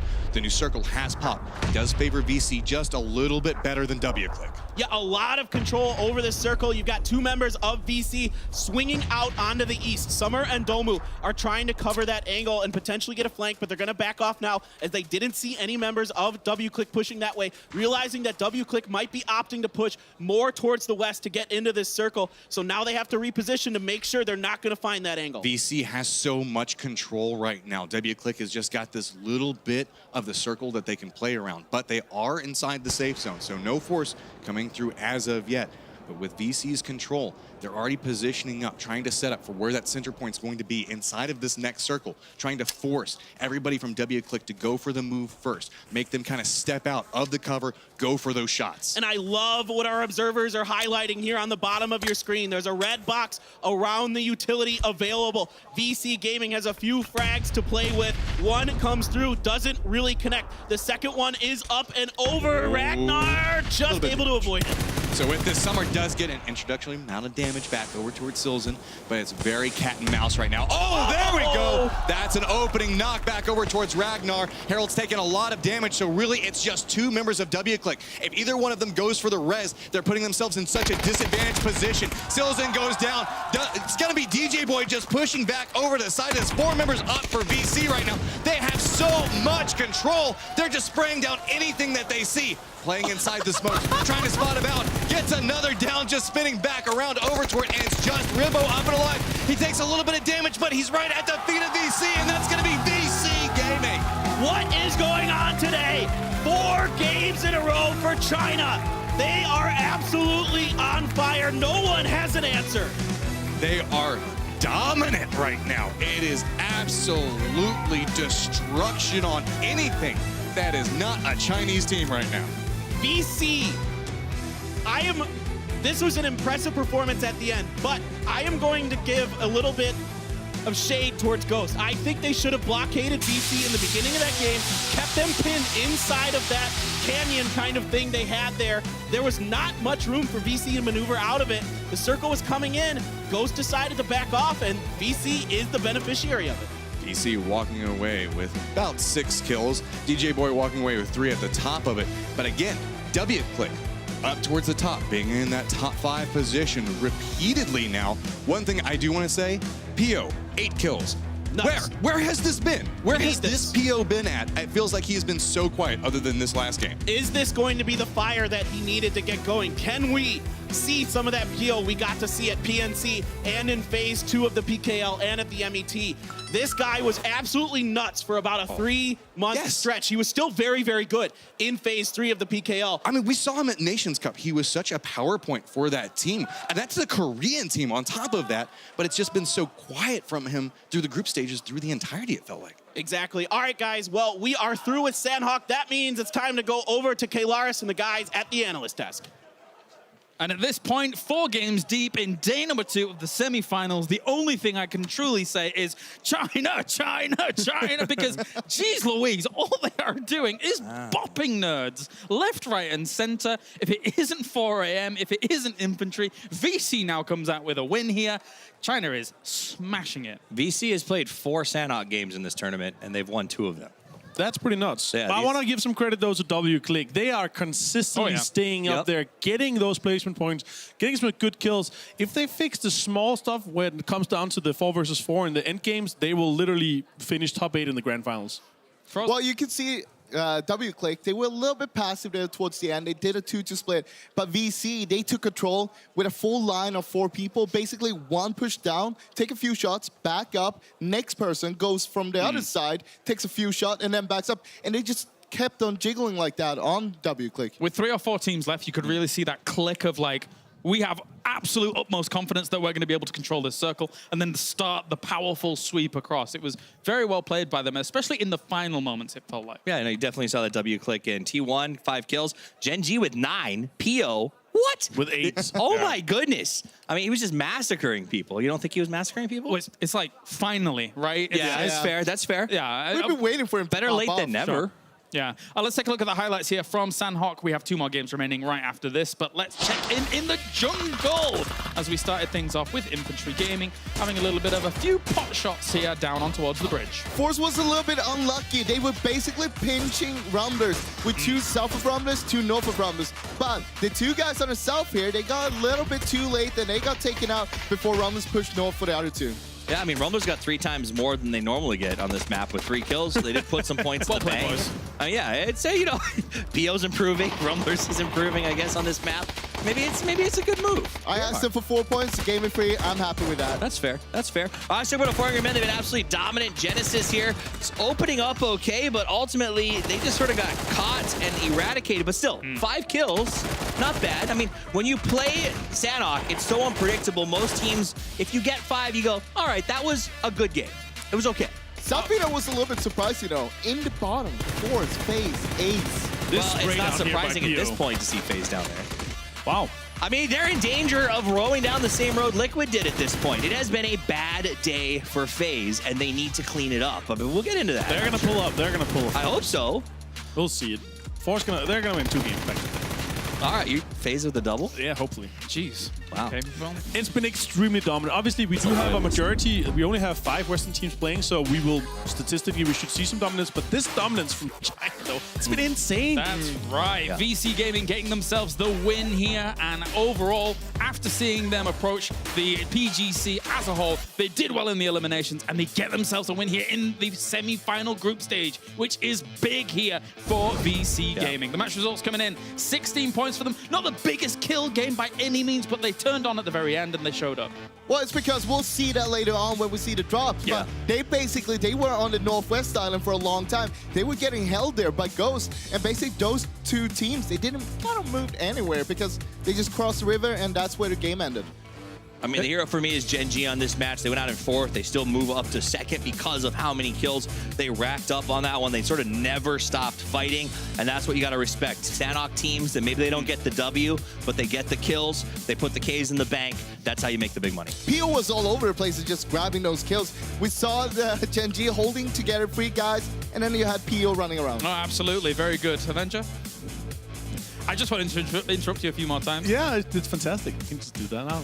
Yeah. No, T1 W click, they did great. You guys can continue talking. And there you go. That's how it sits. So not quite as top-heavy as some of our Erangel games here, for sure. Here's our overall standings from the points accrued today, importantly, by all of these teams. As, of course, some of our B teams do have points from yesterday. We have 4 Angry Men still sat at the top with the 48 points. T1 moves up into 2nd place here with 36. Nicely done. They're playing super good, T1. They always doing this kind of splits where they do 3-1 split and making sure that they just bounce back and forth. And T1, they had 38 points in the group stage. They're already at 36 here. Happy to see Infantry step it up as well there. 29 points. They need to continue this. I want to see 2 big games from them with the kind of luck they had against them yesterday. This has been a nice recovery so far. I want to see something big from them, and I'm hoping, crossing my fingers for them for a good game. I mean, Force, Rumblers, Na'Vi, these are teams that don't get a chance to defend themselves tomorrow. They need to put points on the board today, and those numbers, 11, 11, 11, is not going to do it. Those guys need to get their heads straight, come into Mira Makmar with guns blazing, and put some Ks on the board. Let's take a look at some of these teams here that are vying for some more points. This is the overall standings. Again, do bear in mind, some of our B teams have played more games because of yesterday. Some of those teams that are still under threat quite a bit. Infantry Gaming in 13th place right now. Despite them getting themselves a win, 37 points. Going into tomorrow could be a little bit worrying. I would be terrified if I was them. I mean, even Na'Vi in 7th place with 53 is going to start to feel the stress if they don't clean up on the next one. I'll tell you who need to be nervous right now. That's FaceClan and Ghost Gaming. Yeah. If they continue the way they've been playing today, it's not going to work at all. I mean, basically nothing is happening from those teams. But it's already been extremely top-heavy, though, guys. So our kind of hypothetical top 16 around the 60 mark could be lower because it's been so big sponges at the top. We've seen 4AM done it. We've seen VC, we've seen Rumblers do it. I'm curious to see how low we can go here, because if the guys show up tomorrow, if you get a 50+ point day tomorrow, you might be okay with the 11-15 points that FaZe has right now, and Ghost as well. It's sort of a testament to how well TSM did yesterday, considering they're still in 6th place, when all of the teams on that left column right now are all B teams that have actually played a whole lot more games than them. Yeah. I think that's TSM is making a statement over and over that maybe they are the best in Europe. And I was hoping we were setting up for a big TSM FaZe showdown tomorrow, but I'm starting to worry about it. Well, they're going to be playing tomorrow. They're not eliminated, so we're going to see. We're going to see it. But as you said, we could potentially be looking at TSM bullying FaZe, because they are looting Milta and FaZe is in Milta power, so that they could kind of gatekeep them a little bit. I'm excited to see what's going to happen, but still got 2 more games here. I'm hoping to see some FaZe pull up, because they have Montenuevis with themselves, and they have been showing some really good tendencies on Miramar so far. Talk to me about Miramar as a whole. Obviously, Avenger, you've just kind of alluded to that, but that is our next destination. What are you thinking here going into our Miramar games? I mean, for me, the #1 takeaway on Miramar is especially that first game. There's just no reason to contest drops on Miramar. If you do, it's a fool's errand. It's unnecessary. There's enough trash. There's enough spread loots that you can get your gear and get rotating. So I don't want to see anybody try to sort of be the bigger man and drop and pick up a fight. Do the right thing for your team and look for the wins. At the same time, you might want to flex a little bit if you're on the top right now, because you want to bully other people out of your spot. You want to have it for yourself. It doesn't matter if someone else is going to go there, if they are low on the leaderboard, if you're high up. But now's not the time to stand up to a bully. If a bully shows up in your drop spot, maybe it's time to go a little somewhere else. I'm curious to see if Force is going to drop on Genesis in Picado. That's going to be interesting. It's 1 point difference right now, but they're both sitting very comfortable at the top at 56 and 57 points, so they potentially can afford it. But then again, they're not playing tomorrow. With 11 points on the board today for Force, if I'm then, I definitely do not take that attack. Go somewhere else, try to get a big game. Well, it's not time for Miramar just yet, but it is time for something. Let's do the listening here at PGC. 对对对，小点你绑耳朵。他们可能从右边拉过来。没事，我这里有掩体。应该是4打4啊！别急别急，可能有人趴着的，就在我们近点。然后确定位置，我就扔雷，好吧？好。还有雷吗？多的。没有没有，我什么投掷物都没有了。我给你2颗，我给你2颗，我4颗。等下扔后面。别着急，我们在圈呢，别着急。没事，我们离圈近，别急别急。我知道我知道。右边我能看死。你雷等一会儿再扔，好吧？准备捏雷，我们俩。对，来，雷等一会儿再扔。来，别急别急。155这边。等一下，捏了，扔了。我们应该等一会儿再扔呢。大倒，等一会儿，往右边顶了。刷了一会儿再扔。别慌顶，别说我有个。别慌顶，退回来一点，别慌。我退了，右边那个打残了。我想顶我那个绿标石头，给他倒一个，倒一个。这石头能顶吗？可以倒。我躲。右边可以顶，下点跟我。耳朵慢点。别急，慢点，可以倒，慢点，你没掩体。倒一个。可以倒，我跟着你了，冲开。这边倒一个。眼里，别着急。往后。别急。倒了。别急。这边。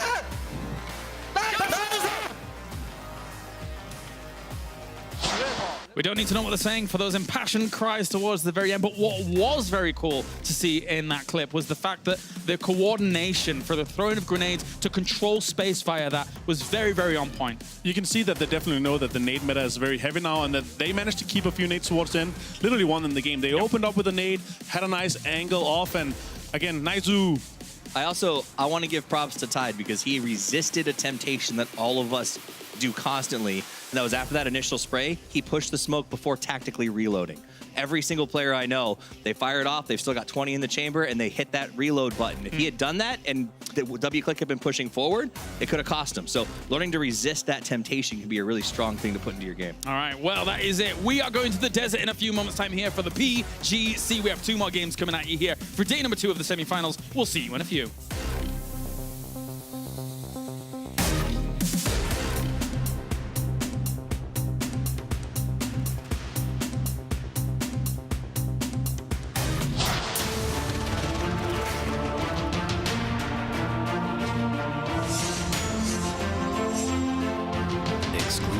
Black Equalizer brightens dark scenes without overexposing bright areas. Color Vibrance allows for more realistic and vibrant colors. It also provides the convenience to tune colors in-game, making you see the change instantly.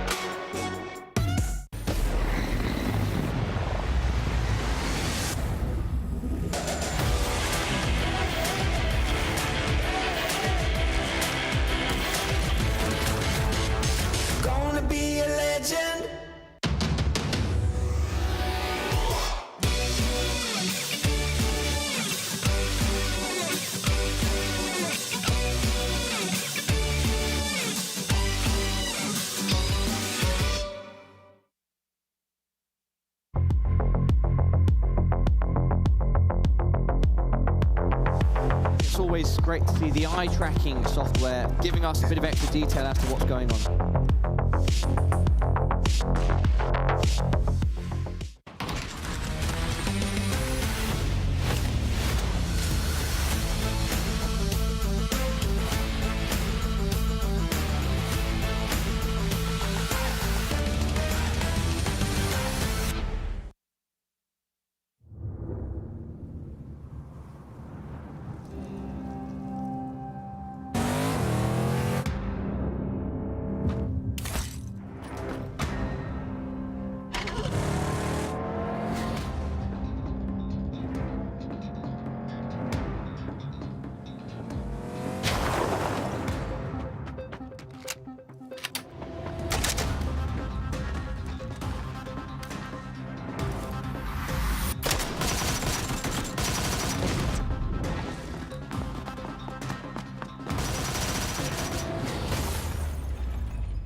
My veins, and so sweat for battle. This is more than just a game. Breaking through the silence, it's time to stand up. It's up to the fear, it's time to rise up. Now is the moment, now is the time to win or die. To win or die, to win or die, the moment you want so bad.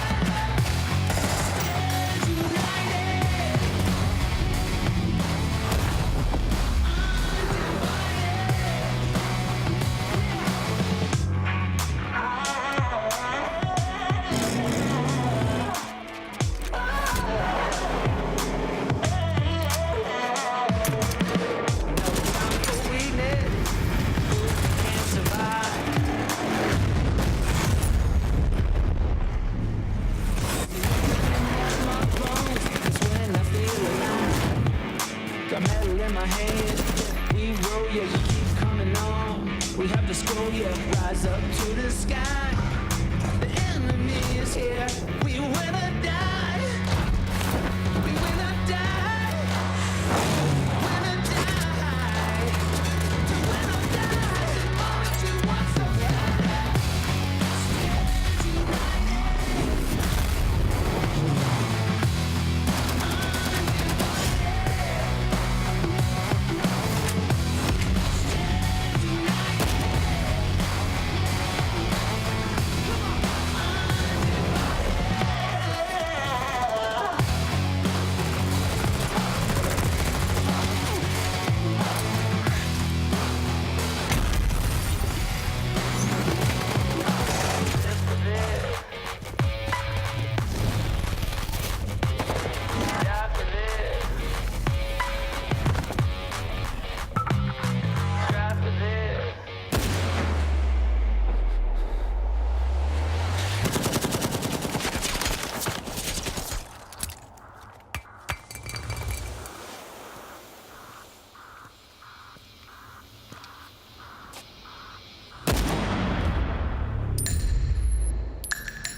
Welcome back, everyone, to the OGN Super Arena in Manhattan Beach, California. We are here for the final 2 games of day 2 of the semifinals with groups B and C. Group B, this is their last chance. Almost caught you slipping. Almost caught me slipping. It was very, very close. Group C has made quite the impression today. Group B, this is their last opportunity to keep control of their own destiny going forward. And we've got, I mean, we've seen it happen. Miramar. We saw it actually on that sort of global leaderboard there before the break, and I think the top 5 or 6 spots were all from Group B, of course, playing yesterday and now today as well. 2 games remaining. Miramar on the cards. And for those in Group B, it's certainly sort of like, if we don't do well here, we don't want to be biting our nails tomorrow. Let's finish strong. Let's try and get above 60, 70 points. It's ideally about what it's looking like right now is if you're going to be sitting in the audience watching tomorrow in Group B, you don't want to be thinking, hoping, putting their destiny in somebody else's hands here. But one thing to keep in mind yesterday, and pretty much going back all the way to the group stages, teams that do well on Erangel, or do poorly on Erangel, end up turning things around on Miramar. We saw Entus Force kind of keep that trend going yesterday, where they had 5 points, I think, going into Miramar, and then picked up 2 wins in a row and ended up in 3rd place in the group. Yeah, I certainly agree. 4 a.m., what we've seen from them today on Erangel, is that going to continue the trend-wise on Miramar? At this point, I don't want to bet against 4 a.m. Oh, God, no. That team is looking just dominant. They're on a different level today as we head into match number 5 for day 2 of the semi-finals, Group B and C. And as we've mentioned, it's the final 2 games for Group B. They do currently at least have 5 or 6 in the top portion of the leaderboard. But where will they finish tomorrow? That's the question. So, time to finish strong. Rumblers is a team that needs to finish strong as well. They had a great day yesterday. So far, not looking as good. Yeah, that's kind of slowed down a little bit in their Erangel game. Still currently I think they're still first first. place. Yeah. You know, but I mean, in comparison, it's not a death grip on first by any means. It's not something that they can feel comfortable with going home. I mean, they're tied with VC Gaming. Genesis right behind them, Gen G as well. Entus Force, TSM, Nodus, Vincher, and OGN Entus Ace rounding out that top 8. But everything is so very close. And look at this. We're going to get a far north circle here. Right on top of VC and 4 a.m. as well, as you said, with this far north circle. Both have been doing well. Layla's landing a shot there. There's Gen G coming down. Well, that's how confident 4 a.m.'s feeling right now. Wayless, the artist formerly known as Godby, still taking these long-range shots with confidence. From what I understand, he switches between the handles, or is he completely changed over to Wayless? You know what? I'm going to just call him Wayless. He wants to be called Wayless. I'm going to call him Wayless. Hey. Wants to change it over. All I know one is thing everybody... that hasn't changed is the skill. Yeah, it's still there. And everybody in this lobby right now has way less points than 4 a.m. Oh. Hey. Shout out Toffees. Okay, I know he's going to appreciate that one. I'm appreciated. That was a dad joke. FaZe Clan heard one. Way off to the north here. It's kind of an interesting job for them, as they normally drop in Manda Nueva. The plane obviously not too ideal for that, but it's something that they could have dropped and maybe gone for vehicles, but instead electing to go all the way north is actually working out pretty well for them. Fortunately for a lot of these teams, the plane path was obviously going straight up vertical, so that's why we've got a lot of teams up north. We've seen, at least in the past at times, with more southern planes, you might actually see anything above San Martin might be empty. So that's not the case here for this sort of circle. There's a lot of teams, though, that are down south, the Freaka Freaks all the way down in Porto Paraíso, and obviously we've got 2 teams in Los Leones, Infantry's down there, and Chumacera for Rumblers. Although for Rumblers at Chumacera, I think pretty easy rotation. They'll go out west and make their way in up north. For everyone else down south, though, around Los Leones, it'll be interesting to see how they decide to play this sort of circle.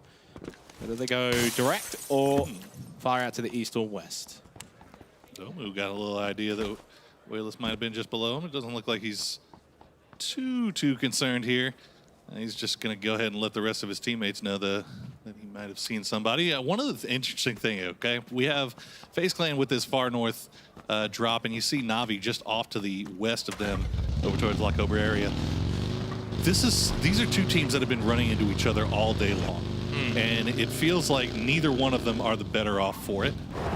FaZe definitely not obviously. FaZe and Navi obviously have probably the worst days that they have had in quite some time. I mean, FaZe sitting on 14 points. That's because I started to cheer for FaZe. It is.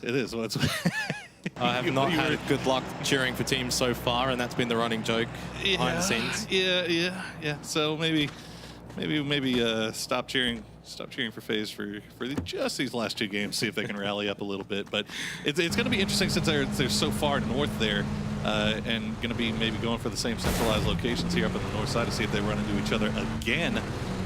Hopefully not for our. I think it'd be interesting if they do. European fans. Why not? Bring it on. Navi. Let's see the bloodshed.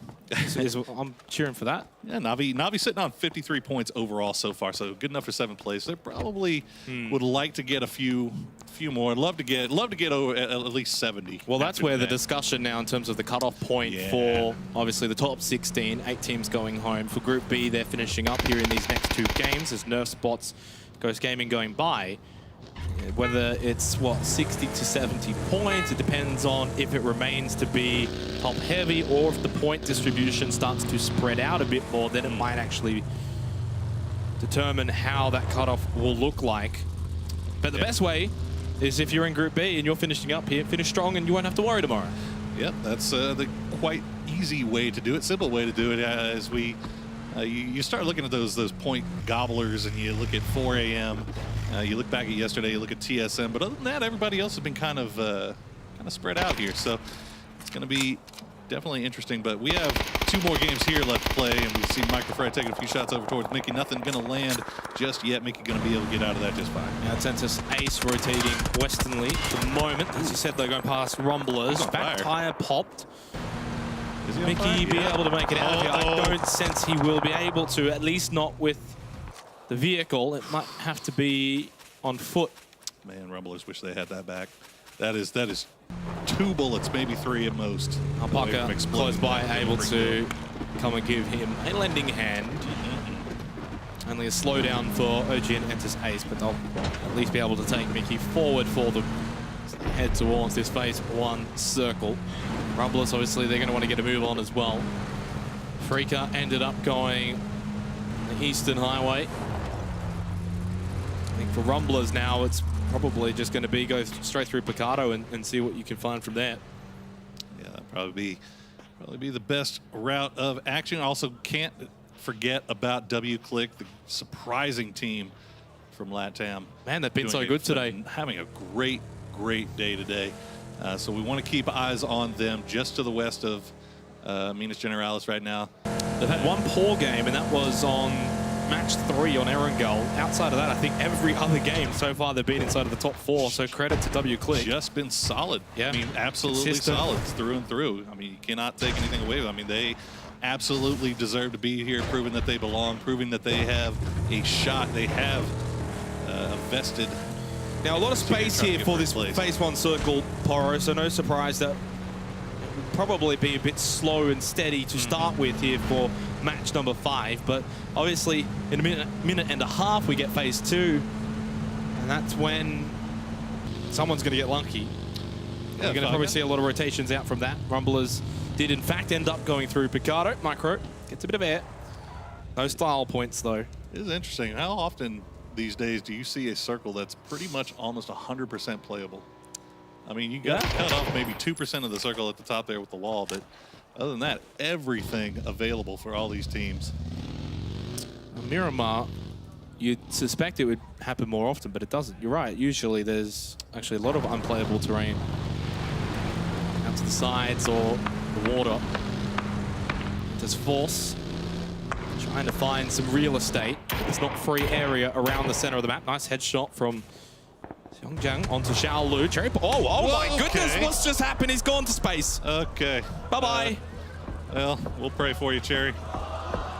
Oh no, not like this. Not like this indeed, and he's going to get picked off too. Silzen, you know, What can you do? Waldo now is left to fend for himself. Rybo going to push up, and he's going to get immediately taken down by Waldo. So good play here. Los HD coming to provide a little bit of support. Wick is going to send in Silzen as well. Los HD caught to the backside, though, already very low. Gets knocked down by Ragnar. Waldo pops out, tries to get Silzen, who's just pushed in for W-click. Ragnar at half health, but he primes the nade towards Waldo's building, throws it in. Waldo again sneaks out. No, he went back in. Oh, Ragnar with the death nade gets the knockdown, and that will be the execution too. Horrible for Rumblers, considering, again, we've been talking about it. Only 2 games remaining. Poro might as well almost be 1 remaining after this. They're down to 1 player. Hate to see it. Hate to see it, especially hate to see it happen like that, unfortunate. But Microfry's still alive and up for the boys. He's off to the south. He's going to have to play this one out as a solo, just try to see if he can stay alive a little bit longer, maybe pick up a few cheeky points by himself. But now SKT is running it by W-click as well. They're not done W-click. They've been impressive today, to say the least, as they found a couple of headshots here at the rotating T1. We did get phase 2, shifted over to water treatment in the western side of the previous phase 1 circle. So the teams on the east starting to rotate now. T1 going south. That's why they've just gone past W-click here at Hacienda. But water treatment's where we're starting to see 4am rotate around. VC are on the other side of the road from there. That's also phase just north of water treatment as well. So that's the place to be. The congestion for phase 2 taking place there. Yeah, with all this space that these teams have had to work with, we're seeing a surprising amount of early fighting going on here and a lot of shot trading. As we see SKT, Helen's going to join the rest of his squad. They still have to make it inside the circle from the south side of San Martin. And just Ace that pulled up onto Genesis very briefly. You see check on phase. Etsy is going to be all by himself. They have a nice little split going across the road here. Just north of water treatment. There's a lot of safe areas around here as well, Burrow. Like, going back to your comment in terms of phase 1 and the playable area, it remains, of course, probably for the rest of this game, how it plays out, obviously. So we're not going to have any tricks sort of like that Roshok game we saw, for example, on Erangel. The way it usually plays out. Gen G. Wow, Gen G wants this. Yeah. They saw this. They saw FaZe crashing this compound from the mountains just to the north. They've only got 2 here, though. It's only Pio and Loki, so they've got to be careful if they get too aggressive. I think they've realized now that FaZe are here, it's time to just retreat back. Smart play. Pio, though, might not make it in the Murado. Open rooftop is nice with the scenic driving, but it's deadly. 8C knocked down by Senya, though, of Na'Vi. That's going to help out Gen G. Oh, caught out completely out in the open.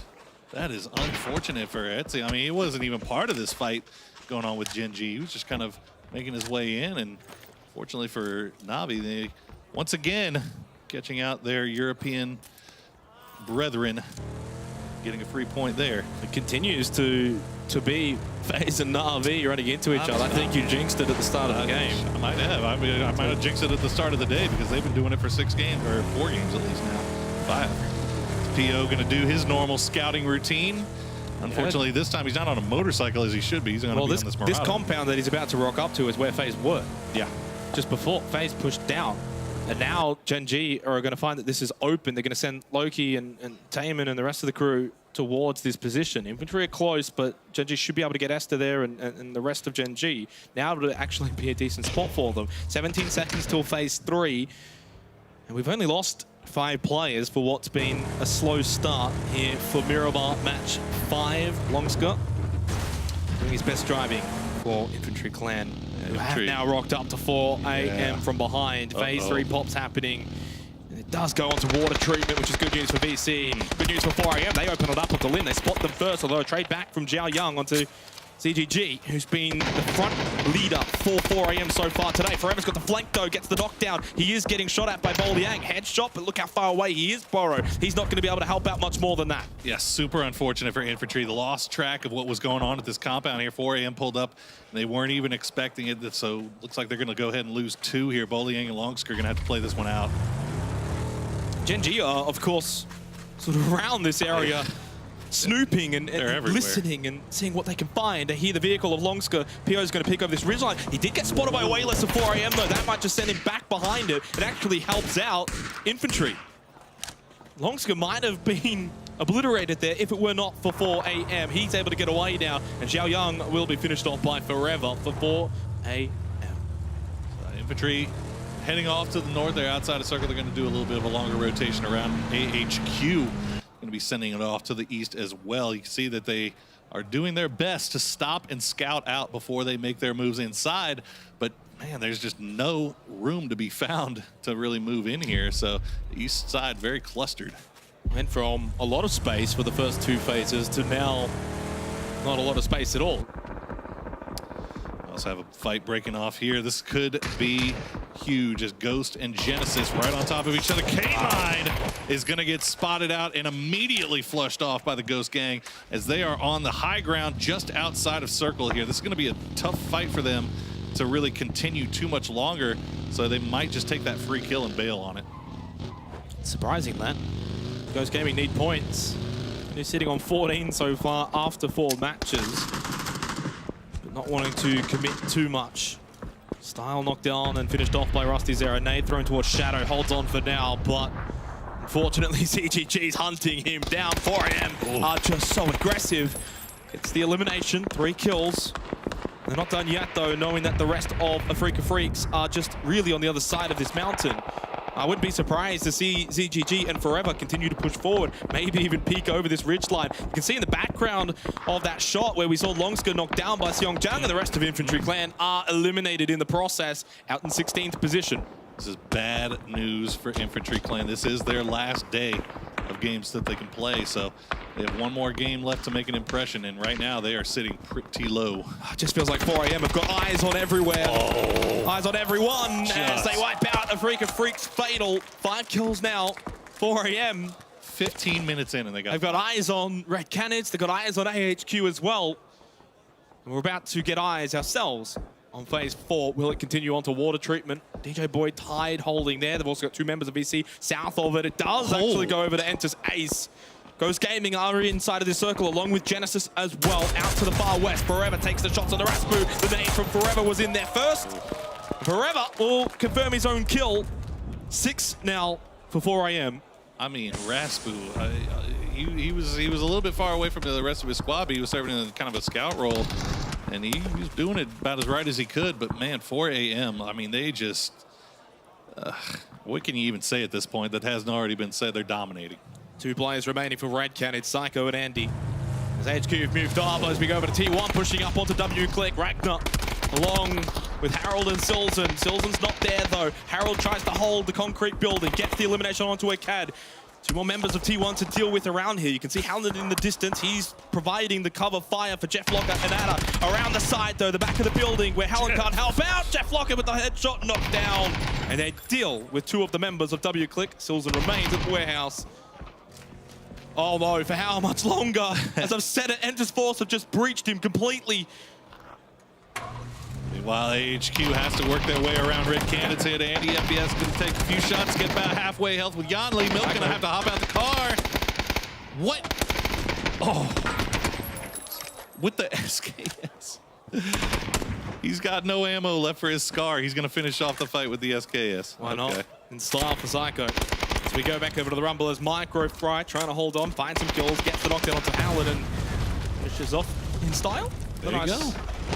Kill the buggy to kill the player. I mean, where's the rest of SKS or T1 is off to the north here. Ada and Jeff Locker overseeing Entis Force here. Unfortunate that Akkad gets spotted out there, but great news for Micro. So there's Silzen now, as we mentioned before. We had Entis Force pushing in onto this warehouse. 5 kills for W-Click, but he is the last one alive. Can he get any more? Headshot! Can he get a Silzen?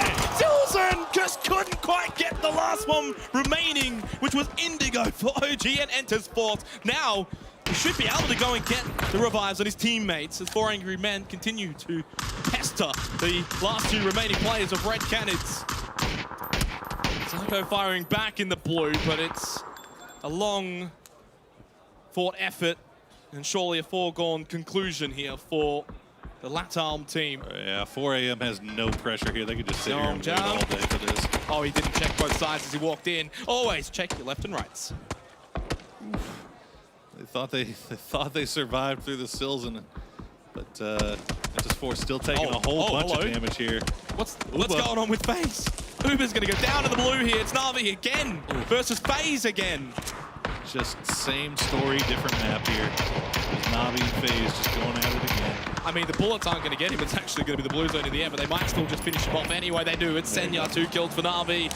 And for FaZe, Mexi and Fuzzface are the remaining 2. The hopeful 2 for FaZe. Gen G has spotted them. So Gen G have got eyes on the remaining 2 players of FaZe, and so does Na'Vi. They've got no kills, and they're not in the placement points either. It's looking like another horrible game for FaZe Clan as we head to Phase 5. Well, they still got 2 up right now, and Gen G might have to turn their attention back towards 4 a.m. because 4 a.m. moving in from that eastern side of the water circle, going to cut up north. That's going to be huge. Water treatment finish for Gen G and 4 a.m. as we got to see what Ghost and Genesis decide to do here. 4 a.m. have got the entire eastern side of the previous circle, and now this circle as well covered. They cleared it out. They made sure of that, and they've got 4 alive. And once Gen G deal with FaZe, they've got the north side water treatment cleaned up as well. And while FaZe are in a pickle, a logjam, Maxi down to half health, it's either going to be Na'Vi or Gen G. You feel will pick up the points here onto FaZe as Red Knids will be taken out in 12. There wasn't much Psycho could do from that position. He survived about as long as he could. It's going to be interesting to see what Na'Vi decide to do here as well. The immediate threat is Genesis. Yeah. They can't just pick on FaZe. They've got to take the fight with Genesis, who really need to take the fight with Na'Vi because they need to push into the circle. You can see a doozy with the Toby eye tracking, just scanning that ridge line. No kills yet for Genesis. Na'Vi preparing to defend the area, but the area that's not inside of the circle. So in their eyes, they've got to get moving as well. Potentially might have to crash onto Fuzzface and Mexi. And if they do that, then they're going to be focused on by Gen G. It's not looking good if you're on the north side of the circle. Not a lot of safe area. Well, the problem for Na'Vi here is that Genesis has this high ground location right now. Oh, that's caught. That's going to be Rumblers going out in 11th as Force going to push into the backside of 4 a.m. They're going to turn their attention back. Indigo going to go down. Kale still now the last remaining member of 4 Force. He thrown out from Xiaolu to finish off Indigo. Doesn't quite reach him. Kale's still there, just trying to move it around. Oh, he went prone. Try and cross over. It's worked. The smoke's there as well. The nades are being thrown as the flush onto Indigo comes out from Xiaolu. 7 kills now. Oh, Mexi's caught. You can't just go prone there. To your right, PO is the last member at Fuzzface, and he goes down for FaZe, just shy of the placement point. As we see the end of T1 as well, and we see the end of OG and Enters Force. Never mind, T1's got 1 left. I should say it was only OG and Enters Force. Profi knocked down. H-Win and Nerf, the remaining 2 for Genesis. Na'Vi have made the push over to the other side of the road, but Gen G, you think, will eventually get involved here as Adder's finally eliminated. There goes T1 finally. Yeah, Gen G wrapped around the north side here away from 4 a.m., ran into the backside of FaZe Clan, and now they have a really nice position working the cliff side. Na'Vi trying to make their way in. They got the down onto Profi. Now Genesis is going to have to pause to get this heal off. But how much longer can they stay alive before Na'Vi decides to push into them? See, Profi going to get the heal. Pokemon Doid has gone down as Gen G is turning their attention back that direction. And we can see Na'Vi playing, kind of doing a 2-1 split across the road. New circle is popping, going to go dead center. Ghost Gaming has now been eliminated. Shrimzy tried to make a run, but it was not going to be enough. And just Ace now has to make their way out of their compound and down this cliffside. That's going to be rough sledding. How has Genesis managed to hold on this long? The smoke's obviously helping. 4 a.m. and Gen G, along with VC, over towards water treatment. Bomu, and now enters Ace, all wanting the shack at the same time. Throws out 1 nade. Do they spot it? Rang and Mickey have got to be careful. They both jump at the same time. They'll make it away from that position of the nade. But if one were to be thrown into that shack, there might be some 4 upset men in there. And Summer's still outside here. He kind of left Domu on his own. He gets taken about 25% health by a nice little shot from Entis Ace. So see Na'Vi in a rough spot here too. They have to figure out what they want to do. Pio is just keeping them pinned down. Genesis is going to provide a little bit of support though. Well, Na'Vi have got the shack. I think they want to see if a doozy can find a better position for them. Senya with the knockdown of the Profi. They do still need to deal with Genesis, but Genesis aren't really an immediate threat. Although headshots from H-Win land onto both members of Na'Vi inside of the shack. PO knocked down as well on top of the hill near water treatment as we see Summer finally eliminated by Forever. Doozy with the elimination. H-Win Nerf gone as well. Genesis, I believe, are down to 1. Yep, they're out. No, they're out now. Out in 5th. All right, so now we got Entis Ace towards the center of the circle. They have 4 strong by the shack. 4 AM still 3 up, and they have a nice little bead here on the Entis Ace squad. Unfortunately, nobody can get within range here to get a grenade over there. Just yet, anyway. Entis Ace and Gen G. The only 2 teams with 4 alive. 4AM have got 3, but a decent position inside of the zone. Xiaolu doesn't land the initial shots onto Joy. PO with a knockdown to Medusa after they just lost Bestalotcha. Xiaolu gets Rang onto Entis Ace. Look, when Liporo, it's not looking good for Entis Ace. Despite their numbers of players alive, their position, it's not good. It's going to draw attention to these nades now from 4AM, who are up to 10 kills. They hide on the backside of this shack. Oh, there goes Rang, though. But Alpaca's moving up. He's on the right side. Can he provide a frontline initiation onto 4AM? Find a knockdown or 2 to allow the rest of Entis Ace to try and cross over to the other side here, to the hill at water treatment. Gen G are doing a decent job of really controlling the north side of this zone. Yeah, Gen G actually protecting Entis Ace here a little bit. They got the down on the ZGG. They're making it very difficult for Na'Vi to get out of this shack. That's just down to Senya. Senya's just going to try to stay alive for as long as possible. He's pinned down by Esther, but he just all he has to do is just not peek. Alpaca, Mickey, both now have made it across the road. You can see how close Alpaca is to Xiaolu on the map. Knockdown onto Loki. 4AM looking at Gen G. That might allow Entis Ace to initiate the fight that they want on their terms now. They get the knockdown onto Xiaolu. 4AM and now 2AM. And Gen G can start to turn their attention over to 4AM as well. Esther's going to take care of Senya. Surely. It's a matter of time now. That blue, there we go. It's actually Taman who gets the elimination. Now, time for Gen G to circle back and collapse onto the rest of the players south. But Forever actually taking a detour. He goes inside of water treatment, close to Loki and PO. Now spotted. He gets PO. Knockdown. Can he find a second one? Loki's in there. Esther and Taman have got the higher ground. Taman from above gets the illumination onto Forever. Gen G. Oh, the grenade. Oh, the grenade finished off the down PO. All right, 3v3. We got an all-Korea final here at the water treatment plant. Gen G versus Entis Ace. Paper Thin be shaking his fist like, come on, I always wanted this. Paper's been dying to get the all-Korea final. Mickey's going to get taken very low, but he's going to trade out with Esther. Gen G have got the high ground. Entis Ace, though, now got the numbers, 3-2. Esther gets eliminated, no revive there. Taman and Loki. Taman's been doing a lot of the work. 5 of 8 kills from this high ground position. But he's got to somehow get Loki back into the fray. He's actually not inside of the circle. I think he is doing the right thing, trying to buy some time, but he might have to help Loki here. Needs to spot Joy. Oh, man. And potentially Alpaca as well, who are looking down into water treatment, making it difficult for Loki to get out here. It's difficult enough as it is. The nade from Joy towards Taman. If Taman goes out here, no chance at all for Gen G. Needs to find 1 or 2 that are close by. Mickey's gone for a massive wrap up north. If he gets this to complete, it's over for Gen G. Taman's going to make something happen. Yeah, there's just so much pressure on Taman right here. He's got to be listening for these footsteps. Loki just kind of seeing if he can spot anything out, but he's really in a bad spot. Unless he can win this 1v1 duel with Alpaca, unfortunately, he's pretty much dead to rights here. He's going to take him very, very low, but he's going to force Alpaca back, and Taman that'll do it. Is going to go down to Joy. It's all down to Loki now, and that's going to do it. He's going to get finished off by the blue, and a big, big win for Entis Ace. Miramar and Entis, name a more iconic duo. Well, in the end, Korea take the top 2 spots.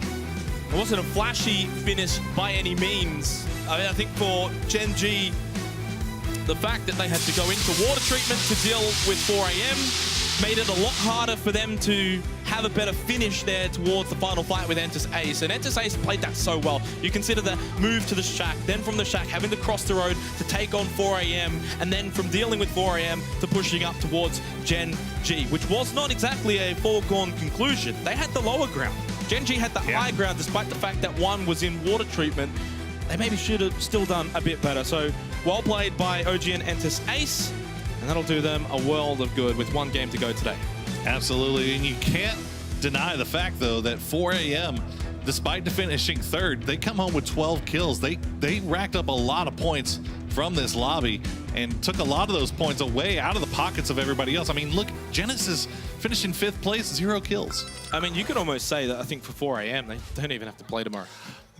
They might be. They might be good to go. I don't know. The fact that they've got 7 games remaining still to play for 4AM kind of goes to show how far ahead they are right now. And look, there's a lot of pick and votes for 4AM. Very spooky. There's a lot of people who will be happy with how they're playing right now going into Oakland.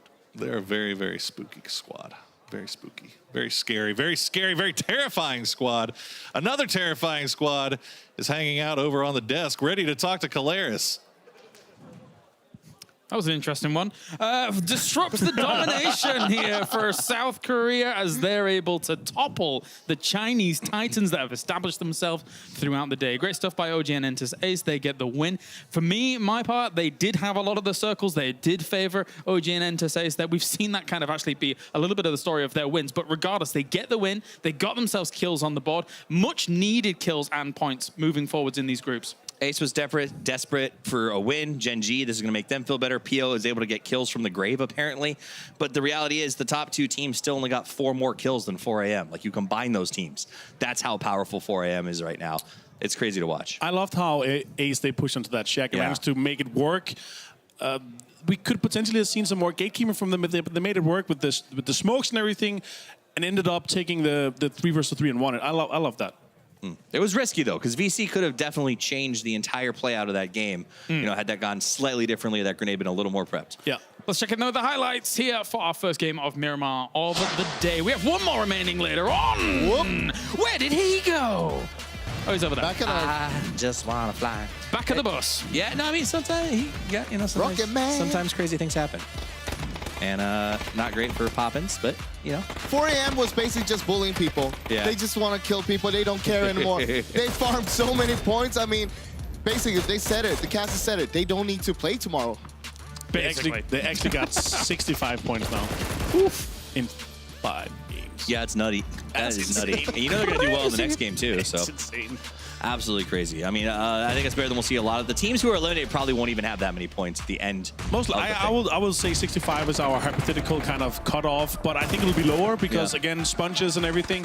Overall, extremely nice play for them. Gen G pushing FaZe and punishing them for the shots that they shot in earlier, as you said, Toffees, when we talked about it. But again, it's not looking good for FaZe, guys. No, FaZe is not being FaZe right now. They're playing super slow. I mean, you could see how they were getting held by Gen G and Na'Vi on the north side, and basically nothing came out of FaZe at all. Here's the reality for FaZe. They have 14 points, right?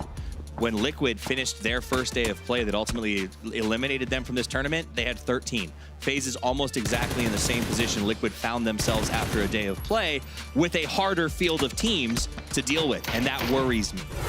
But again, there are sponges in the top, so the potential to reach top 16 is still pretty open, but they need to show up. They need to give us a FaZe Sunday. And OGN Entus Ace get themselves the big points on this game, trying to propel themselves through these groups. It's been a little bit of a grueling day for them. However, the win does make up for it as we continue things on. We'll check in with, I don't know, it's going to be a surprise. Will it be the plane? Will it be the scoreboard? Our producer gives us the plane. It's plane time here on Miramar. It was a good circle. I mean, that's what I like seeing Northern Circles on Miramar. I think they're a lot of fun. There's a lot of options for playing it.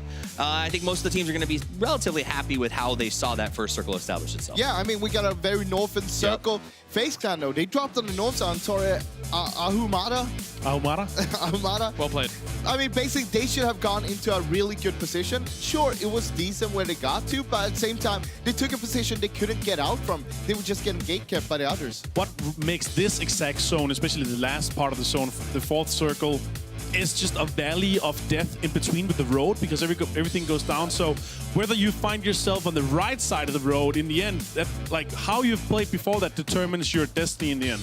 We also saw the Circle 4, a hard shift towards the southwest. Yeah. That gave Ace a lot of space because they were in the high ground in the center of the compound, in the center of the circle there.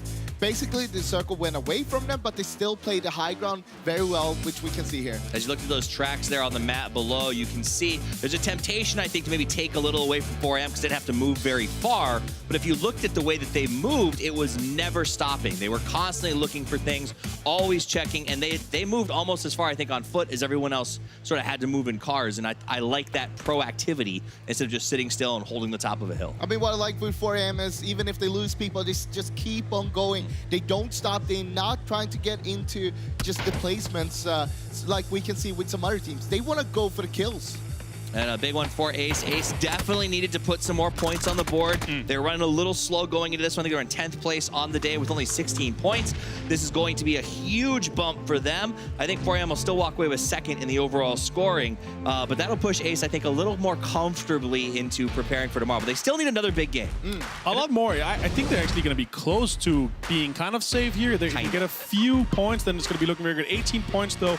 It's going to double their points or more for today. I'm going to tell you, they're going to be pretty damn high, to say the least. 35 points yesterday, 34 points today. That is airing on... That is qualified. That is qualified. That is pretty much qualifying. 18 points from this game here overall, with 4 angry men. Another 17 points. They didn't even win. No. And they got themselves 12 kills to boot. They really are a very frustrated, annoyed group of individuals. Furious. That's what they do. Furious. Hey, 8 very needed points for Navi, though. Yeah. They were towards the bottom of the leaderboard. This will push them up a little bit. Hopefully they can keep up and do a little bit better in the next game because, I mean, they need more points. They got 19 so far.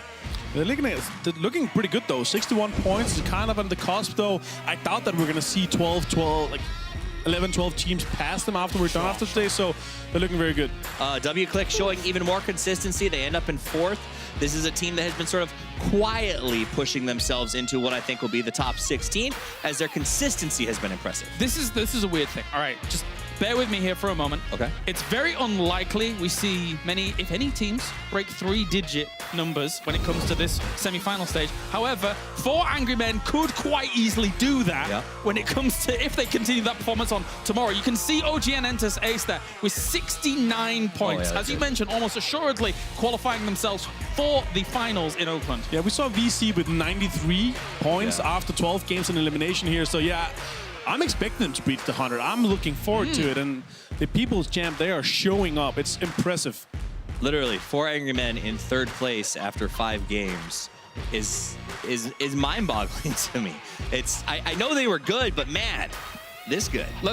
It's unprecedented. If you think okay, this is a little bit different. Think about it. PGI 2018.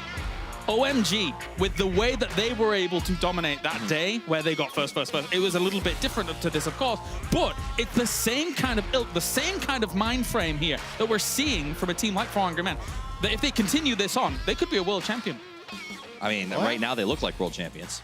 And then the Pick'em skin is not going to be as valuable as you thought, because it's going to be a million plus people that's going to have it. You're not wrong. You're not wrong. Gentlemen, do you know what time it is? Listening. It's time for a change. We are heading into the listening here, but with a little bit of a twist. It's more like PG listen. 이거 이번 쪽이 있을 거야, 미키야. 아, 나 들켰다. 이번 쪽 진짜 있어. 가져야 돼. 기절. 나이스. 야 이거 붙는다. 야 너 보고 내가 다 붙어봐. 내가 계속 여기 있는다. 나이스. 여기 보인다 핑. 원통에 있어. 원통 하나랑 원통 잠궈. 형 원통 오른쪽 내가. 원통 하나 라스 하나 어디야? 몰라. 형 원통 오른쪽 잠글 테니까 왼쪽 볼수 있어. 집중해. 야 이거 여기 있다.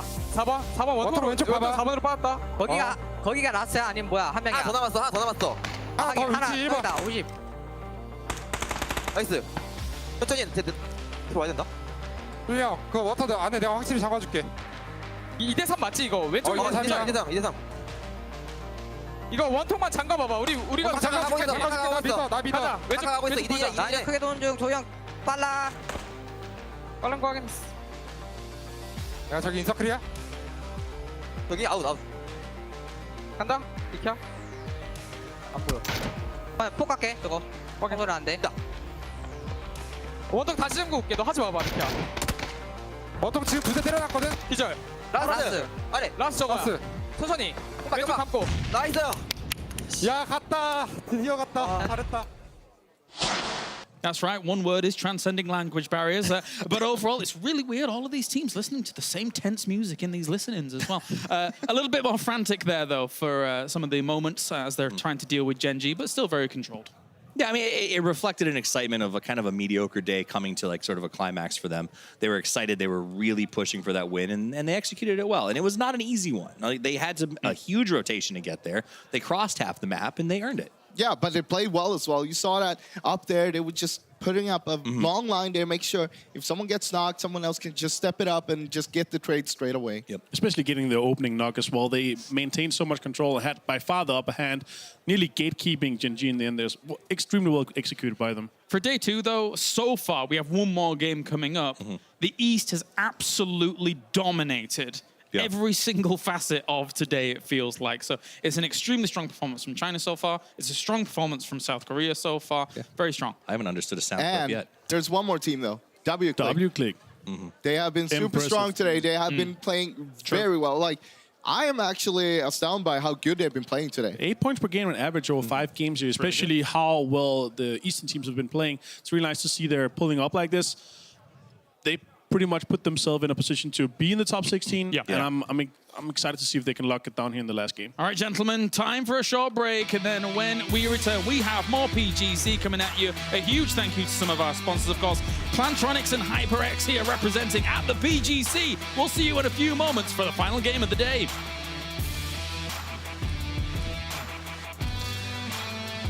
And we're back already. How quickly did that happen? I am Poor Source, and joining me is Xenox. We have, as they said, one final game here on Miramar for this BC matchup. The final chance for Group B teams to collect points and try to make their way into the finals. I think the infantry, unfortunately, day 1 has cost them here 37 points with 1 game remaining. They would need a 15-kill win, and even then, they'd still be sweating tomorrow. It's going to be very tough for him. I mean, as I said it before, they probably barely even have to play tomorrow. In fact, when they showed the standings, of the top 8, Poro, 7 of them were from Group B, which is understandable. You would expect that. They've now played 11 matches. The only team that wasn't from Group B was 4AM, sitting in 3rd on 65 points, and they've got 7 matches to play. If they don't top the semifinals, I'd be staggered. T1 looking like cruise control mode at the moment, but of course they're going to play tomorrow. Yeah, T1 13th place right now, 40 points. I mean, they're sitting in the same place as W-Click after today, Lazarus after their 1 day of playing. So they still fully in control of their own destiny. Like to see how they've been playing on Miramar. Gen G currently in 1st place, 70 points overall. But this is your Group B team. They're going to have to sit there and watch tomorrow. I mean, I would be very surprised if 70 points is not enough already. And of course, we've still got this final game. So for Gen G, and what this sort of shows us now is at the conclusion of this game, we get a kind of rough idea, Poro, in terms of point requirements for that 16th position, because you can see all 8 teams of Group B will be done after today, and it just gives you a rough idea as to what you're going to need.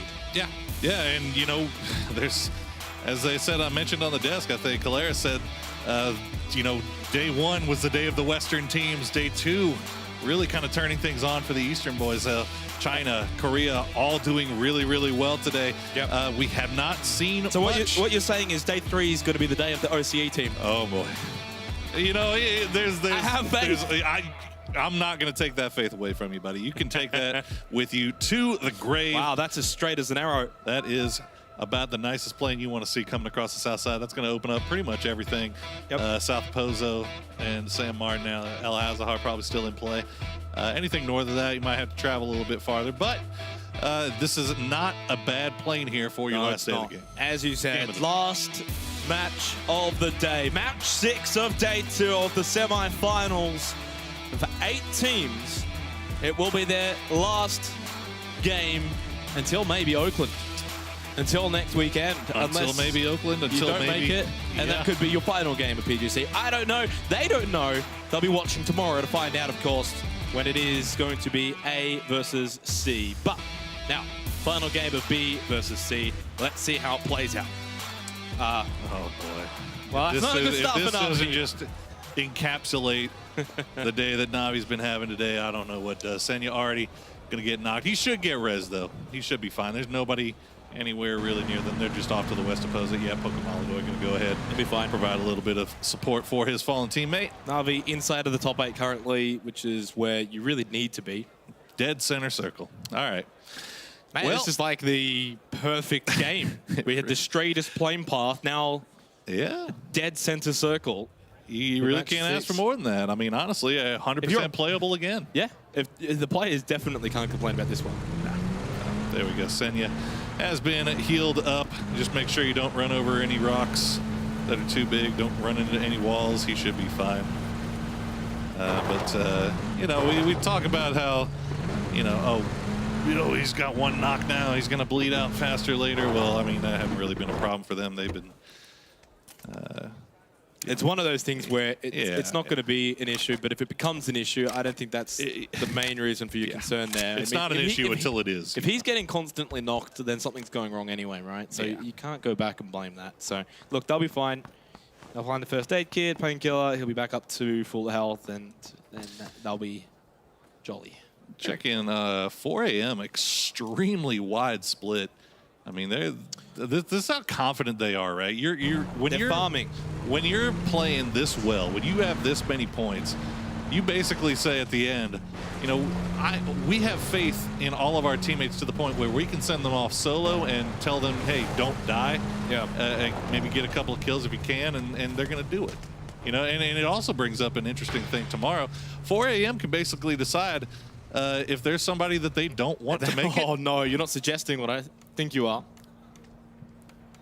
Tell me I'm wrong. If they decide that there's somebody that they don't want to make it to You're not wrong, Oakland. but I feel like at the end of the day, 4 a.m. would still want to play the matches out. I would think so too, but it's in preparation for Oakland. And I'm just saying, it's a thing that could happen. I know what you're saying, but I mean, not that there's anybody in this lobby that seems to have been causing 4 a.m. any problem. What you're saying is don't bump into 4 a.m. on the way back to the hotel tonight and upset them. Yeah, maybe buy him an ice cream Snickers. Those things are delicious. K-Mind over at Picardo. This is a decent circle for Genesis. We'll see how it plays out. Ghost Gaming that potentially might come over the top of them on the hill. You can see McCoy close by to H-Win and Nerf. But phase 1 circles don't tend to dictate how the game plays out. Although this will dictate how the game plays out because now Genesis just lost 2 vehicles. Remember those tires you used to have? This is cheeky from McCoy. Look at me.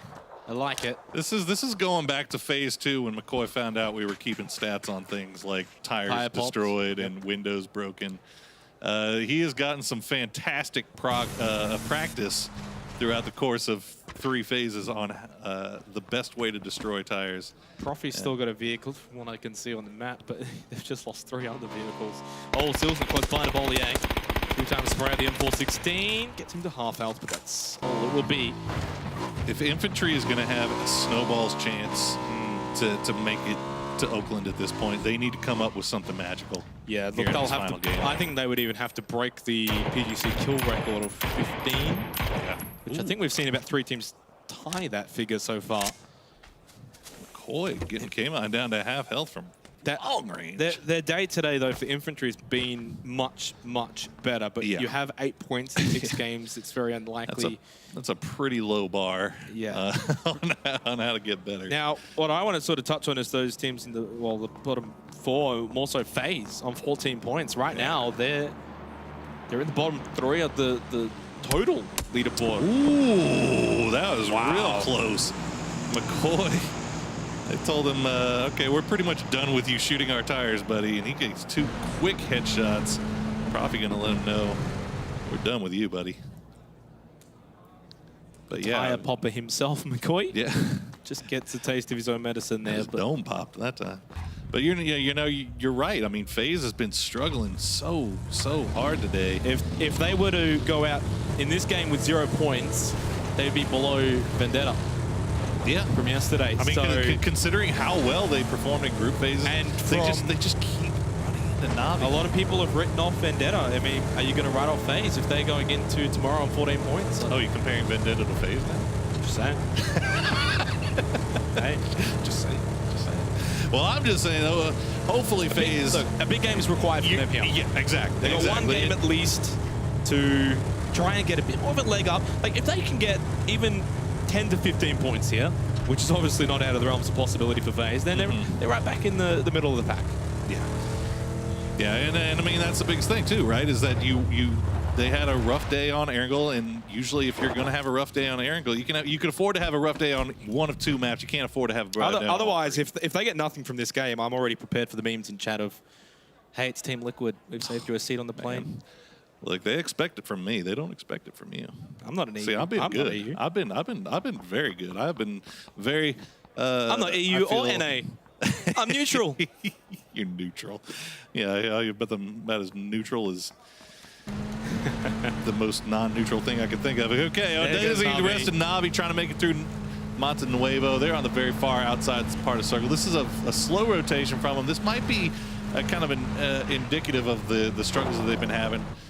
Maybe deciding to come in a little bit late and maybe elect to play edges rather than trying to dive center. It was a better game from Navi on Miramar. You spoke about it actually before we got started on that Miramar game, whether they turned it around on the map, and well, so far they have. And we also spoke about 4AM. Would they continue the form here onto Miramar? And well, that was answered with a very solid yes.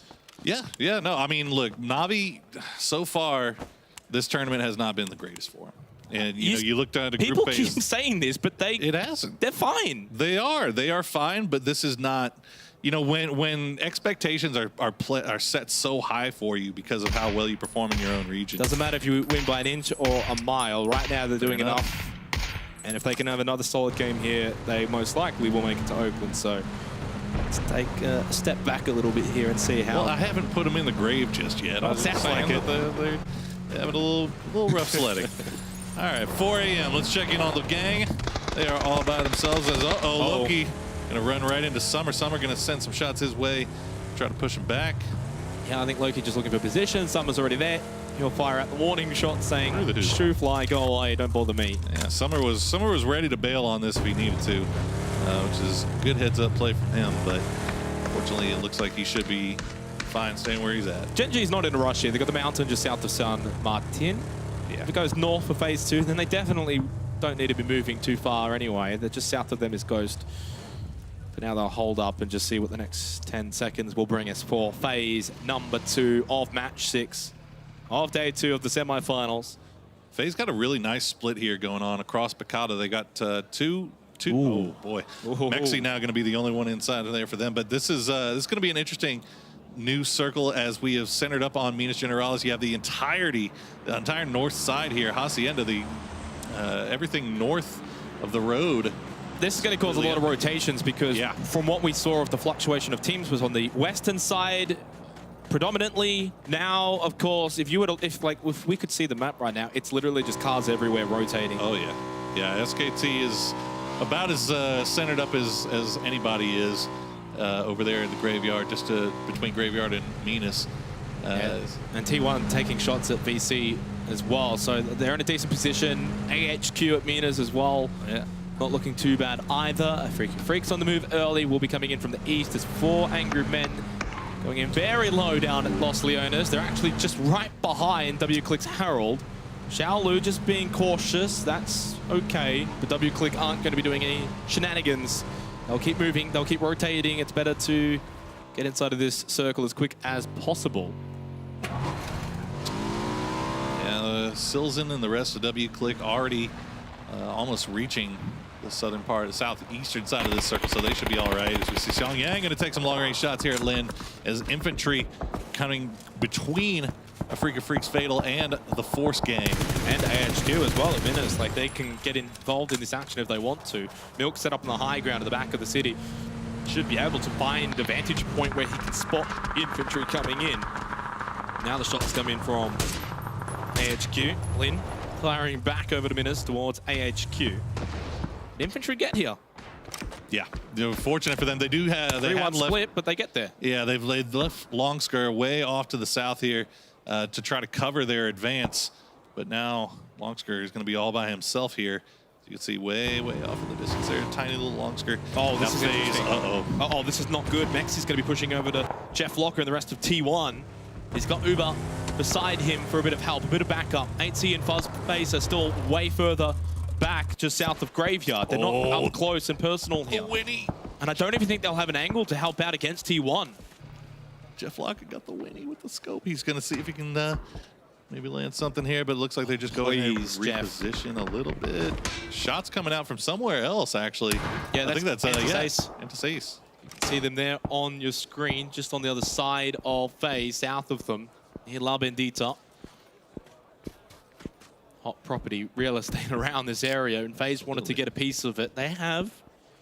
But the question will be if T1 want to be aggressive and try and flush them out, or allow them to just hold Uber and Maxi here. For now, they're not being too aggressive. They don't want to push out and clear them before the rest of FaZe come. And now, because of this, I wonder if the rest of FaZe, if Fuzzface and 8C, as this next circle pops, if they need to head over to this area, do they commit? Yeah, T1 hasn't really, they don't seem too concerned about getting pushed here, as they have left Akada and Adder off to the north to send long-range shots towards the VC. Navi's still rotating. Jen, yeah, Navi is still in rotation. 4 AM still in rotation, and Rumblers just now making it into the south side here. But Navi, it's like they're very, that's going to be lucky for them. The circle cuts hard north. Yeah, it worked out very well for Navi. They kept rotating right into a circle.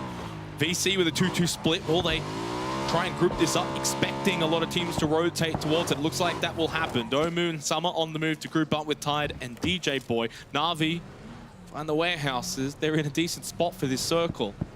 Gen G are also just on the other side of the road to VC. Centers Ace, enters Force. Well, might as well group up together for this push into the next circle. This is going to be nuts. FaZe did group up, by the way, and T1 are keeping their spot. They're going to look at FaZe. Force trying to make it just straight down the road. They're going to run Where are they going to go, though? Gen G. This is where eventually they're going to have to split off Poro and find a spot. There's not much up here to the north here as Gen G is repositioning, taking shots back towards VC. You can see Navi as well off in that. But look at that. Look at how empty we are up there. Force. How is this warehouse empty? They lucking out here a little bit. This was the 2-2 split that VC had. They gave it up, expecting a team to do what Enters Force did. It worked out well in the end for VC, as we're going to see Alpaca knocked down by SR. And that's actually going to be our first death of the game, almost at the 14-minute mark of match 6. And Genesis just keeping an eye on this situation with FaZe and T1.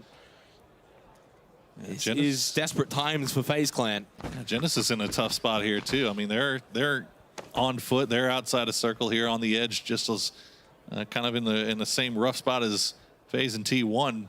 T1 is elected to just stay in this position right here rather than trying to center up anymore. FaZe looks like they're kind of concerned. They haven't really been able to scout anything other than here.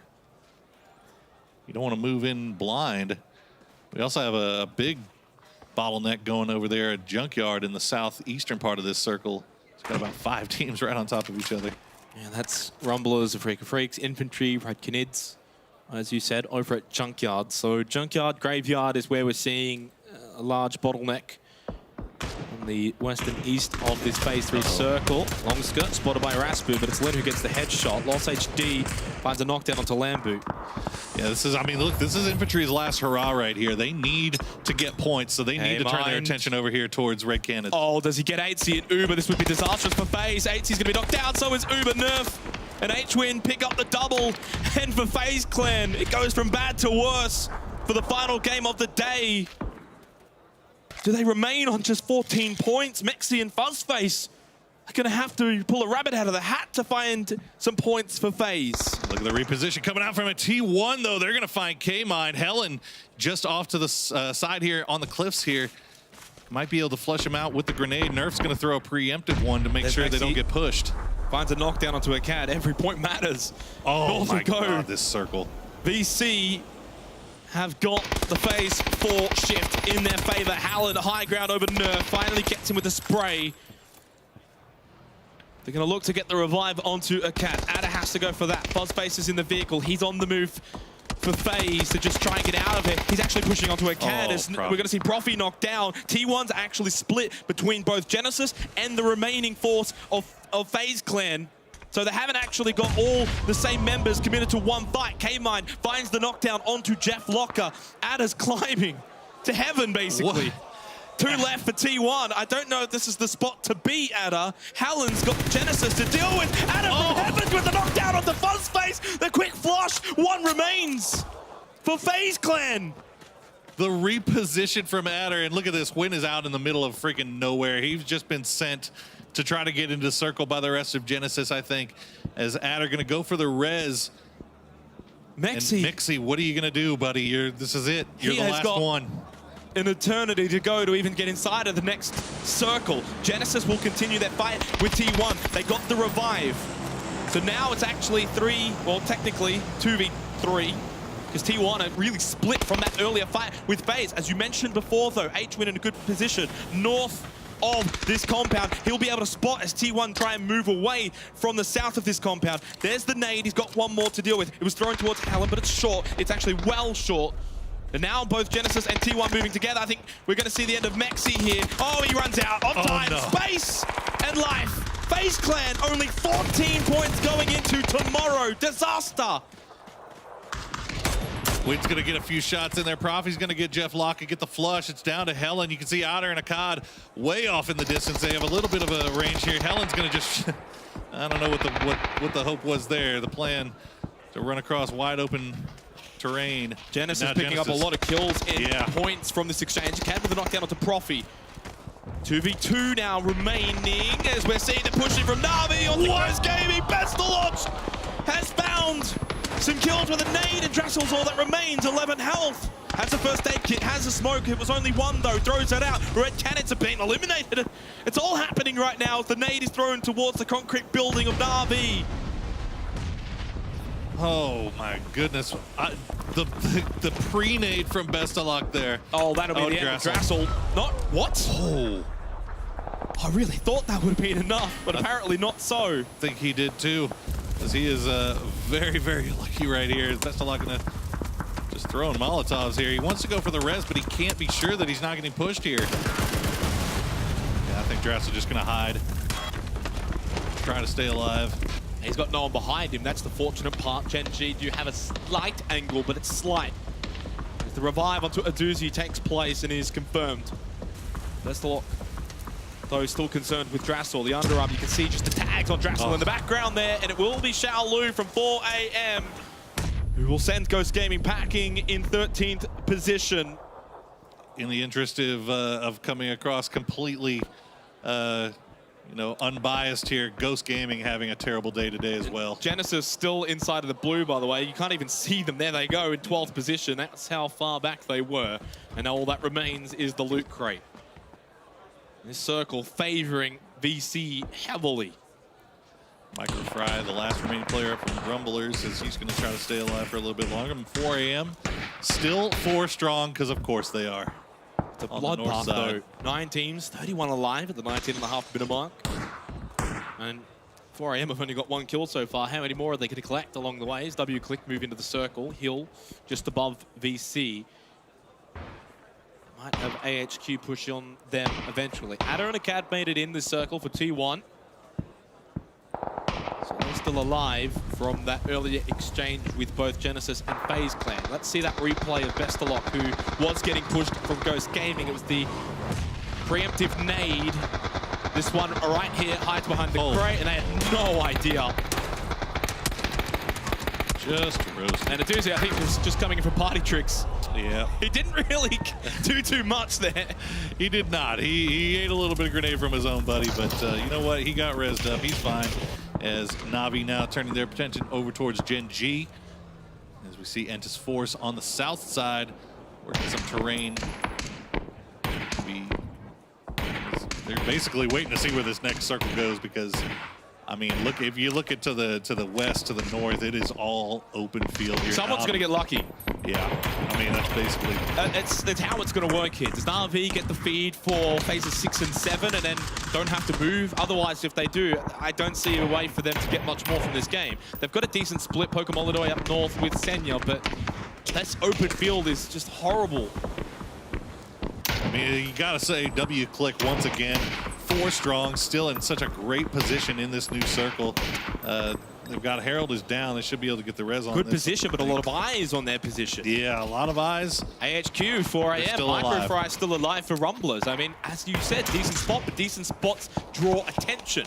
And Entis Force are going to be pushing past T1. They've spotted AHQ. Micro gets spotted by Ragnar, though. At least WClick deal with the solo play. Now we're into the final 8 teams. Placement points can be distributed. As CC taken low by Ragnar, they've got 4 kills. They've had a really good day so far, the LATAM team. Can they finish strong here in what's going to be a testing time for them? Entis Force and T1 do battle. T1 are low on numbers though, only a CAD remains. And it's now 4am get involved against WClick. SR with a knockdown onto Rybo. 4am will continue to push on this position. It's not looking good for WClick. Yeah, they're getting completely pressed between AHQ and 4am. I think it's down to just Silzen. As, they might be going for a res on Harold, actually, so I think that might be Ragnar. Rybo's done for, though. Silzen with a knockdown onto CC. 4am keep pushing. Once they're done with WClick, it might be AHQ after that. Somehow Silzen manages to stay alive, gets behind the rock. CGG can't believe it. He's wondering how is he still alive. Now he's not anymore, but the points go over to SR from AHQ. But 4am won't be done with this, as finally a CAD goes down. Entis Force took their time, but the threat of T1 has been dealt with. And now they can continue to pinch up towards AHQ and WClick. As it's really just these teams on the east feeding on each other. VC can't get involved, Na'Vi can't get involved, and Gen G can't get involved out to the west. Yeah, I mean, VC has just been hanging out in this compound for quite some time. I gotta imagine they're probably sitting on maybe 1-2 kills at most. I mean, they've just kind of been fortunate in getting the circle luck, but unfortunate in the fact that everything is going on around them.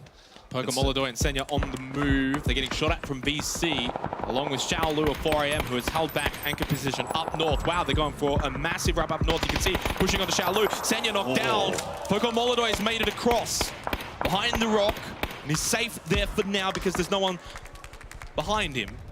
Does have to be careful though. A nade from Xiaolu. This is the only one he's got. It's Young Jang with a knockdown onto SR. That pinch now taking place onto AHQ, who's only down to Milk remaining. For WClick, they've got Ragnar and Harold. And 4am, well, they're sending just about everyone over to Molodoy. It's a pretty clean shot. So Entis looks like Entis Force is actually going to turn away from pushing up to the north, and they're going to retreat, head back down towards the south, as 4am is completely concerned with Molodoy here. They've got him pinned and suppressed at this rock. Not really much he can do. He's going to try to reposition a little bit. But yeah, as you said, I mean, it's everybody's kind of got their own little territories here that can only take these long-range shots at each other. There's not really much else they can do without putting themselves at, big risk. Molodoy can actually sort of continue to push along that ridge and not be seen by 4am or even maybe VC. Somehow WClick still has. Oh, they still think he's at the rock here. Yeah. Is it because of the smoke that he threw over there? Maybe to bait 4am, it might have worked. Entis Force playing this careful. Oh, nice knockdown. It's from Domu of VC. Shots also coming from Entis Force too. You can see Bestaloch taking shots at Entis Force. Phase 7, I kind of suspect it's going to continue to go on to VC, as it has done so since Phase 2. You would imagine, and there you go. VC is laughing. They needed something like this to happen, though. They came out yesterday with 27 points, so they needed a bigger day. Do they even have a single today. kill, though? I mean, you can get fed like this, Boro, but if you're not finding kills from this scenario, it doesn't do a whole lot unless you can sort of come out of this compound at Phase 7, 8, and 9, and then find kills afterwards. But it's not going to be easy going against the likes of 4am and the way they're playing. In saying that, the fact that Na'Vi and Gen G are just in horrible, horrible positions out west, VC should be able to clean up on them. Maybe even Entis Force. 4am have pushed down to the old position of Molodoy. They're sort of creeping in behind him. WClick still hold out to the far east. And, well, that's the end of Poker. Still alive. How is he not dead? There we go. All right, there we go. It took a little longer than expected. All right, Gen G got in vehicles, try to send it a little bit further into the fields here. They're going to stay alive. There goes Poco getting finished off. VC still 4 strong. They can't seem to find any downs. No kills onto the Gen G squad just yet. And yep, that's what we were talking about. Yeah. No kills. And there's not many kills that they're going to be able to find from this spot until probably at this moment now at Phase 7.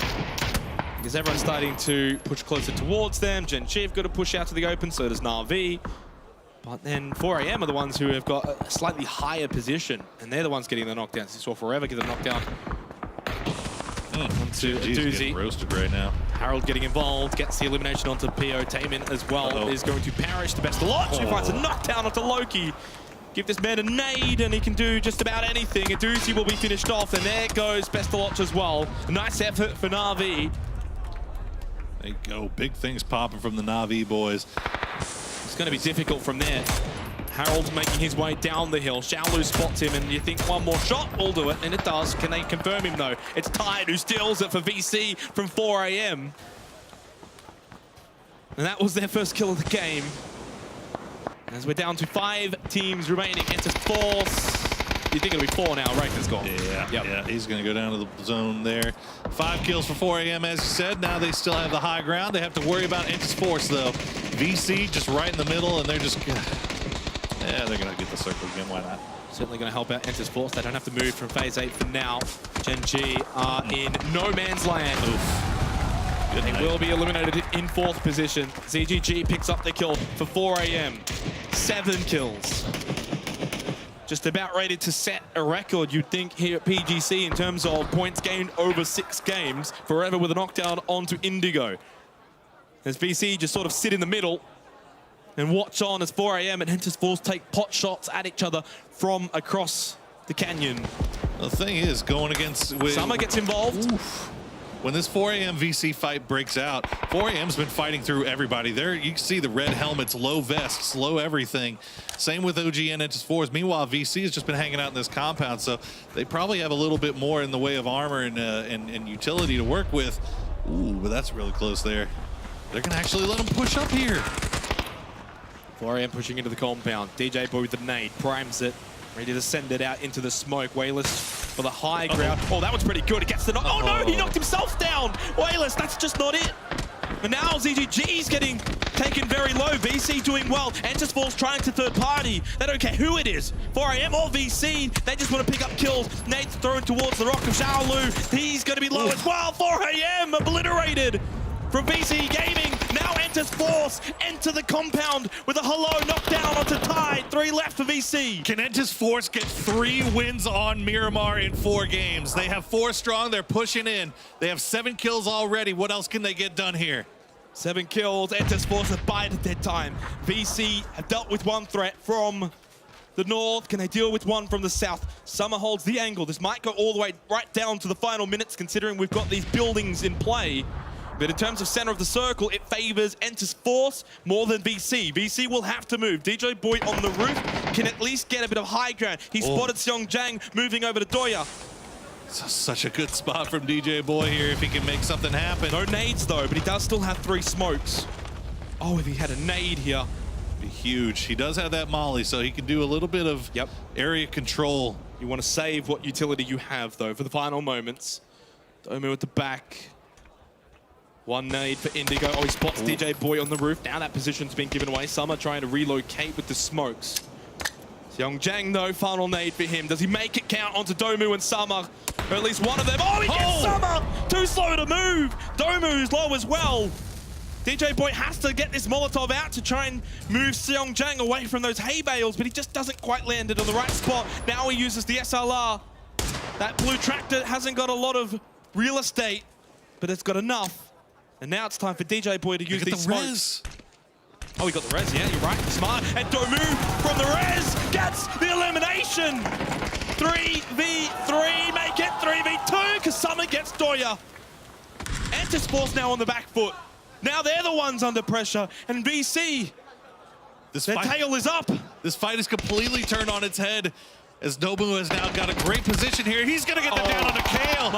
And that's going to be 1 more left. Indigo in a 1 versus 3 with a knockdown onto DJ Boy, who was on the roof. He's got 2 left to deal with. Summer and Domu, both low. Flash grenade thrown out. Trying to change the position now. Summer holds at the hay bales as Indigo trying to use the smoke. He's really close to the center. Doesn't have to move necessarily far. He wants to try and get rid of DJ Boy because he's giving information to his teammates of Summer and Domu. Flash grenades thrown out towards Indigo, but VC don't want to push onto his position. He holds the angle. He finally gets rid of DJ Boy, finally gets rid of that information. This is so rough here for VC Gaming. Although it is a 2v1, Indigo could easily make this happen here. And it looks like, oh no, this is low. bad. VC. He's very low, 62 health, not that much. Oh, well, no, he thought he was sitting in the corner, and VC come away with the win.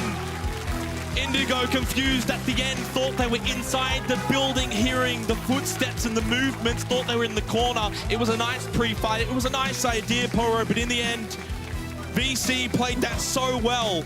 That half-second mistake was all it took for VC to come in clutch there. They do even manage to get 7 kills out of this, despite sitting in that compound for so long, only getting, with nothing really happening around them. They managed to pick up all of 4 AM and the majority of Entis Force there to come home with a nice little 17-kill win for themselves. Can I just say, that has now confirmed for the entire day today, either a Chinese or Korean team has won every single game. Day of the East. The Day of the East. Day of the has East. arrived, and wow. I mean, what a finish. VC Gaming, it was almost like topsy-turvy. At one point, VC looked like they were dead in the water, and then at another point, then Entis Force, and it just kept switching back and forth towards the end, and in the end, VC come in on top. Really interesting final circle. Really good fight there at the end. But again, you can't take, I mean, once again, top 3, 4 AM again, 7 kills. This team, what is this? Is this a good day for 4 AM, or is this what we can expect for the rest of the tournament? I mean, we saw it from them in the group stage as well, so it's not too surprising. And for me, they go into Oakland, and let's be real, they're going to obviously make it out. They're making it out. We don't have to sugarcoat it. They go in as now as one of the favorites. I think 4 AM and TSM are probably my 2 favorites to win PGC right now because of their play style. And I think that's definitely a given in terms of the way that they've been playing. It's deserved. Yeah. Right. I mean, they play absolutely fearless, and I mean, it's just so dominant. But I mean, look, hey, we could talk about 4 AM forever. You also got to give shout out to again WClick. Final game here, they pick up another 7 kills. I mean, this is fifth position, so another top 5 finish. They've been consistent. It's just an absolute coming out party for the LATAM region and for WClick themselves. But real quick, before we send it down to an interview, we're going to take a look at some highlights. Highlights. I love me some highlights. I'm here to cover for Toffees with the highlights here as we check in on Genesis. A bad day overall for the North American teams. And what about for FaZe Clan? FaZe Clan. 14 points going into Sunday. Rough. Well, that's an understatement. Adda with some interesting positioning, right? Yeah, you know, and maybe a little bit hard on Navi. They did have actually a 42-point day yesterday in the AB group, so they managed to collect a few more points in this one as we check back on Genesis, finishing up this fight. T1 played this well. I mean, you've got to understand, they had a 2-2 split against 2 different teams. They had to deal with Genesis from one side, then they had to deal with FaZe Clan from another side. Best of Lots, of course, and a doozy. It's like that guy when you try to help, but you're just making things worse. That was a doozy there. 4 AM biding their time. It wasn't as flashy this game in terms of the early on, but they favored the position, and from there they got rewarded as the game carried on. Best of luck, yeah, as I said before in the cast, give him a nade and, well, anything can happen there for Na'Vi, but when you are playing from this sort of position in the wheat field, unless it finishes there and everyone's in the wheat field, and it's fair game. Otherwise, you are going to be prime target. And of course, the finish between. You know, and that was horrible for Wayless, who naded himself. Bad luck. Bad luck. Forever went down. Yeah, look, that was. I mean, you know, I was a little nervous here at that VC allowed 4 AM to push into their compound pretty as easily, really, as they did. But fortunately, things ending up working out pretty well for them as they end up flushing out the 4 AM boys before turning their attention over to Entis Force. The Entis Force, Entis Ace, all Miramar has belonged to these 2 teams, and you felt 4 strong Entis Force going into this. You felt like they had it. Yeah, I mean, even down to the 1 versus 2, the 2 members of VC were relatively low enough that Indigo could have got a quick headshot transfer onto the 2 targets. But VC Gaming, while they've continued to surprise a few here at PGC, I think it's fair to say not a lot of people maybe even thought they would be in the semifinals, but they pick up the win for the final game of the day. And of course, though, now they sit and wait in terms of tomorrow. Yeah, it's going to be interesting to see what I mean, they had only 27 points yesterday, but that's enough for us today. We want to hear an interview with at least one very happy, angry man from 4 a.m. So we're going to toss it down to Rachel with an interview. Rachel, take it away. Thank you, guys. I hope they're happy. I'm here with ZGG, and 4 a.m. picked up 2 chicken dinners today, a bunch of very nice finishes, and you, ZGG, were the top KDA right now in the tournament. So I want to know how you're feeling about your performance so far. 他说你们今天打得特别好，还有你们吃到了2盘鸡，还有你个人的杀数是很高的，你这觉得怎么样？还行吧，就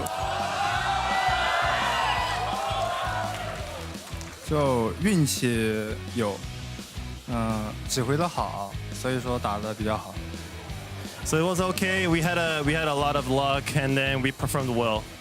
Well, that is the understatement of the century. We got a chance to listen into you and your team communicating in Game 1, and I have to say, across the board, we agree. Beautiful communication, very clear, very calm. So tell me about your communication strategy as a team. 他说你们今天打的时候，你们的沟通是蛮好的，还有你们的默契度是非常好。你们是怎么做到的？这个就是长时间打出来的默契吧，别的也没啥了，就是默契。So it was just a normal chemistry we always have. So it wasn't really special, anything special. It was just the chemistry we always had. We always had. So when you say you guys have great chemistry, do you consider your teammates close friends?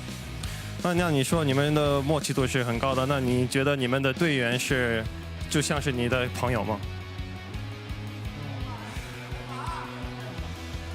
都是兄弟。We're all brothers. I love to hear it. Now, you're brothers in times of success and brothers in times of failure as well. What happened on Sandhawk? 他们说你们今天打得非常好，可是在3号你们不是打的是有一点差吗？是那在3号你们打的时候是有什么问题？可以说一下吗？在3号。Did okay. 那总有运气不好的一把嘛。没办法。 So he says it's again it's just the luck. We were out of the luck. There's no other way. We can. That's fair. That's fair. I'll call it luck up to the lost ones too. But winning, losing, you guys have the biggest fan community out here. They came out in force to support you. So I want to know, why do you have so many fans, and what do you want to say to them? 那今天赛场你们有很多的中国粉丝来了，嘉迎你们，你觉得怎么样？ 为什么你们会有这么多的粉丝来看你们呢？因为他们爱我们吧。It's just simple. They just love us. Of course, who wouldn't love you guys? An excellent performance, a charming character. We can't wait to see more from you guys tomorrow, but for now, let's send it back up to the analysts and check out the rest of the day. Damn, that's EG, a lyrical wordsmith, to say the least, there with that interview. Thank you very much. Obviously, 4 a.m. get themselves a big amount of points here when it comes to their first day for the group stages. But VC Gaming get another win on the board, 17 points going their way. It was China all the way today with a slight disruption from South Korea, but China smashed today. They did, and I take a little bit of an issue with the interview in the context of like it's just luck. But 4 a.m. They played whether or not they got the circles, whether or not they got the rotation. It was insane. You know what though? He's gotta keep the brand. He's trying to stay low key. They are angry. You gotta see that. He's very laid back, and I love that the respect he's throwing there. It's very nice to see. I'm gonna tell you something. They might have been lucky, but luck doesn't give you 77 points. No, not in the It does not give you 77 points. Look at the gap. You only get 77 points by playing like gods. Yeah. Yes. And they really were. It was mind-blowing to watch them play. The final standings on that last game sum up what we saw all day today. 4 Angry Men, VC, W Click, who's in third, had a phenomenal day. I'm sorry, I'm hijacking his interview. None of that interview did justice to how well they played. As you're mentioning, Froz, their 77 points after 6 games is phenomenal by 4 Angry Men as they take the top spot so far today, almost assuredly guaranteeing themselves 100% into the finals in Oakland. Massive stuff coming from them. I mean, look on the left side. It's all Eastern, except for one team, W Click. they got second most kills today. 30 kills in total during the 6 games here. I'm very impressed with them. They kind of did it quietly. The big talk was about the Eastern teams, and they just played their game. When they didn't get kills, they got good placement. When they got tough placements, they got good kills. They did exactly what you want to see out of a team, making sure that they're in the top 16. I mean, even zeroing out on one of the Erangel games, they still did this well. It's very, very impressive play from them, everybody on the left side. Yeah, they were a little bit in the shadow of the other teams, of course. 4AM taking home 2 victories, VC taking home 2 victories. Gentlemen, do you know what time it is? Time to see. Listening time. No, it's not. It's time to see the top 24 here to figure out exactly how everything is shaping up amongst these groups. Most importantly, pay attention to those from Group B. Wow. You can already see there, VC Gaming 79 points. This was one of the teams I was slightly concerned about coming into today, but they blasted today as well. 4 Angry Men from Group C is in second place. They qualified. Look at W Click though. 4 points behind TSM. Yeah. And people were saying TSM was playing really, really well. And this is what terrifies me. The bottom right, FaZe, a team that a lot of people picked to win this thing, has 14 points. But tomorrow, they have to play with TSM. They have to play with 4 Angry Men. They have to play with W Click. All of these guys are point sponges. Very important. Because B has concluded all of their games, the one team that is most scared right now is Infantry Gaming in 15th place with 39 points of NJ. So we were extremely close to the 65-point mark here. This is what you want to beat if you want to make sure yourself are in the top. Here on the left-hand side, though, Rumblers are the closest, but they're looking extremely safe. We need 8 teams to pass that. It's very unlikely we're going to see that many. So the left side, our top 8 right now looks extremely safe. 95% for all of them to be through already. And that's very interesting because there is so much from Group B there. Group B has really shown up. It looks like, unless we see massive, massive points come out from Group C, that there is the potential, and ANC, I should say even, sorry, is that a lot of those teams from Group B could potentially be going through to the final. And disproportionate size relative to 1/3, 1/3, 1/3. I mean, basically, if you looked at it, 9 to 24th, it's only ANC almost. Yeah. I mean, and I think that the point sponges is going to be a problem tomorrow. There's teams that are essentially qualified or a couple of points away from doing so, and they're going to come out, and I know that TSM, like, their style is, hey, we're in front, let's just smash some skulls. Right. And I think some teams are going to do that. So it is going to be very hard for the catch-up teams to do that with the lack of points available. Well, I baited you earlier, but now it's time for that listen in here for our final game on Miramar. Let's go. 边机肯定还有一个，要么 WCK， 要么歼机。我马路上拉了一个，确定吗？对，看到。我去董木那了。董木，夏天你们俩3、2、1，吃雷，走雷，躲一下。别急，躲过来，左边来，打药，我能救。打了，我再打。不知道烧到没？哎，这个人能打吗？拖拉机那个。别急，我们在扶人。耳朵，你能给他们防止封颗烟吗？对面的，能打是 F 的。我们脸上补颗烟，夏天。对，烟我没烟了。他补了，夏天耳朵给你补了。要不要倒一个？来手，别急。3打3是吧？我也打了，还有一个在哪儿？团长房二层了，应该在2层楼，应该在2层楼。我在拖拉机了，别急。耳朵，你可以上他房顶。我能上吗？对，还有在1楼，他1楼，别急。我打个药。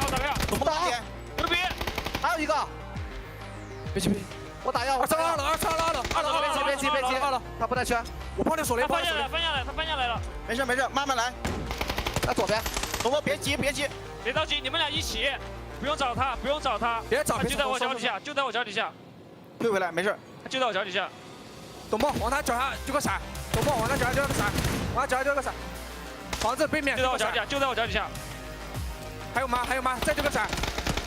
没闪到他。别急，继续丢闪，没了。别急，我认为没事。抢左，全面抢左，防住左边。正门，左边。对，就这儿，瞄着。脸上。左边。几个。3个。That's right, we're back here for the PGC, and that was VC Gaming in the very end. But let's look forward into the future. Tomorrow, we have, of course, A and C playing against one another. All of these teams have already played themselves. The 6 games tomorrow, they round out how their points are going to be accumulated going into Oakland. It's another stacked lobby here, guys. What are we excited to see? I mean, you gotta look at the teams in the bottom right now. It's AFF, you got Vendetta, you got FaZe, Ghost, Sun Sisters. These are the teams that need to perform really well tomorrow. So for me, it's exciting, of course. There's teams in the bottom, but we have had these sponges throughout this whole thing. So tomorrow, potentially, it's going to be easier to get into the top 16 that we formerly projected.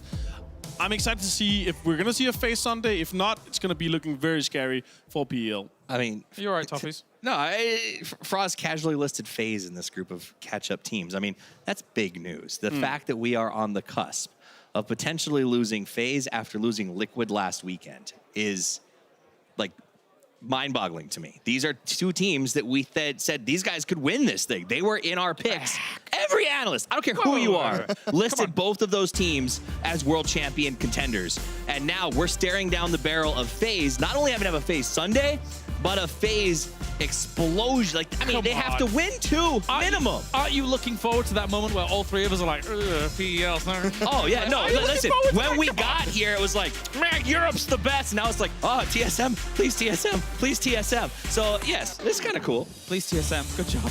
I can't believe a lot of my fate relies on 2 Brits doing well in video games. But there you go. That's how this is going to sit. Thank you very much, gentlemen. We are done here for day number 2 of the semi-finals. Tomorrow is day number 3, the final day to find out who's going to be moving on to Oakland next weekend. That's where the grand finals is going to be held, and that is where all the marbles, all the chips are down on the table to claim yourself the grand prize and becoming a world champion. We'll see you tomorrow for the final day.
always great to see the eye tracking software giving us a bit of extra detail as to what's going on.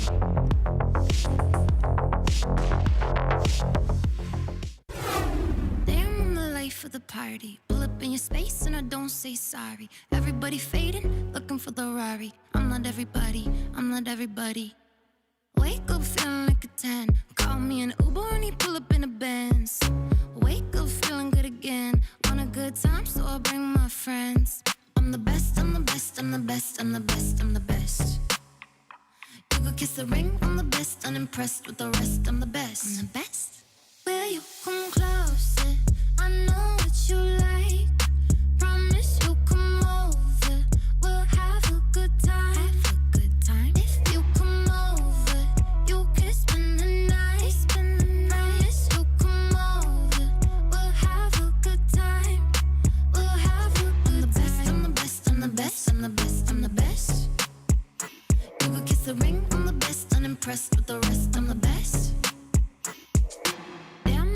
And this morning, no one is around and it's getting kinda boring. Rain falls down and the rain keeps pouring. Rain keeps pouring, rain keeps pouring.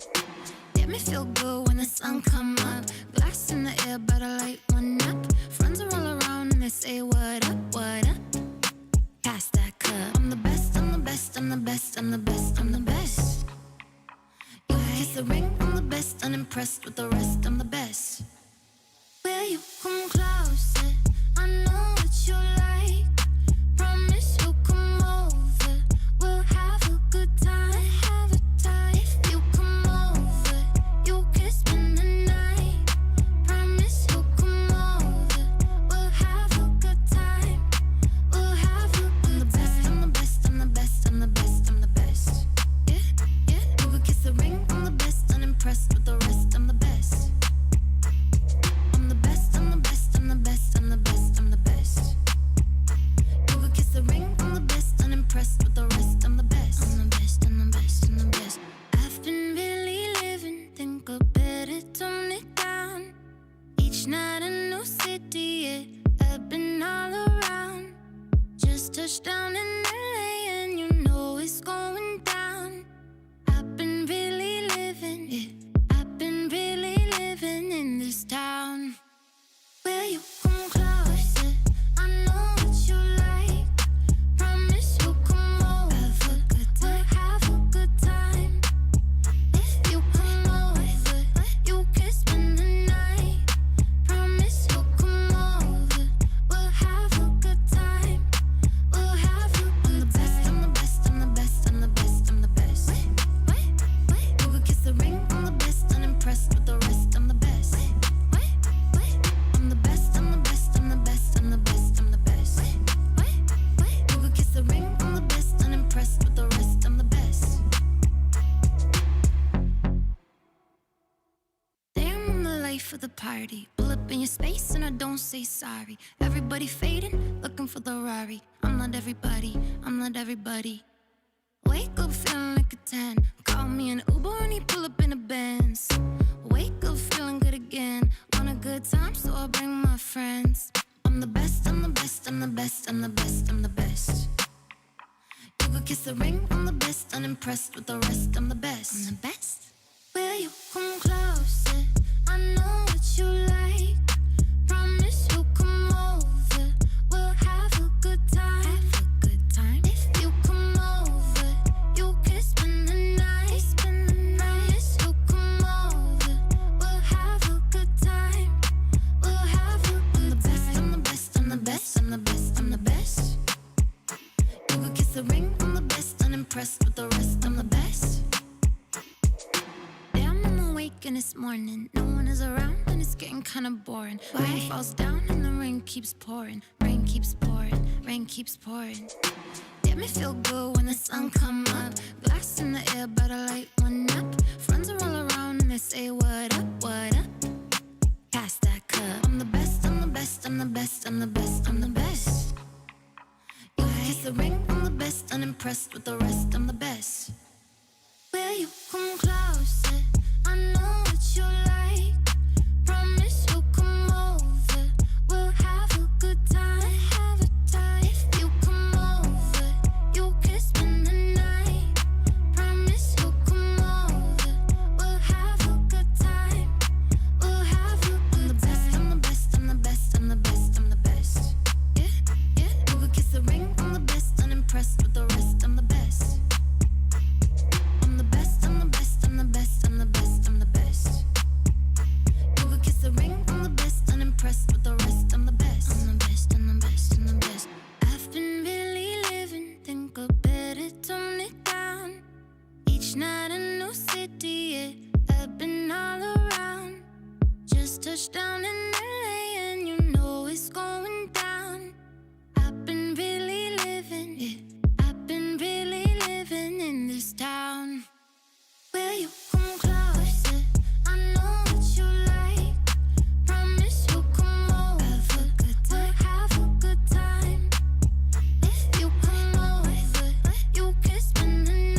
the party. Pull up in your space and I don't say sorry. Everybody fading, looking for the Rari. I'm not everybody, I'm not everybody.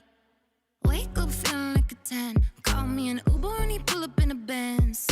Wake up feeling good again. Want a good time, so I'll bring my friends.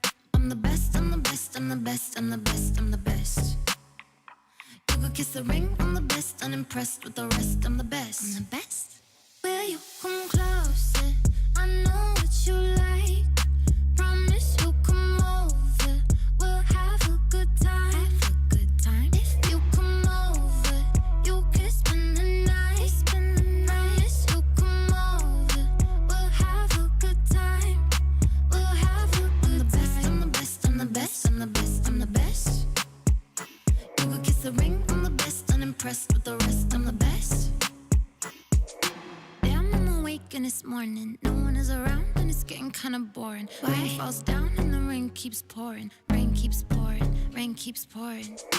Damn, it feel good when the sun come up. Glass in the air, but I light one up. Friends are all around and they say what up, what up. Pass that cup. I'm the best, I'm the best, I'm the best, I'm the best, I'm the best. You kiss the ring, I'm the best, unimpressed with the rest, I'm the best. Will you come closer? I know what you like. Promise you'll come over. We'll have a good time. Have a time. If you come over, you can spend the night. Promise you'll come over. We'll have a good time. We'll have a good time. I'm the best, I'm the best, I'm the best, I'm the best. Yeah, yeah. You could kiss the ring, I'm the best, unimpressed with the rest, I'm the best. I'm the best, I'm the best, I'm the best, I'm the best, I'm the best. You could kiss the ring, I'm the best, unimpressed with the rest, I'm the best. I'm the best, I'm the best, I'm the best. I've been really living, think I better tone it down. Each night a new city, yeah, I've been all around. Just touched down in LA and you know it's going down. I've been really living, yeah, I've been really living in this town. Will you come closer? I know what you like. Promise you'll come over. Have a good time. We'll have a good time. If you come over, you can spend the night. Promise you'll come over. We'll have a good time. We'll have a good time. I'm the best, I'm the best, I'm the best, I'm the best, I'm the best. Wait. You could kiss the ring, I'm the best, unimpressed with the rest, I'm the best. I'm the best, I'm the best, I'm the best, I'm the best, I'm the best.